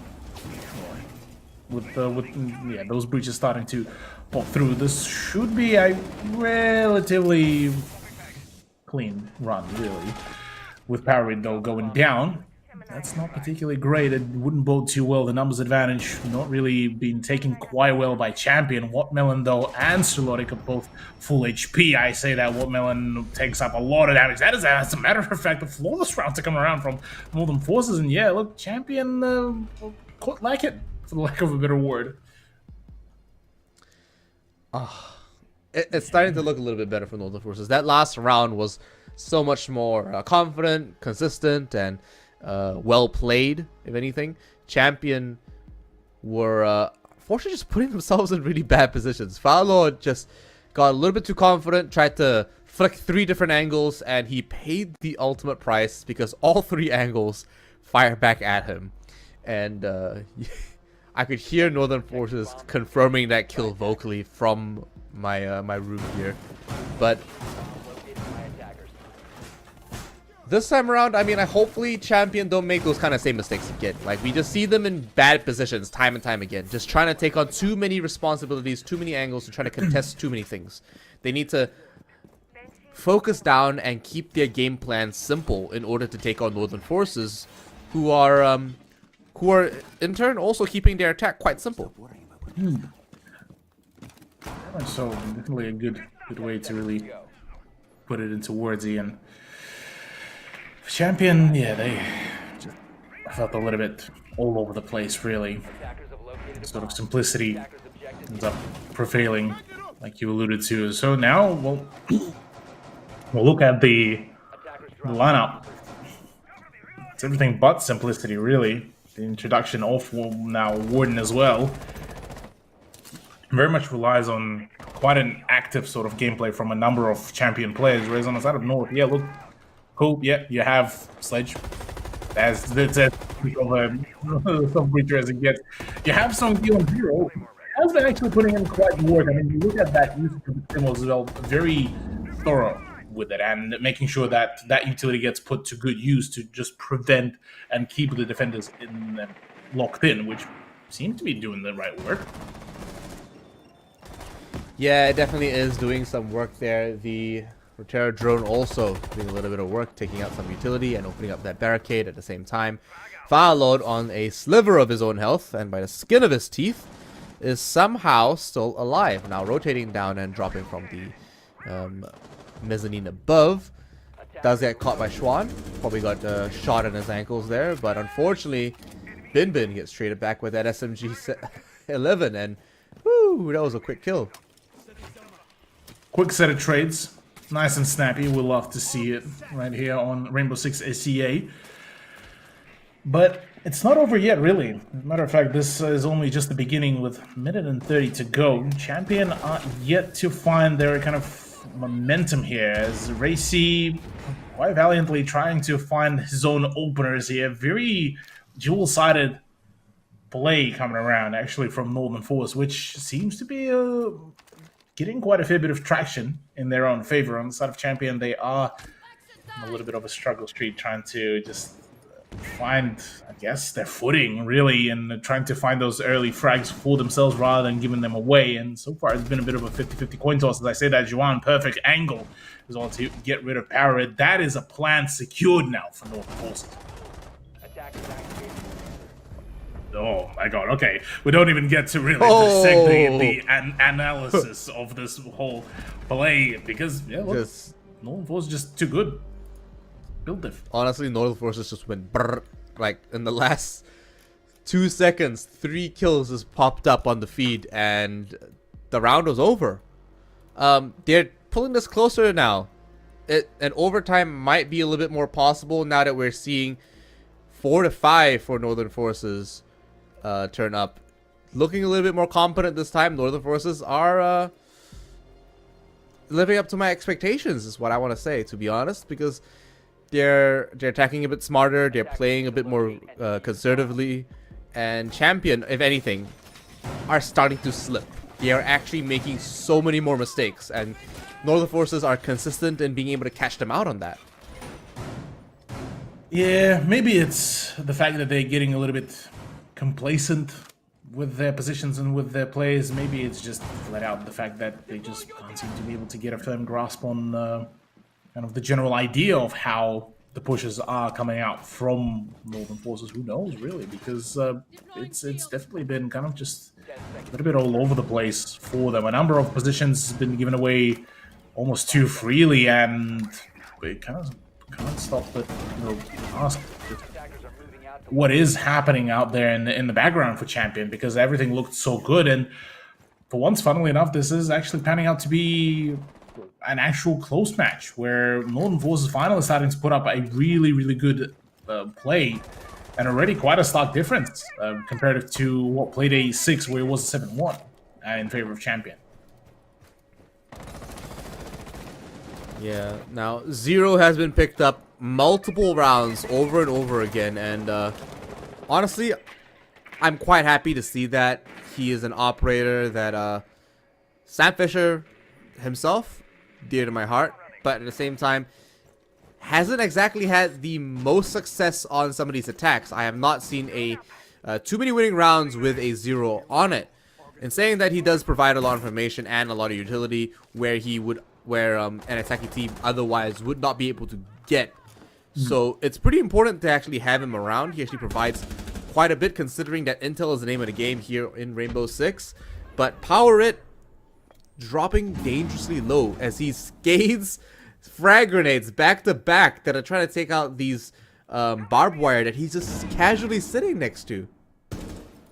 He's just relaxing really here, just waiting for the action to come, for the plays to him to come. Power It is just how is he survive is beyond me, but Solotic does make things right, at least in his own department. Frag grenade out. That is a cheeky grenade. That one is a finisher. That one is clean. Joan does double down as well. Solotic out of the equation once again. The big frag, the big performer now gone and out. Labyrinth to return the favor back on to Joan. 3v3. This is a much closer matchup. Now it seems like Champion have started figuring out what is the general pacing of their opponents, and Northern Forces, they haven't really changed a whole lot of things. Once again, another 0 camera does ring out in hope of finding some information, but Labyrinth, well, ending up spending a little bit too much time, does not really opt into that very same play. And so far, Northern Forces, I mean, you look at how they're clearing out this this utility. It's been great so far. Yeah, it is working out quite well. The Selma charges are doing quite a lot of work as well. And now that camera from Zongdi is going to provide a little bit more information as well. Gonsex goes out along with a clean kill onto Labyrinth's head. Nice performance by Zongdi so far. Not only providing utility, but also the frags. Frag's been good. Frag's been clean. Speaking of clean, Wattmelon actually lands a solid one. Swing comes around. 15's just less of that needs to come and play. Oh, what is happening? Oh, what a play! Oh my god, Wattmelon's so good. So good. Wattmelon, look at this gamer. Look, leaving all of Northern Forces absolutely shocked. Unexpected, like just flabbergasted by that performance. And everyone in Champion, Labyrinth, of course, the most animated one, just living for it. Match point now for Champion. Wattmelon just bringing out the watts in all of us. Like, what was that, man? Because he just pushed the red button. He was just like, I'm ending this. He did decide to fast forward the round into his favor, but yeah. Like we were talking before about Champions caught lacking, so were Northern Forces in that last bit of swing, expecting a full push through the Solarium, and ended up costing them basically the round. But the game of expectation is a little bit of a iffy one, and yeah, getting that replay, getting that sound cue in, getting the reload, and then going in for the sprints. Surprisingly that the sound cue was not there, but knowing how treacherous sometimes the sound engine can be, it do be like that sometimes. But nonetheless, it doesn't take away from a phenomenal play of Wattmelon with that SMG-11. Granting him that, by the way, that 12th kill, so already pushing double digits. 12-7 is not too shabby. 5 seconds to insertion. Attackers objective objective Oh is man, to defuse the bomb. Attackers drop the diffuser. we're Attackers match recover the point bomb here. diffuser. Match point is big. It's close for Northern Forces, man. It doesn't look like it, but it really is close. Oh yeah. It's been kind of the whole storyline of the game. Whilst yes, finally the scoreline does reflect to a certain degree how close the match is, it doesn't tell the story of how many of those rounds did go down to those 1v1s, 2v2s, where both teams faced, well, nearly quick annihilation, but courtesy of players like Sirlotic, now courtesy of Wattmelon as well, that sort of dream has been more so leading towards Champion rather than Northern Forces. But, you know, a few misplays, a few missed shots from those set sprays, and it would have been a completely different turnout. I say that, though. Followed, once again, catches an L, courtesy of Bin. Just like that. Well, Northern Forces... that's how you're gonna... Yeah, go ahead, sorry. If they're gonna do it, that's how they're gonna do it, man. Absolutely. Early frags will be the ones to dictate the pace. Do we feel like Champion would still be able to close it out in this round, or are Northern Forces just it was a minor setback on their way for a comeback? I mean, considering how Wattman performed and how Champion can, each of them have that potential. Each of them can do that, and you know what? As long as they do that one more time, that's it. That's it. But so far it's proving a little challenging. They've lost one. Wattmelon's already dropped a little low, and Xuan takes a little bit of damage, but Wattmelon facing death itself, staring it straight in the eye. Look where Labyrinth, though. That is a huge flank completely left unchecked. This could be where the play could really happen. Now pushing one, that's death. Out from the bar coming out, that's Yiga, that's big. The Zofia out of the equation, that's Racy, though, catching Wattmelon, the big performer from the previous round. The plan is starting to go down. The flank needs to happen ASAP. As, oh no, it's a complete fall. Bin is the one to wrap it up by the end. And oh my god, Northern Forces.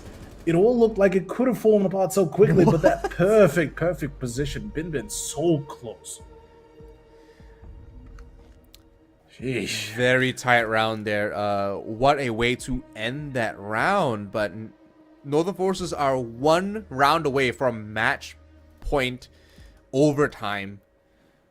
Just overtime. And trying to take this up is, a tactical timeout coming up from Champions. So understanding that this is make or break for them. They need to end this now and here before it gets way longer than it should be.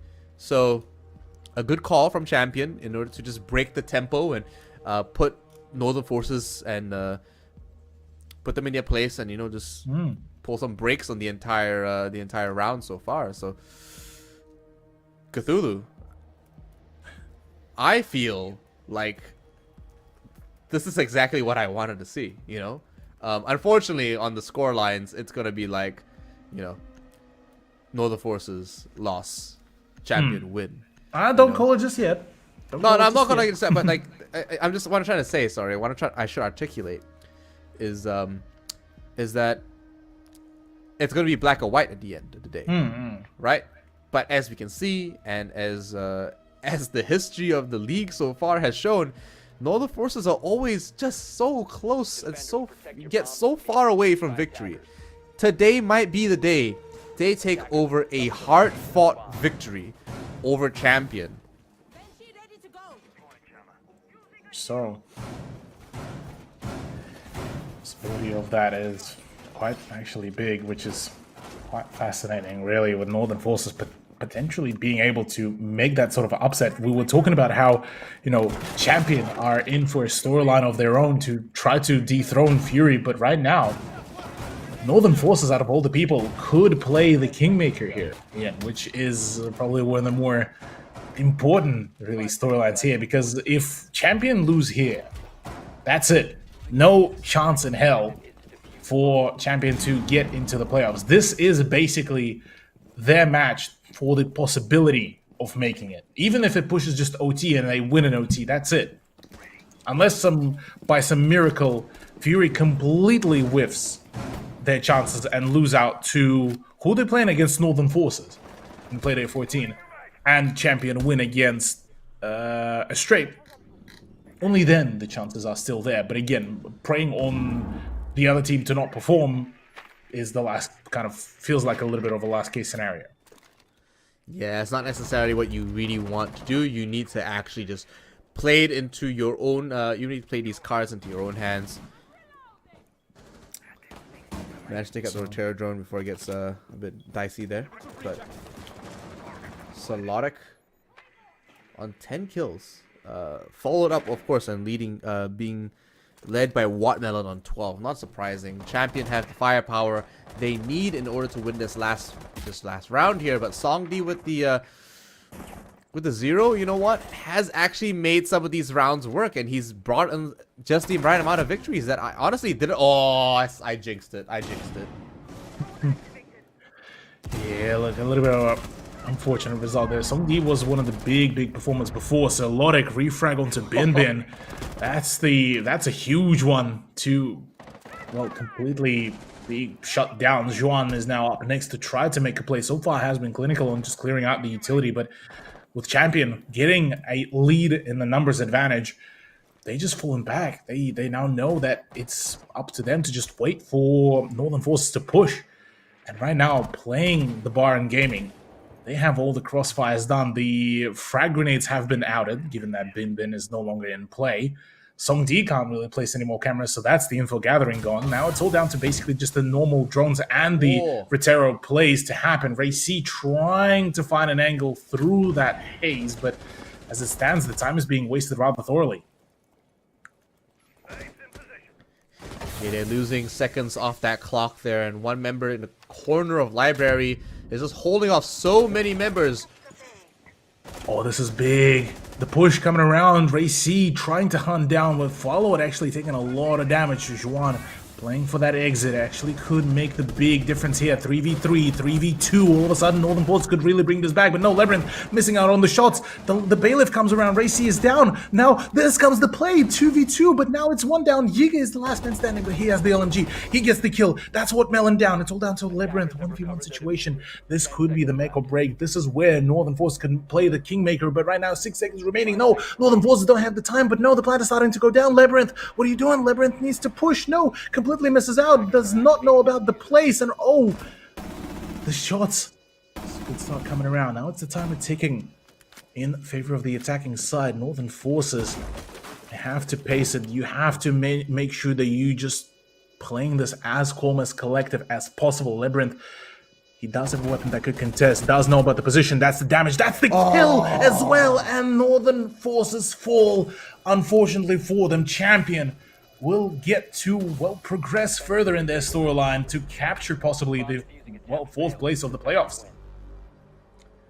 Unfortunately, Northern Forces just lose that by seconds off the clock. If they held on and just bided their time just by maybe like 5 seconds, they could have probably won that. But Champion proved to be the winners here today on day 13 of the Operation League in Southeast Asia.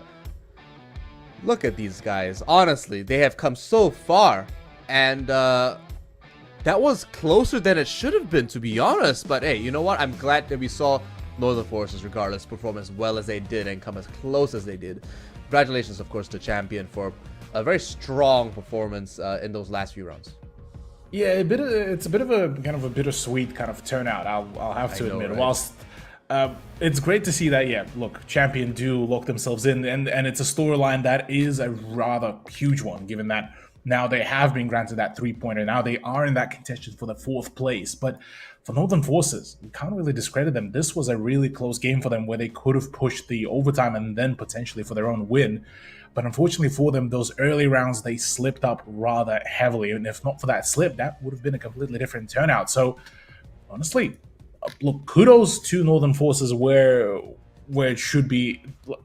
Even though they didn't gain a single point from this matchup, they gained a whole lot more faith from me in them.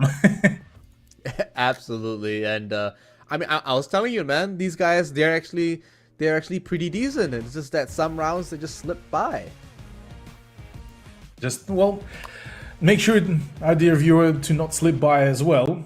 Do make sure to type in the hashtag Fight for Glory in the chat, and make sure to follow the channel that you're watching right now to be in the chance for win of some R6 credits, we do have some rather nice R6 esports skins as well already popped up, namely the Elevate AK-12 one that you could add up those R6 credits to start saving up for that set, plus the really nice Operation League Southeast Asia pin as well.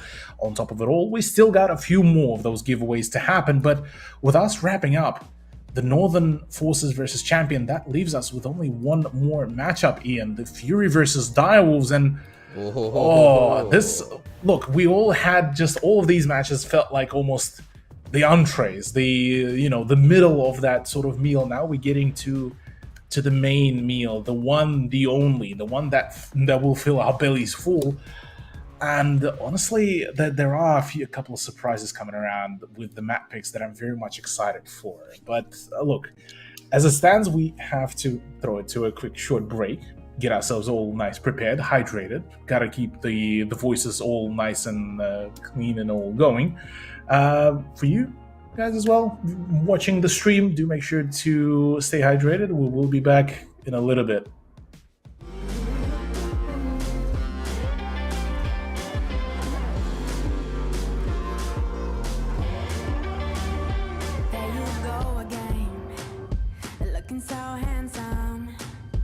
Oh, you have your way, and it's making me weaken. You and your status, walking like that. It's really getting too much, but I can't pull back. Though I try to resist, I can't fight this. And no one makes me feel like you do. And no one sets my body on fire. And no one gives me shivers like you. Oh, no one does it better. How I try to sleep, but you're deep in my mind. Got a hold of me. When I'm awake, I'm all blind. You and your magic, like infinite power. God knows I try to resist, but you're pulling me closer. Oh, I gotta stay away, but you won't let me. No one makes me feel like you do.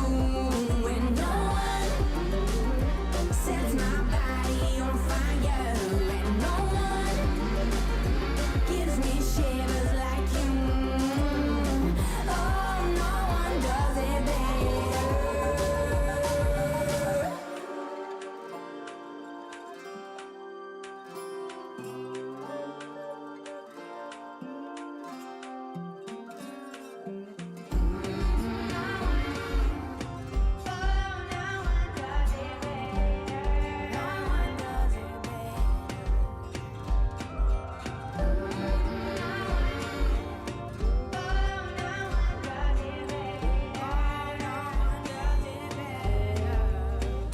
And no one makes me feel like you do. And no one sets my body on fire. And no one gives me shivers like you. Oh, no one does it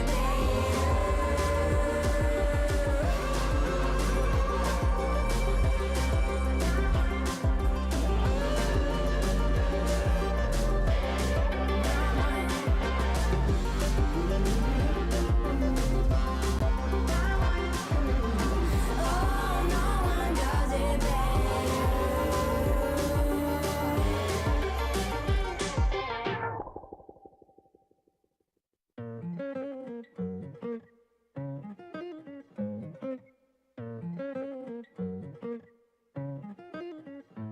I've been on the road, I've been doing shows. Now we eating steak, remember sleeping on the floor. Stealing at the gas station when the time was cold. In the kitchen, hot still trying to flip it out the stove. Rocking fake J's, praying that nobody know. Watch them take my dog away, it was way too hard to stay composed. Fight to see the light of day, all this blood on my clothes. I was tired every day, green light, it's time to go.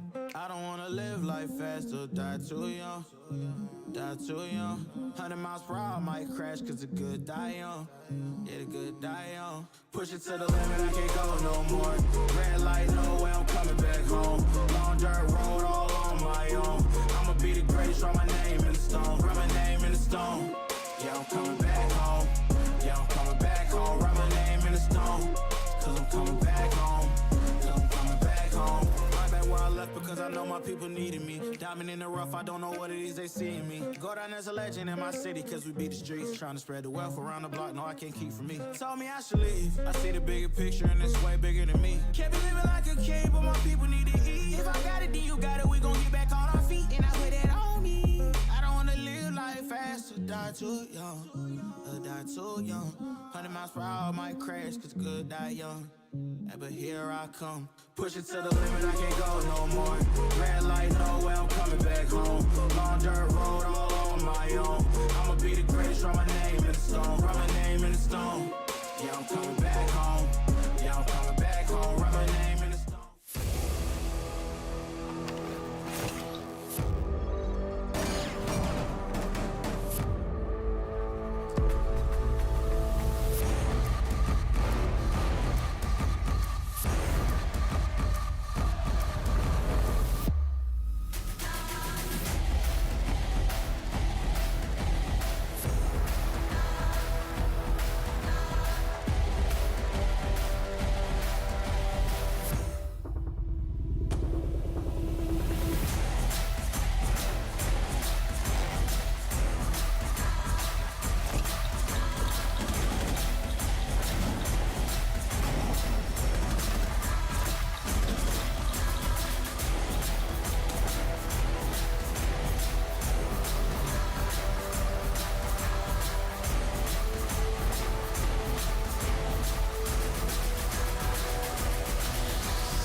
Fighting hostiles is like solving a puzzle.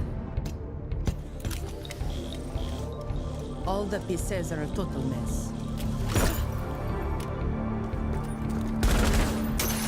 Then you solve it as if you always knew the answer.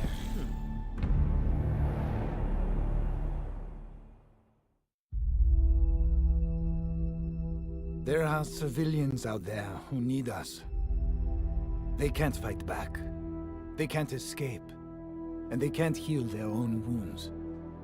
That's our job. And we're the best at it. By being careful and compassionate, we can make the world a safer place for everyone. We do this to be of service. And we can't afford to be complacent.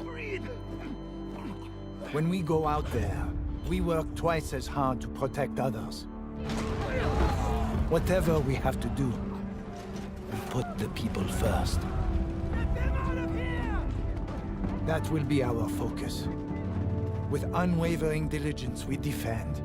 And we get to say that when Wolfguard is on the field, things will be different.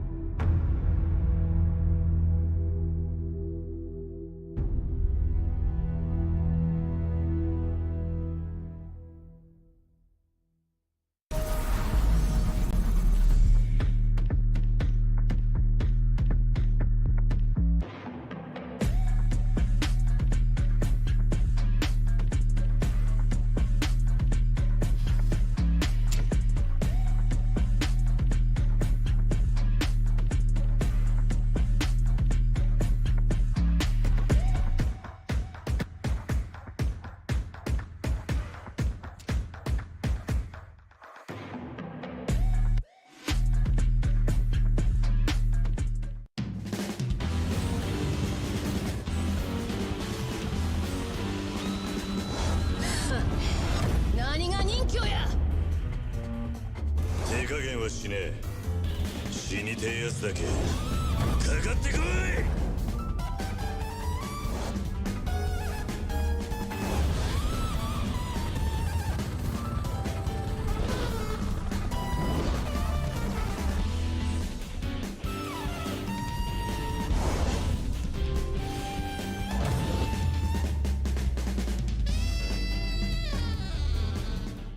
Get your squad back together in Rainbow Six Siege to earn free operators and an exotic weapon skin with the Squad Up reactivation program. If you've played Siege in Year 7, find up to 4 teammates who haven't. Play 5 matches of any PvP mode with them to earn your rewards. Your teammates will earn a free operator as well. Then they can bring back 4 more players to earn even more rewards.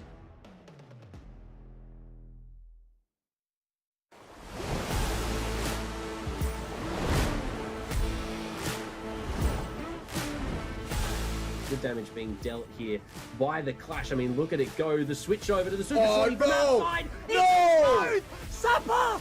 No way! Somehow, the vertical being opened up. That's actually the bomb side. It's Pecan through the floor to find the kill on the Phenomenal Souffle is downed, however, but inside of the pantry, Pecan goes huge. No! With the shotgun for 3. Direwolf. Unfortunately, this is out of his reach just now. Jackie Wu going to turn this corner, going to win that trade and pick up 2 for himself on a double kill. Schwan, he's waiting here in the corner. If they don't expect this, and he can get found, and that he does. Going big. Toxic Bathe still in the hands here of Ray C, but he doesn't win out the fight against Jackie Wu. A 4K quad kill. The rest of the attackers are in an advantage. Toji and Ape, of course, on that board mean that it is anyone's game at all times. I mean, I like it on rifles, but the SMG-11, who knows? Oh! Ape! I'm telling you, man, it's good. I'm telling you, it's good. Well, he's certainly proving me wrong! But Ape, he gets a triple kill in the hand. Monkey business abound. Toxic Babe to pop off. And I have sunken in my words. It's all down to Pecan. 1v3, downs 1. Can he find 2? Oh, there's no way he's gonna win this fight. no. He's sprinting. There's a shotgun wave. Oh. He retrieves the diffuser. How does Pecan actually get away with this? 30 seconds. He's gonna go in for the plant. Well, they might just be able to come out on top. The one is spotted. Second one does. Pecan lands it. He just plays it down to a T like it's nothing. Infian.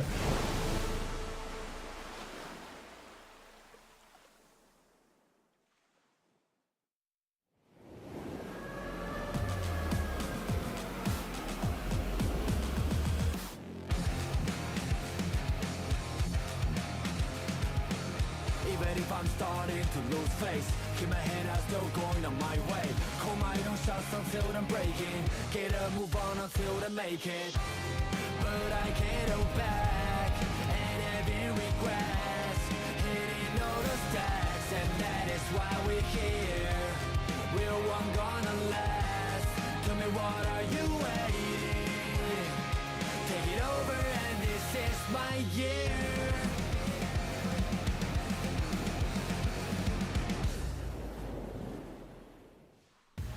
Welcome back, ladies and gentlemen. We are in for the final matchup of Playday 13, and Ian, it's been an absolute roller coaster of emotions, especially with that last one. Northern Forces nearly managed to completely shut down the chances for Champion to possibly push this storyline into the playoffs. And you know what? I think it's a day of ramping up every match, right? So every match is just getting better and better.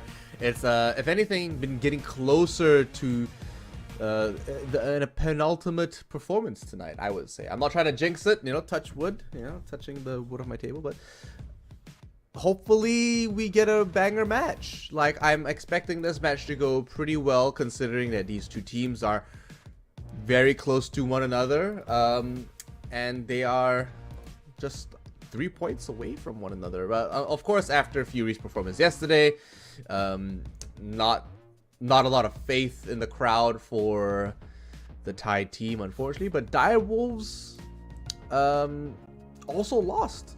Sure, it was much better in performance, but at the same time, it's not like they've had a stellar performance this entire league either. So I honestly think that it's still possible for Fury to win this. They have performed much better than yesterday, up till yesterday.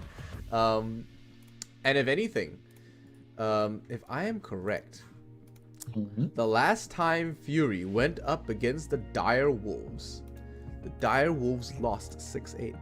Yep, that's the one. Fumbled the bag, trade of 4-2 halves, and yeah, me and Panda were very much confused as to what was happening. How was just any of that really being allowed? Because on one hand, first half was just telling the story. Yeah, Direwolves will take this through and through. Just no issues, no nothing. And then the second half is just, hello, Direwolves, wake up, please. But look, all in all, this is definitely going to be a bit of a grudge match, because obviously on the side of Direwolves, they are now well and truly entrenched into the playoffs. So, well, bar some miracle run, they ended up getting dethroned, but look, I suppose we'll save that sort of storyline for later down the line. Fury versus Direwolves, yeah, look, on one hand, Fury, a team that had a rather unfortunate result in Apex South, they had a relatively okay-ish run here, whereas Direwolves, it's a roster that whenever they're losing, it's losing by just that a small margin and just whiffing their opportunities from pushing from the match point onto the winning round. But Fury, it's a roster that has been kind of a bit on and off, hasn't it, Ian? Yeah, it either is hot or cold.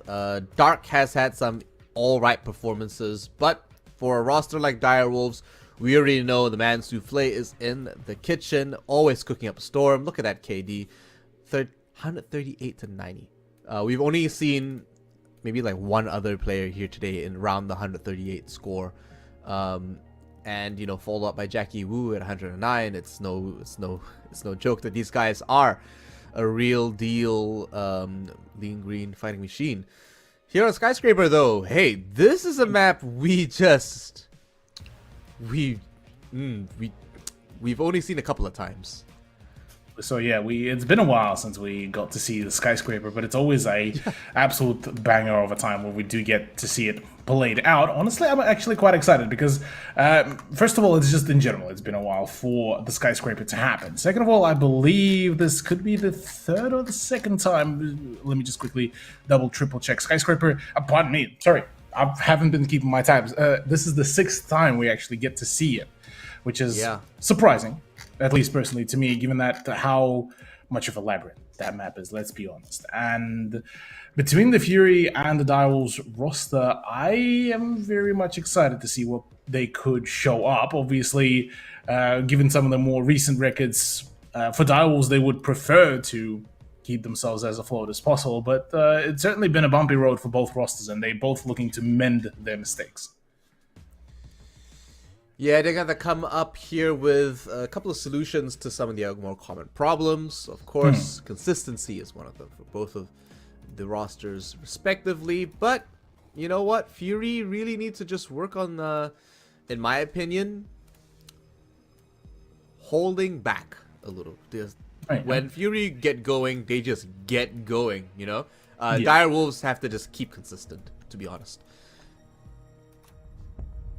That is a very good point. Maverick, out of the equation as our first ban, do we feel this will impact the game a whole lot, or is it more so just kind of sake of sanity kind of thing for Direwolves, Ian? Honestly, I think it's the latter. I don't think Maverick has a massive impact on Skyscraper. He does obviously have strong positions like over at Geisha. Nook is another pocket pick ban here.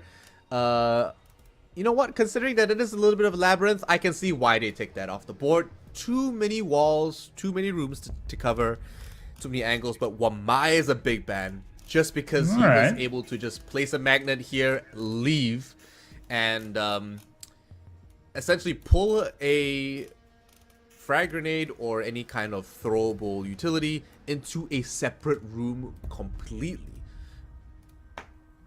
Yeah. Could be an interesting game on our hands here, Ian. Very much curious how now Skyscraper will really shape up now that the aforementioned Wamai is gone And technically the two nade wielders, so the general explosive utility will be a little bit lesser, or at least the opportunities for those will be lesser.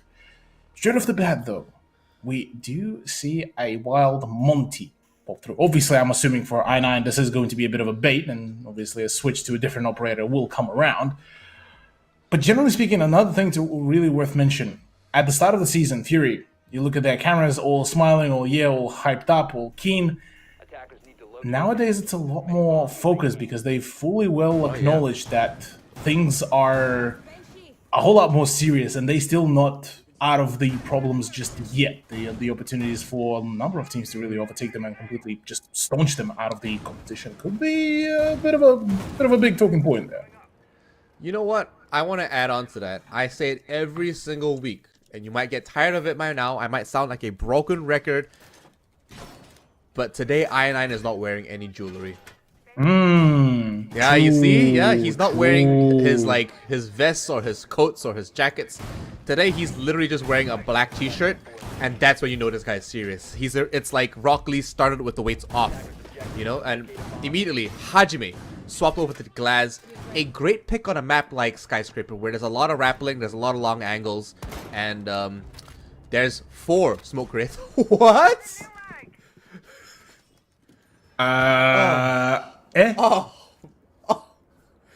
Jesus. That's unfortunate. That is okay. Well, off to a big start, I suppose, for the defense of Direwolves. But that's one hell of a way to instill a bit of a tilt. Oh man. Hey, you know what? What a great way to start the game. Maybe I9 can actually bring in a bit of an equilibrium here. Monty obviously can juggle quite a few operators pointing their guns at him, and he can actually hold that down quite well. He's going to pick up that diffuser. He's going to probably be the one to plant it as well. Shield going down. Does hear the Banshee go off.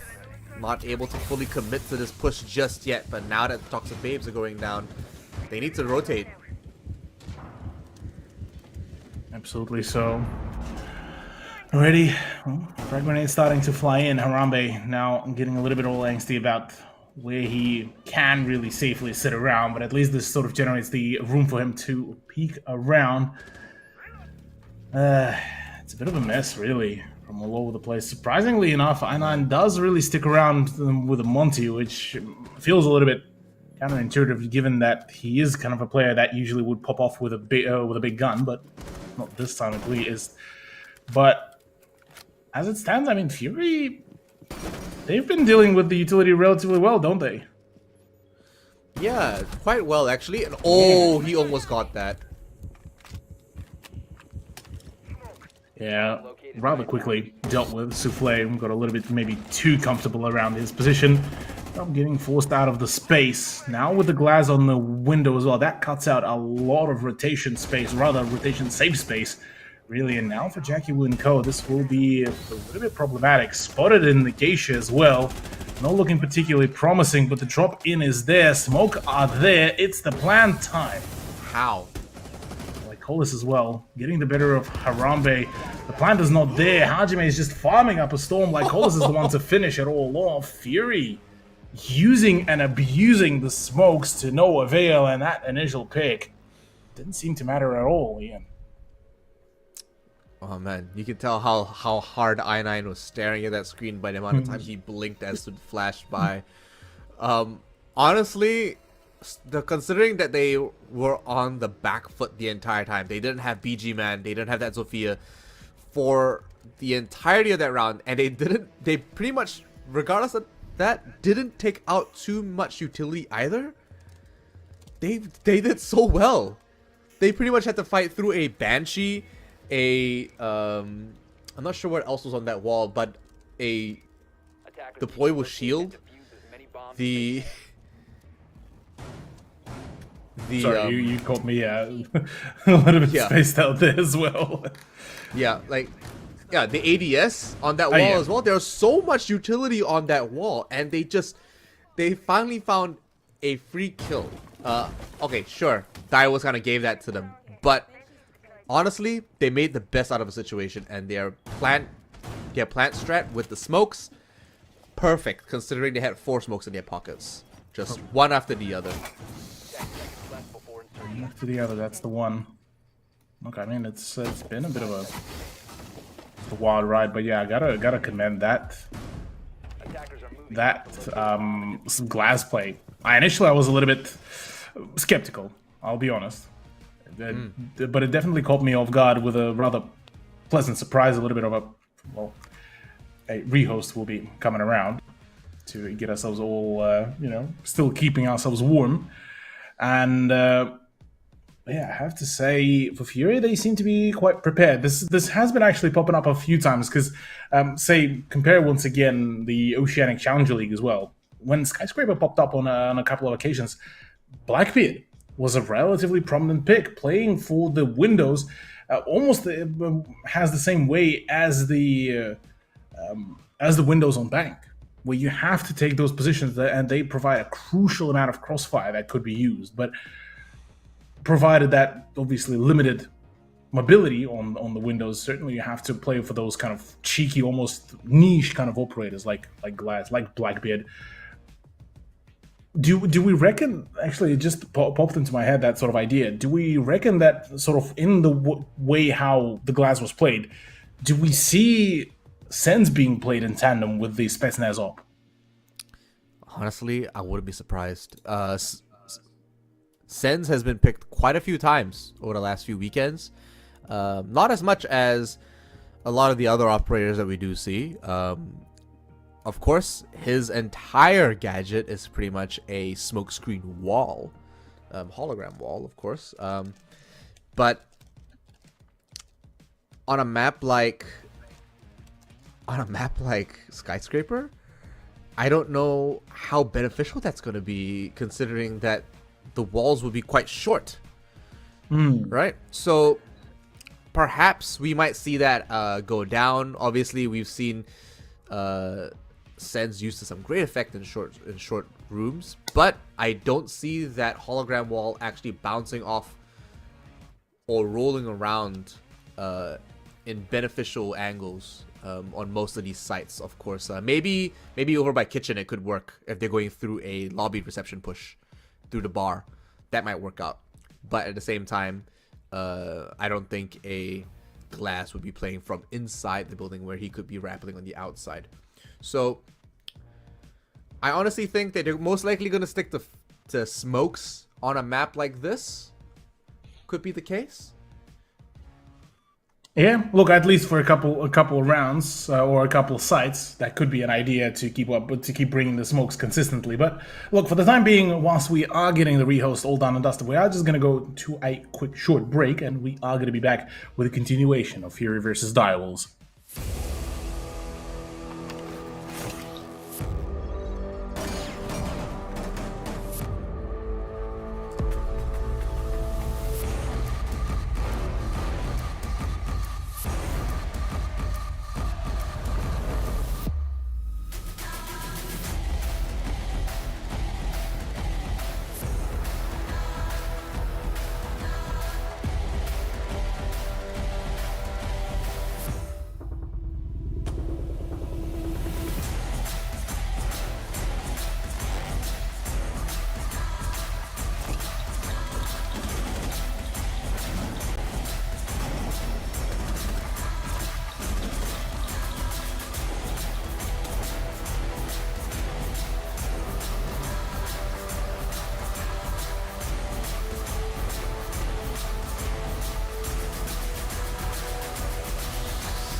Fighting hostiles is like solving a puzzle. All the pieces are a total mess. Then you solve it as if you always knew the answer.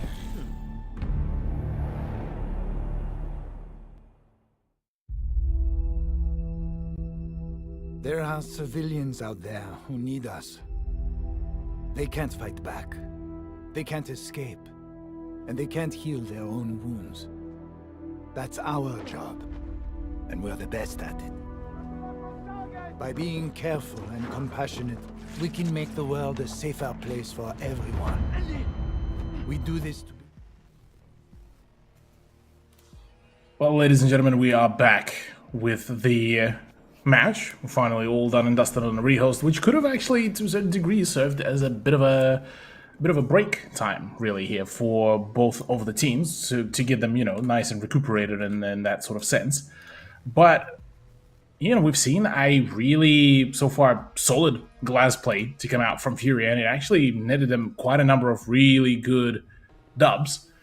But now with the choice of Warden from Ed, how free can Fury really play around that sort of Spetsnaz pick? Defenders, protect your bombs from being defused by attackers. Ooh. Like I said, honestly, I just think they're gonna just bring a lot of smokes. True. Yeah, they have like 4 smokes on them now. You know, they've got 2 on Monty, 2 on Hajime again. And honestly, that Monty is working out quite well. So I'm not sure if he's been taking like notes from Red Sun or Luna Meadow, but you know what? I'm glad to see it back in the league, and I'm glad that it has not lost its flavor. But overall, Fury are doing. They're quite confident with how they're playing, and the setup so far, technically 3 rounds, 2 rounds technically, in a row. Similar for both sides. A couple of extra holes though, but now with the Azami on the board as well, they are able to conceal and add in a little bit more padding on some of these soft walls just to make it a little bit more defensible. Absolutely. Yeah, Azami, very much of an exciting pick. Especially when she was first introduced. Every time we get to see her, almost felt like a unicorn appearance, but in a good way.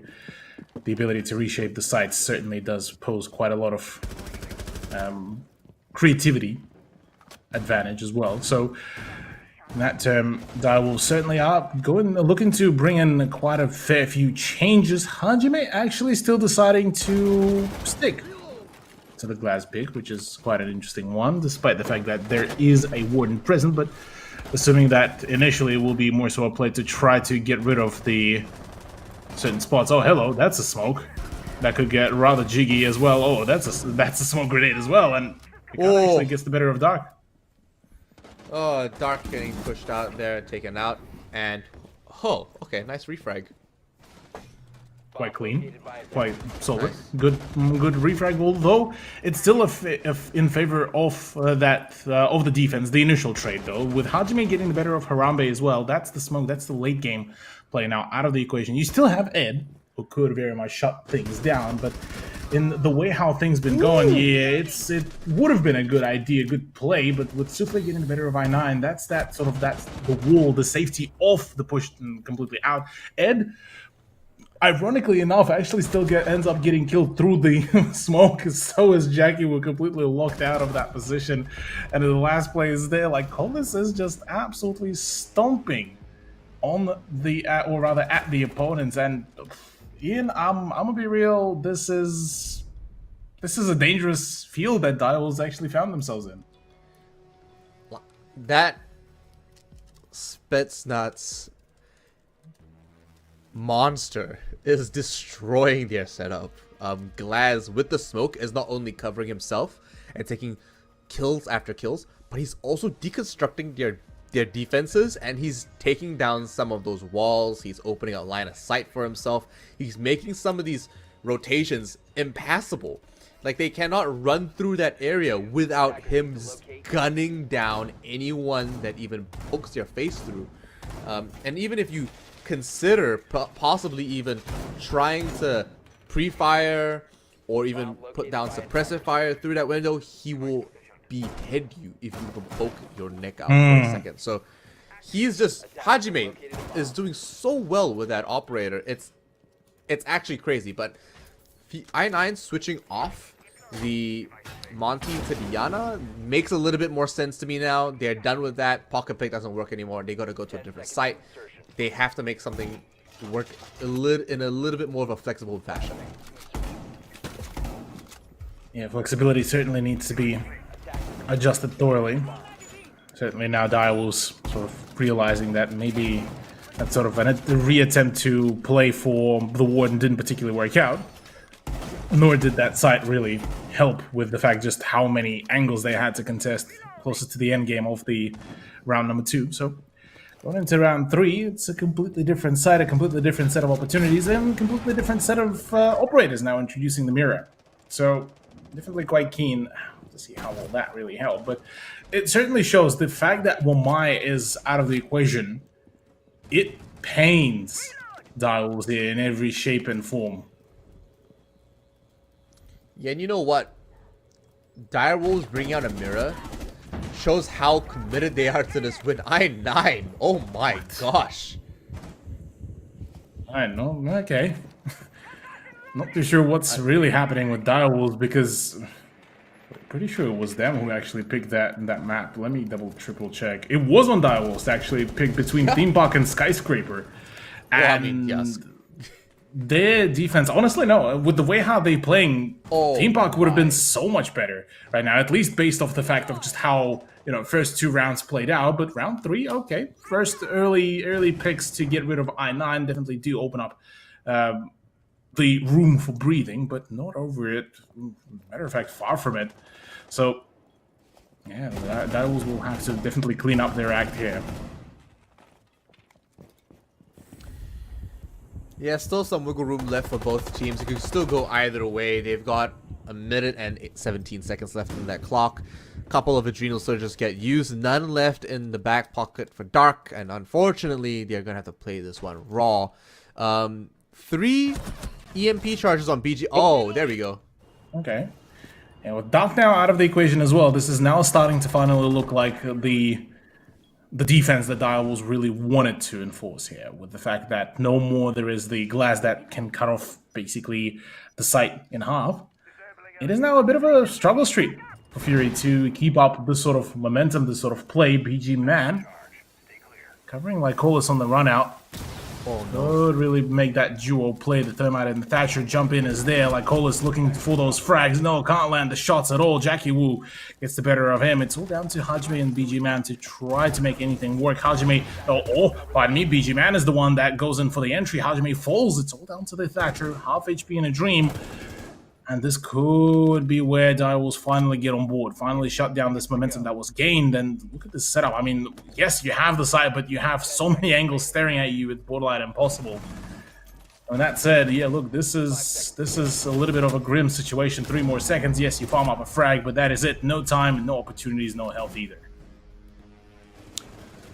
Direwolves finally win a round for themselves here.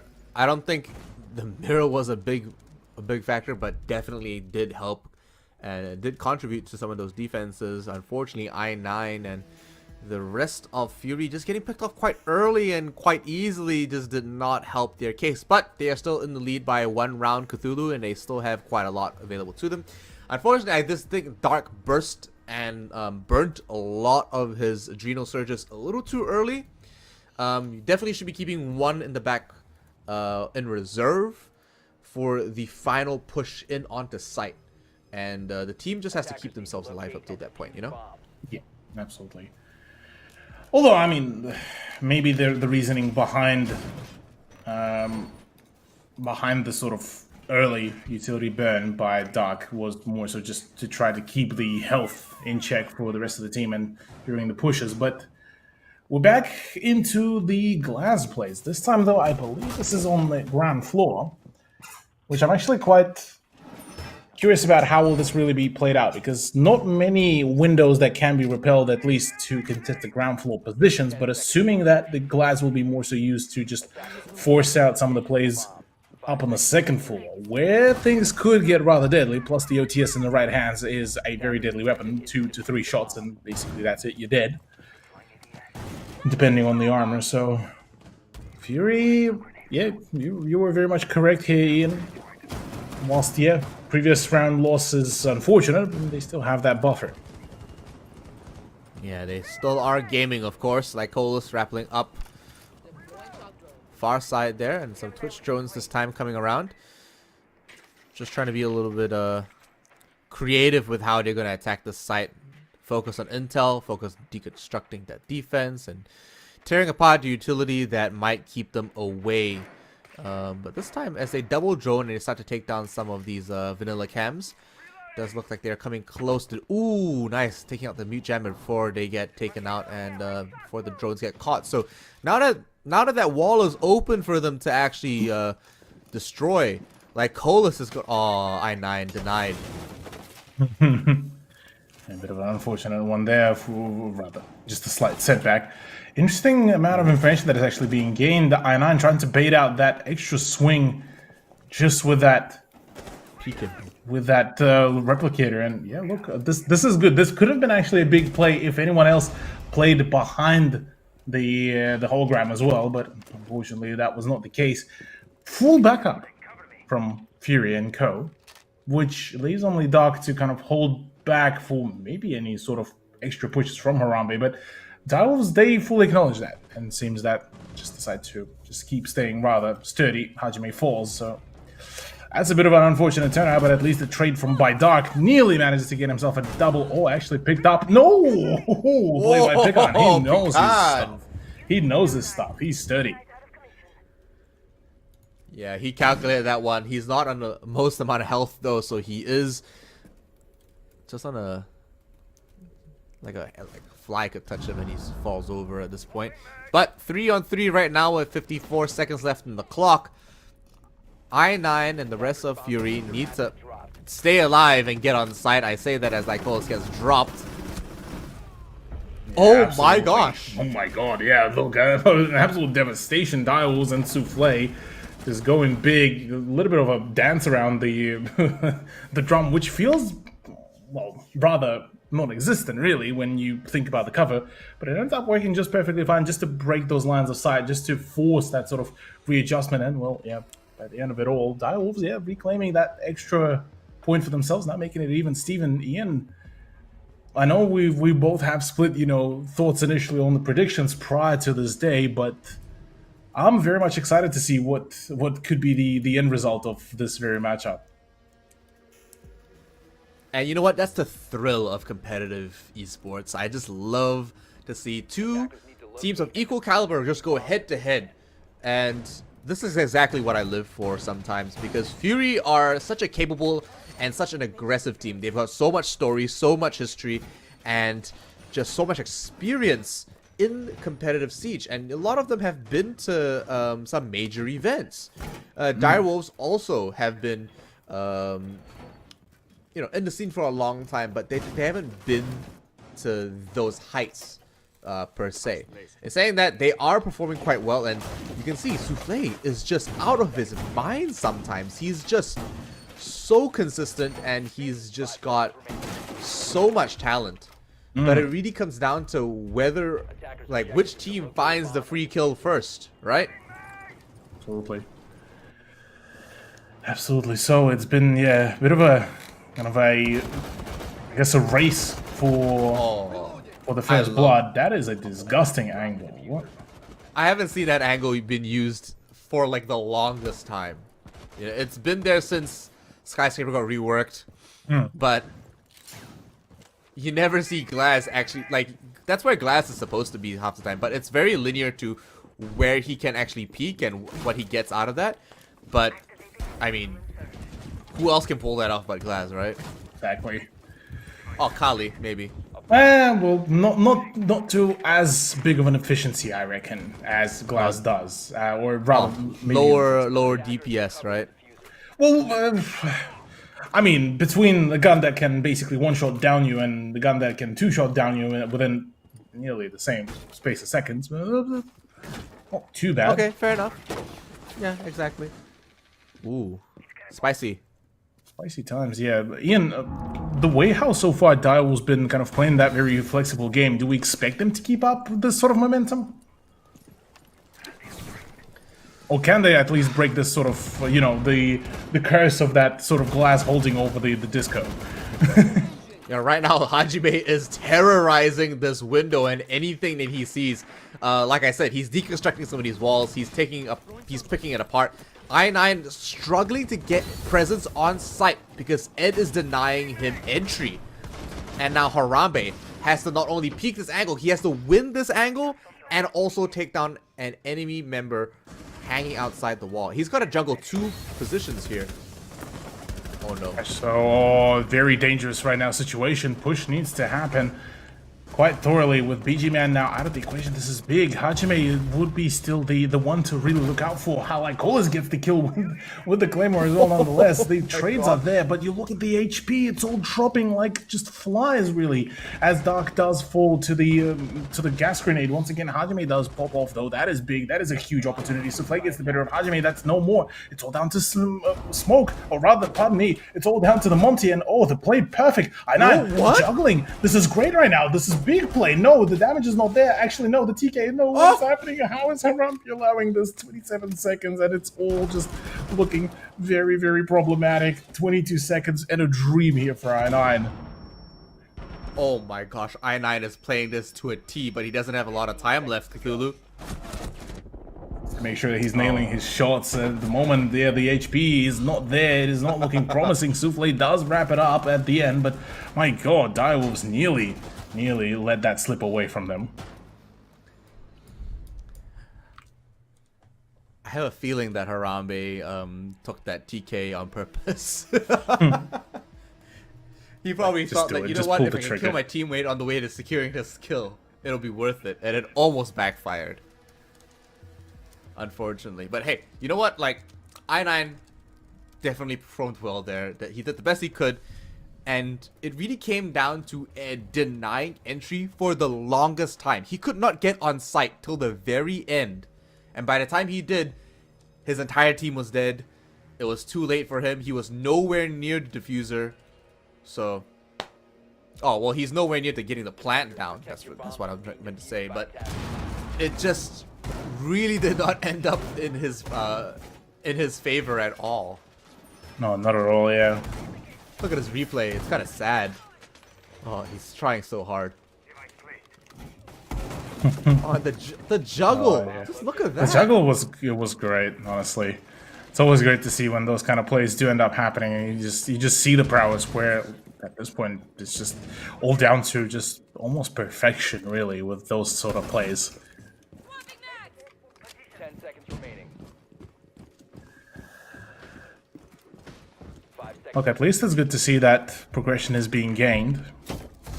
So we par for the course in at least this regard. But I gotta say, it's been great watching some of these teams, you know, slowly but surely develop kind of their playstyle, the way how, you know, they approach some of their opponents. And with the introduction of IQ now for I9, fully realizing that, you know, Monty has kind of extinguished his usefulness in terms of this very matchup. Time to, you know, move on to something different. Meanwhile, for Hajime, it's the introduction of the Capitao that I'm actually quite surprised for. Yeah, every time he makes an appearance, he always surprises us just because there are other operators that can pretty much do the same job and maybe just do it a little bit better. Of course, he's still unique. He still has his uses, and he brings a plethora of utility to the team. Smokes, asphyxiating rounds, which is pretty much area denial. Fantastic for your post plant. And on top of that, 2 claymores. So very, very big for him to be on board. And of course, we haven't talked about it, but Thatcher is on the board. Yeah, Thatcher indeed. Yeah, finally seeing some light as well. Haven't really seen a whole lot of him. BG Man picked him once in, I believe, round number 3. And that was basically about it. And really, yeah, it's finally back to a little bit more of a kind of at least vanilla operators to a certain degree, seeing some of the picks to start coming around, but Pecan this time playing in a whole lot more dangerous position where he could really be outflanked, pre-fired through the wall, and yeah, with I9 falling, at least there's a trade between himself and the Souffle, actually, both tapping each other in the head. That's pretty big considering that your IQ is now off the board, but Souffle's Black Eyes have already been deployed.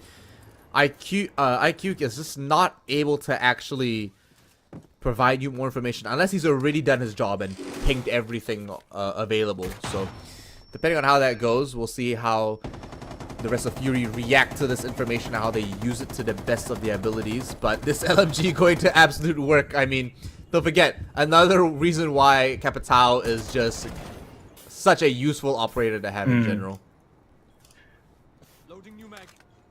Yeah, Capitao will definitely make things a whole lot snappier for a number of reasons, for a number of plays. So with that said, Doc actually is the one to get the better of Jackie Wu. No more Direwolves have that sort of numbers advantage, and right now Pecan forced into a very uncomfortable position. I say that though, Harambe does double down, Pecan does double down, Lycolas though returns the favor, 2v2, 2v1. Harambe continues his own rampage. It's all down to Hajime, the M249 wielder. The play is there, the LMG does go large rather, but the time is running low, 9 seconds. It's a complete run for it, but no, I say that, Ed just re-swings. Perfect play. Direwolves back into the swing of things, and this so far has been just such a chaotic map, no matter who ends up winning. And you know what?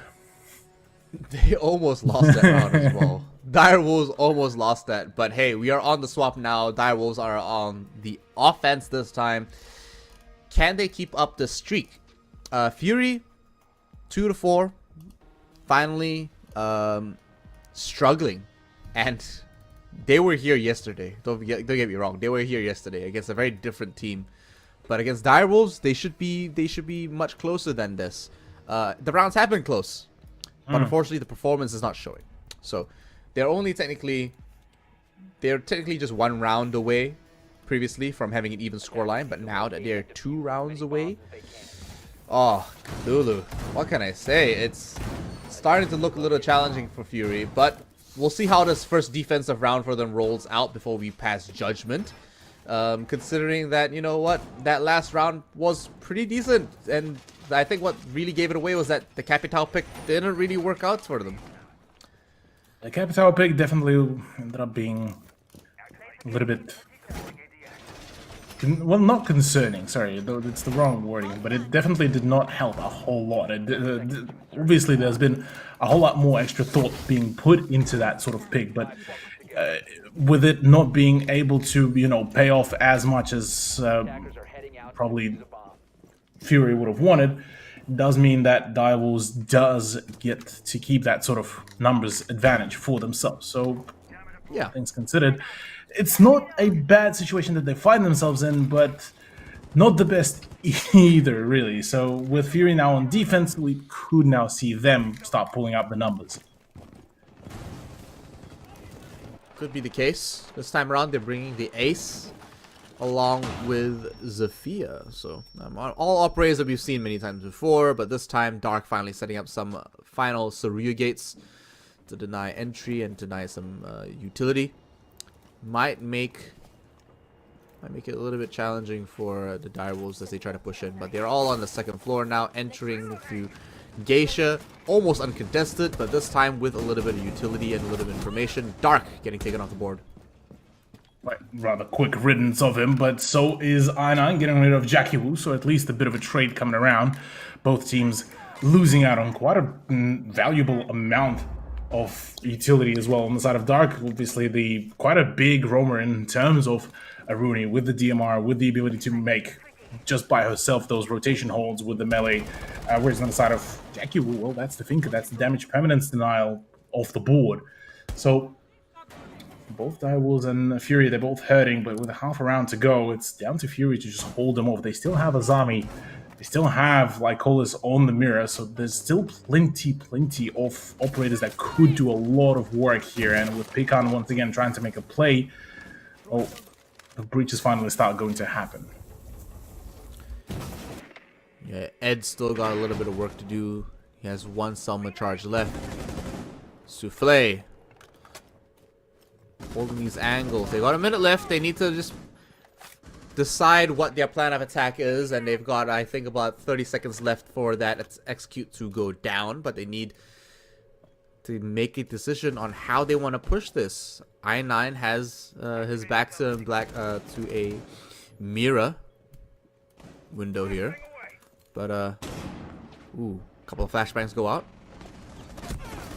The flashbangs do go out. Gosh. Ed does get the better of I9 in a rather swift manner with Lycola's down 2. Fury are looking to try to hold off as long as they can. 26 seconds is all that they need, but I say that it may be a little bit too much as the Direwolves just completely roll their opposition. Ian, that's the 5th point. Direwolves, bear in mind though, they have been in these kind of situations before, especially with Fury. They have had that sort of a 4-2 half, which looked extremely dominant, extremely good. They go into the second half, start that scoring towards the match point, and that's where they start faltering. So whilst, yes, this has been a really good turnout for them, they have been able to clean house. This matchup, by the way, will very much decide also if Champion are even going to be able to catch up and overtake Fury. Because we look back again, Fury are playing against Northern Force, and Northern Force could still pull a bit of an upset. But even then, in the fact of the round differential, Fury, up until, well, actually at the moment, they have 11 rounds advantage over them. So for the overtake to happen, Champion will need to have a very, very clean game to even have a chance, I believe, to really catch up to them. So there's a number of, opportunities that could really, signal for the issues. And especially if Fury do end up losing to Direwolves, say something like 7-3, 7-2. Oh, man, there's going to be a bit of a nail biter closer to the end of the Playday 14. Oh, you know what, though? Tomorrow's match between Champion and Estrape is pretty much going to be a Champion game. That could be an easy 7 rounds for them. Not to put the Estrape down that bad, but it could be an easy 7 rounds. Which means if Fury don't win this, Champion take that 4th slot. They take that 4th slot easily. Yep. The beautiful thing that is the esports and the competition within Operation League as well is just all down to the final Playday, and that's exactly how we like to see it. Direwolves, though, with them getting rid of the Azami, Hajime, the big player, the menace on the glass back in the first half, no longer gets to actually have his own fun, which is, well, rather upsetting for him. But Fury all of a sudden just feel a little bit disorganized, feel a little bit picked apart, and partially this could attribute to the general kind of swing of things. I say that Souffle just spots and just annihilates poor I9, not really giving him a whole lot of opportunities for the swings. Not at all. 2 members down of Fury this early in the game. Not great. Dark not able to find that drone either does mean that it's really an uphill battle for them. Lycolas is going to have to find the frags in order to secure this. BG Man and Dark are capable of it, but they're not in a position for it. Lycolas has the experience. He has the skill, and they need to find this. But Direwolves, they are a 5-man roster, and they have a minute left. They can do so much with this.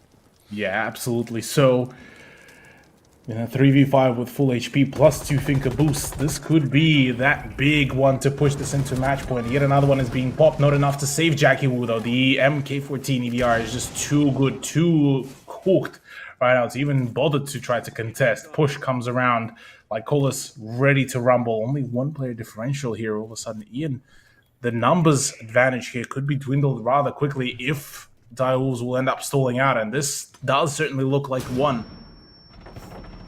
Push comes to shove though, in comes the swing. Lycolis does get the better of one. That's triple kill for Lycolis, but at the moment, the rest of the team fell apart. 1v1, SMG-12 in hands against Pecan's LMGE. Does Pecan know? Pecan doesn't know. He has the inkling about the push, but no, the timing is so good. Oh, the sun cues are all there. The diffuser has been picked up. He does know about the positioning. In comes the swing. The pre-fire is good though. Lycolis plays perfectly off the back of the impatience.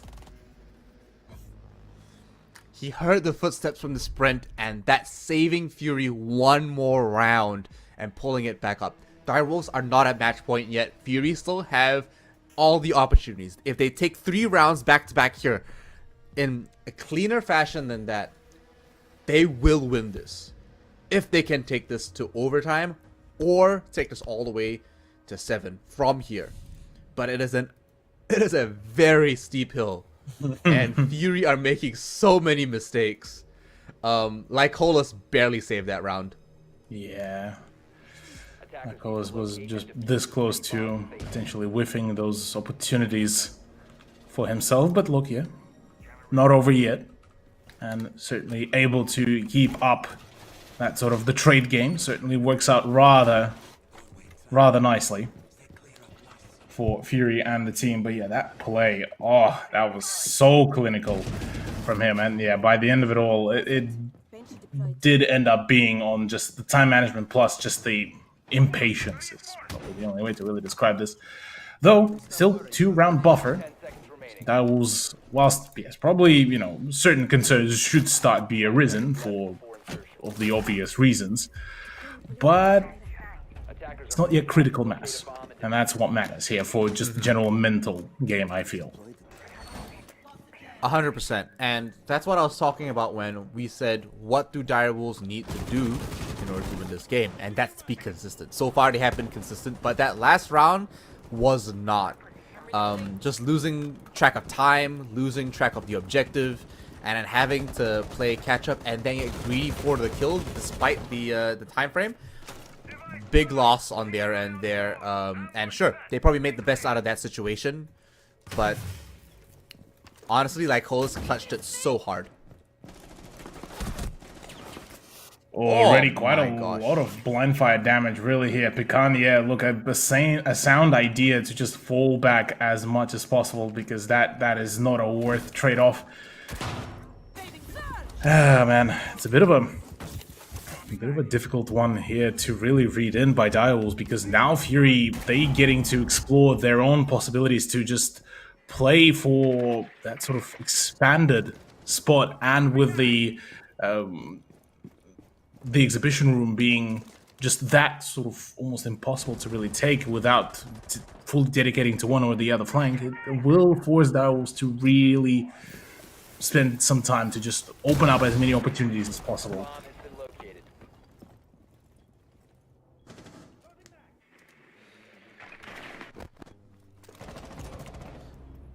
Oh my gosh. Iron being taken off by Ed like that is not great. I mean, Kapkan already has put down the EDDs, but one less defender is never a great thing. Especially if it's Iron 9, your top fragger or one of your best performing players, along with Dark. Along with Dark indeed. Could have been a big possibility, but I say that Jackie was good. He's clinical, so is Hajime, though. Just under a minute remaining. Lycolis all of a sudden pushes as well for another one. 3v2, still man advantage is there, but Hajime falls to the shot. Lycolis is good for his own one. That's one more down.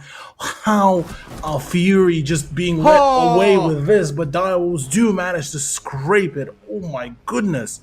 One by one, how are Direwolves not learning of that?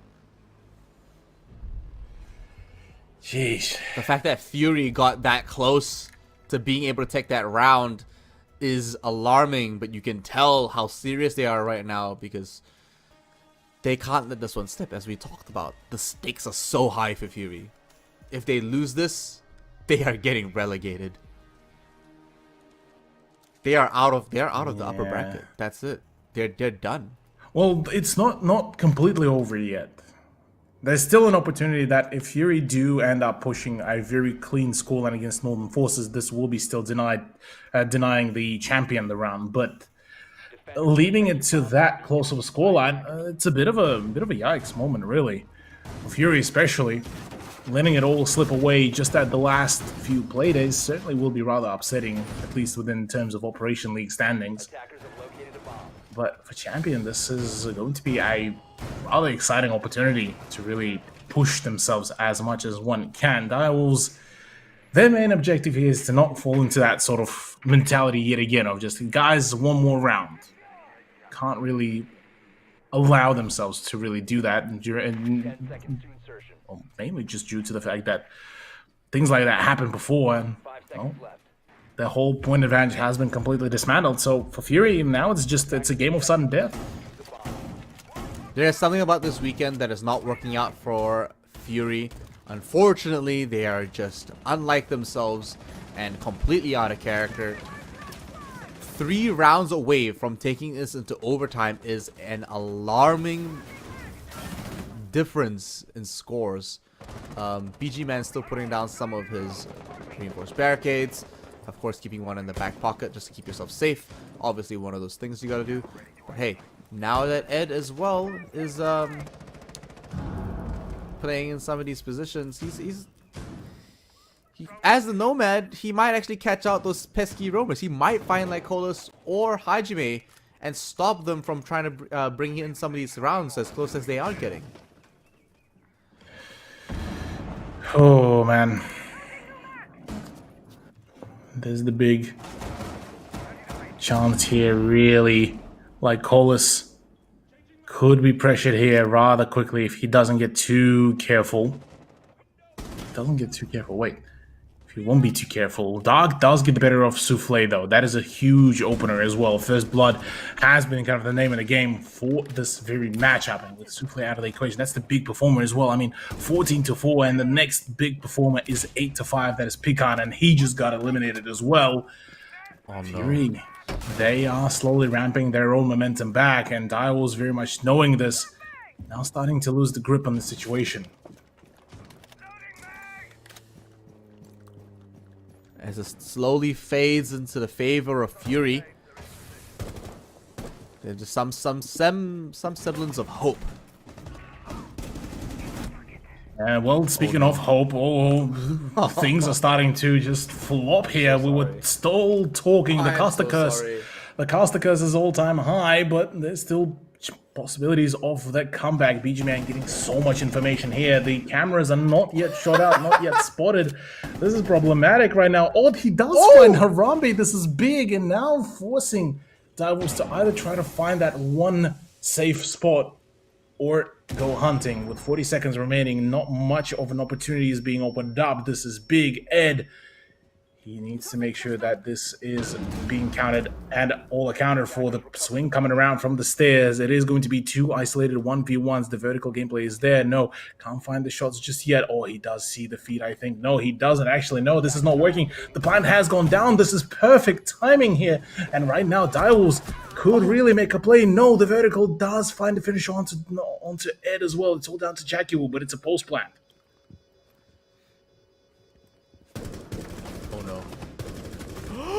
Oh, he comes the play. No, Jackie Wu. Oh my lord. He does wrap it all up. It is a GG by the end of it all. The play certainly works out as, Direwolves. That was dicey at best, but they managed to keep it rolling. They managed to keep the ball going. And they do confirm themselves in the playoffs. What an amazing performance from Direwolves. Stone cold.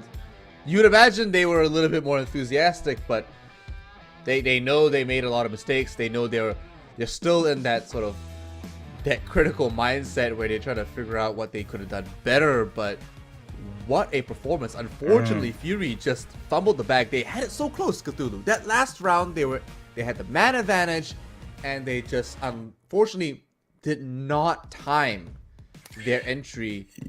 And they didn't know where Jackie was at all. Yeah, it did ultimately come down to just unfortunate either timings or not really having, full-on knowledge as to where the actual plant would go down. And yeah, look, at the end of it all, just ended up happening as well, just purely due to the fact that just Direwolves were just on a whole new level. Really, they finally managed to push it really, really well. Their general kind of play has been really well paced, and yeah, look, Skyscraper is definitely going to be the claim. So can our viewers claim some points as well. If you type in the hashtag Fight for Glory, you can get into the draw for the 600 R6 credits plus the pin as well. And well, this is going to be for this playdate, the final set of giveaways coming around. We do have some more coming in for the playdate 14 and the playoffs too, so there's still plenty of opportunities for that. But Ian, what a match. I mean, I genuinely I've expected a little bit maybe more push from Fury, but certainly this now opens up the the talks about, can even Champion now make it into the playoffs? Oh, but that's the thing, isn't it? Like, the ladder is so tight right now. Champion, they definitely, I mean, they definitely have that game over Astrape. I do not see them losing to Astrape in that round unless Astrape pull off some miracle and they were just like baiting everything just to gatekeep from below. Actually, I just realized something, Ian. So now that the scoreline has just updated, and all the count-ups have been done, 12. So currently Fury and Champion sitting on the same amount of points, right? Fury are currently plus 12 on the rounds, right? Champion on plus 5 currently. So for Champion to basically just to catch up to in the round differential, they need to have a 7-0 victory tomorrow. Or well, yeah, tomorrow.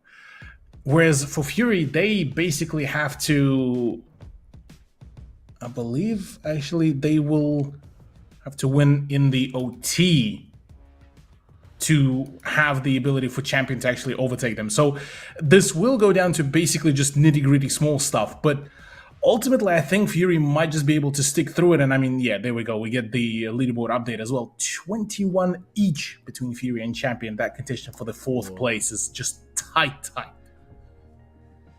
It is going to be nail-biting, if anything. These two teams are going to go head-to-head, and honestly, it's either one. Everyone else is pretty much secure. Direwolves Elevate and Gaming Gladiators, I do not see them being dethroned anytime. The real battle now comes down to Champion and Fury in tomorrow's match. So, jeez, man. They're not even facing off against each other. That's the thing. That's the real catch. Because tomorrow, Gaming Gladiators takes on Direwolves, and then Northern Forces takes on Fury. Yeah, that is going to be an absolute heater. Definitely keen to see how Direwolves play against GG, because that could be one of the big highlight matches for us. But look, yeah, this has been an absolute heater of a playday, honestly, and I'm very much excited that we all got to see some really solid performances. I mean, starting off with Elevate, that was a clinical cleanup of Astrape. Unfortunately for them, just things didn't really pan out too well. Definitely, I was very much excited how Northern Forces and Champion did go. A 5-7 scoreline that nearly went into OT, and God knows what could have happened after that one. And look, honestly, the remainder of the match, GG, OBS, and Fury Direwolves look a little bit of a saddening kind of turnout for Fury, but yeah, Direwolves back into the swing of things, it seems. Yeah, Direwolves are definitely finding their second wind here, and they're definitely finding some good stride. But I actually don't know if Northern Forces can win over Fury tomorrow. It is obviously something we'll just have to see on play day 14. Of course, you have to tune in to find out what's going to happen between these two teams between 4th and 5th place.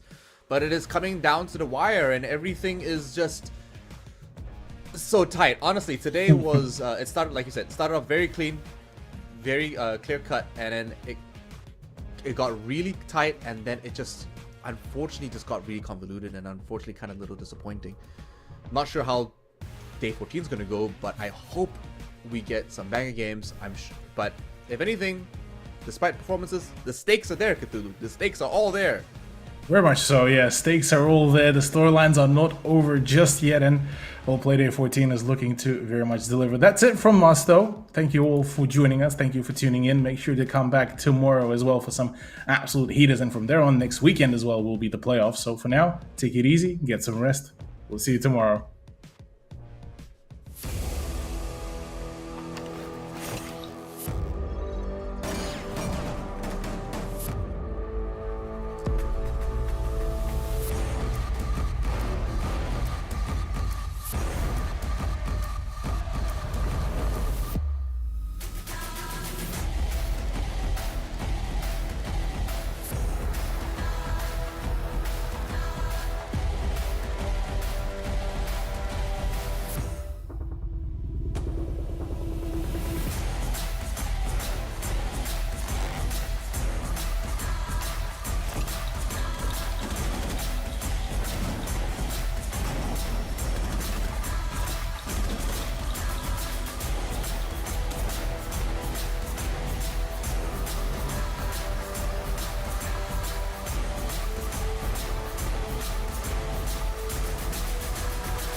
Fighting hostiles is like solving a puzzle.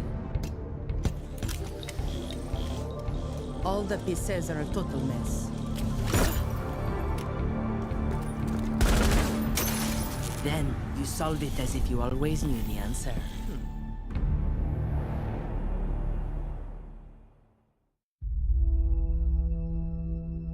There are civilians out there who need us. They can't fight back. They can't escape. And they can't heal their own wounds. That's our job. And we're the best at it. By being careful and compassionate, we can make the world a safer place for everyone. We do this to be of service. And we can't afford to be complacent.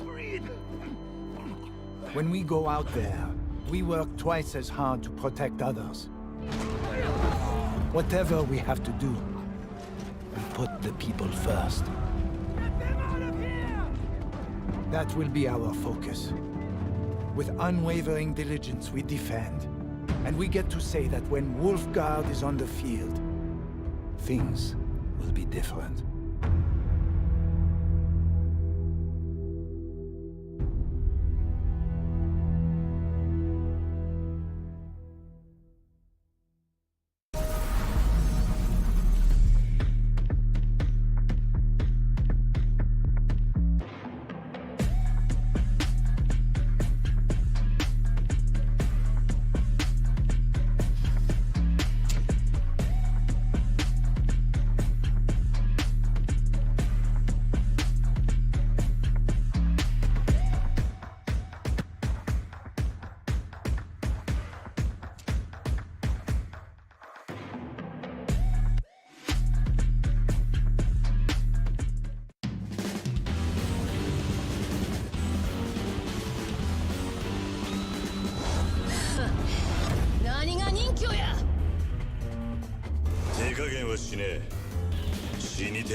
Get your squad back together in Rainbow Six Siege to earn free operators and an exotic weapon skin with the Squad Up reactivation program.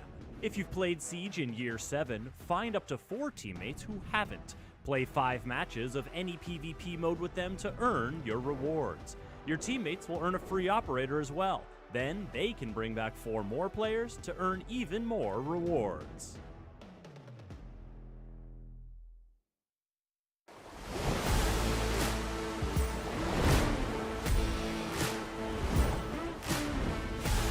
Good damage being dealt here by the Clash. I mean, look at it go. The switch over to the Super Oh, Sonic from no! outside. No! It's Supper! No way! Somehow, the vertical being opened up. That's actually the bomb side. It's Pecan through the floor to find the kill on the phenomenal Souffle is downed, however, but inside of the pantry, Pecan goes huge. No! With the shotgun for 3. Direwolf.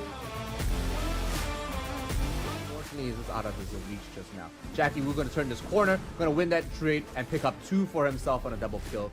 Schwan, he's waiting here in the corner. If they don't expect this, then he can get found, and that he does. Going big. Toxic Bathe still in the hands here of Ray C, but he doesn't win out the fight against Jackie Wu. A 4K quad kill. The rest of the attackers are in an advantage. Tolji and Ape, of course, on that board mean that it is anyone's game at all times. I mean, I like it on rifles, but on the SMG-11, who knows? Oh! Ape! I'm telling you, man, it's good. I'm telling you, it's good. Well, he's certainly proving me wrong! But Ape, he gets a triple kill in the hand. Monkey business abound. Toxic Babe to pop off. And I have sunken in my words. It's all down to Pecan. 1v3, downs 1. Can he find 2? Oh, there's no way he's gonna win this fight. He's sprinting. There's a shotgun wave. Oh. He retrieves the diffuser. How does Pecan actually get away with this? 30 seconds. He's gonna go in for the front. Well, they might just be able to come out on top. The one that is spotted, second one does. Pecan lands it! He just plays it down to a T like it's nothing, Imphian.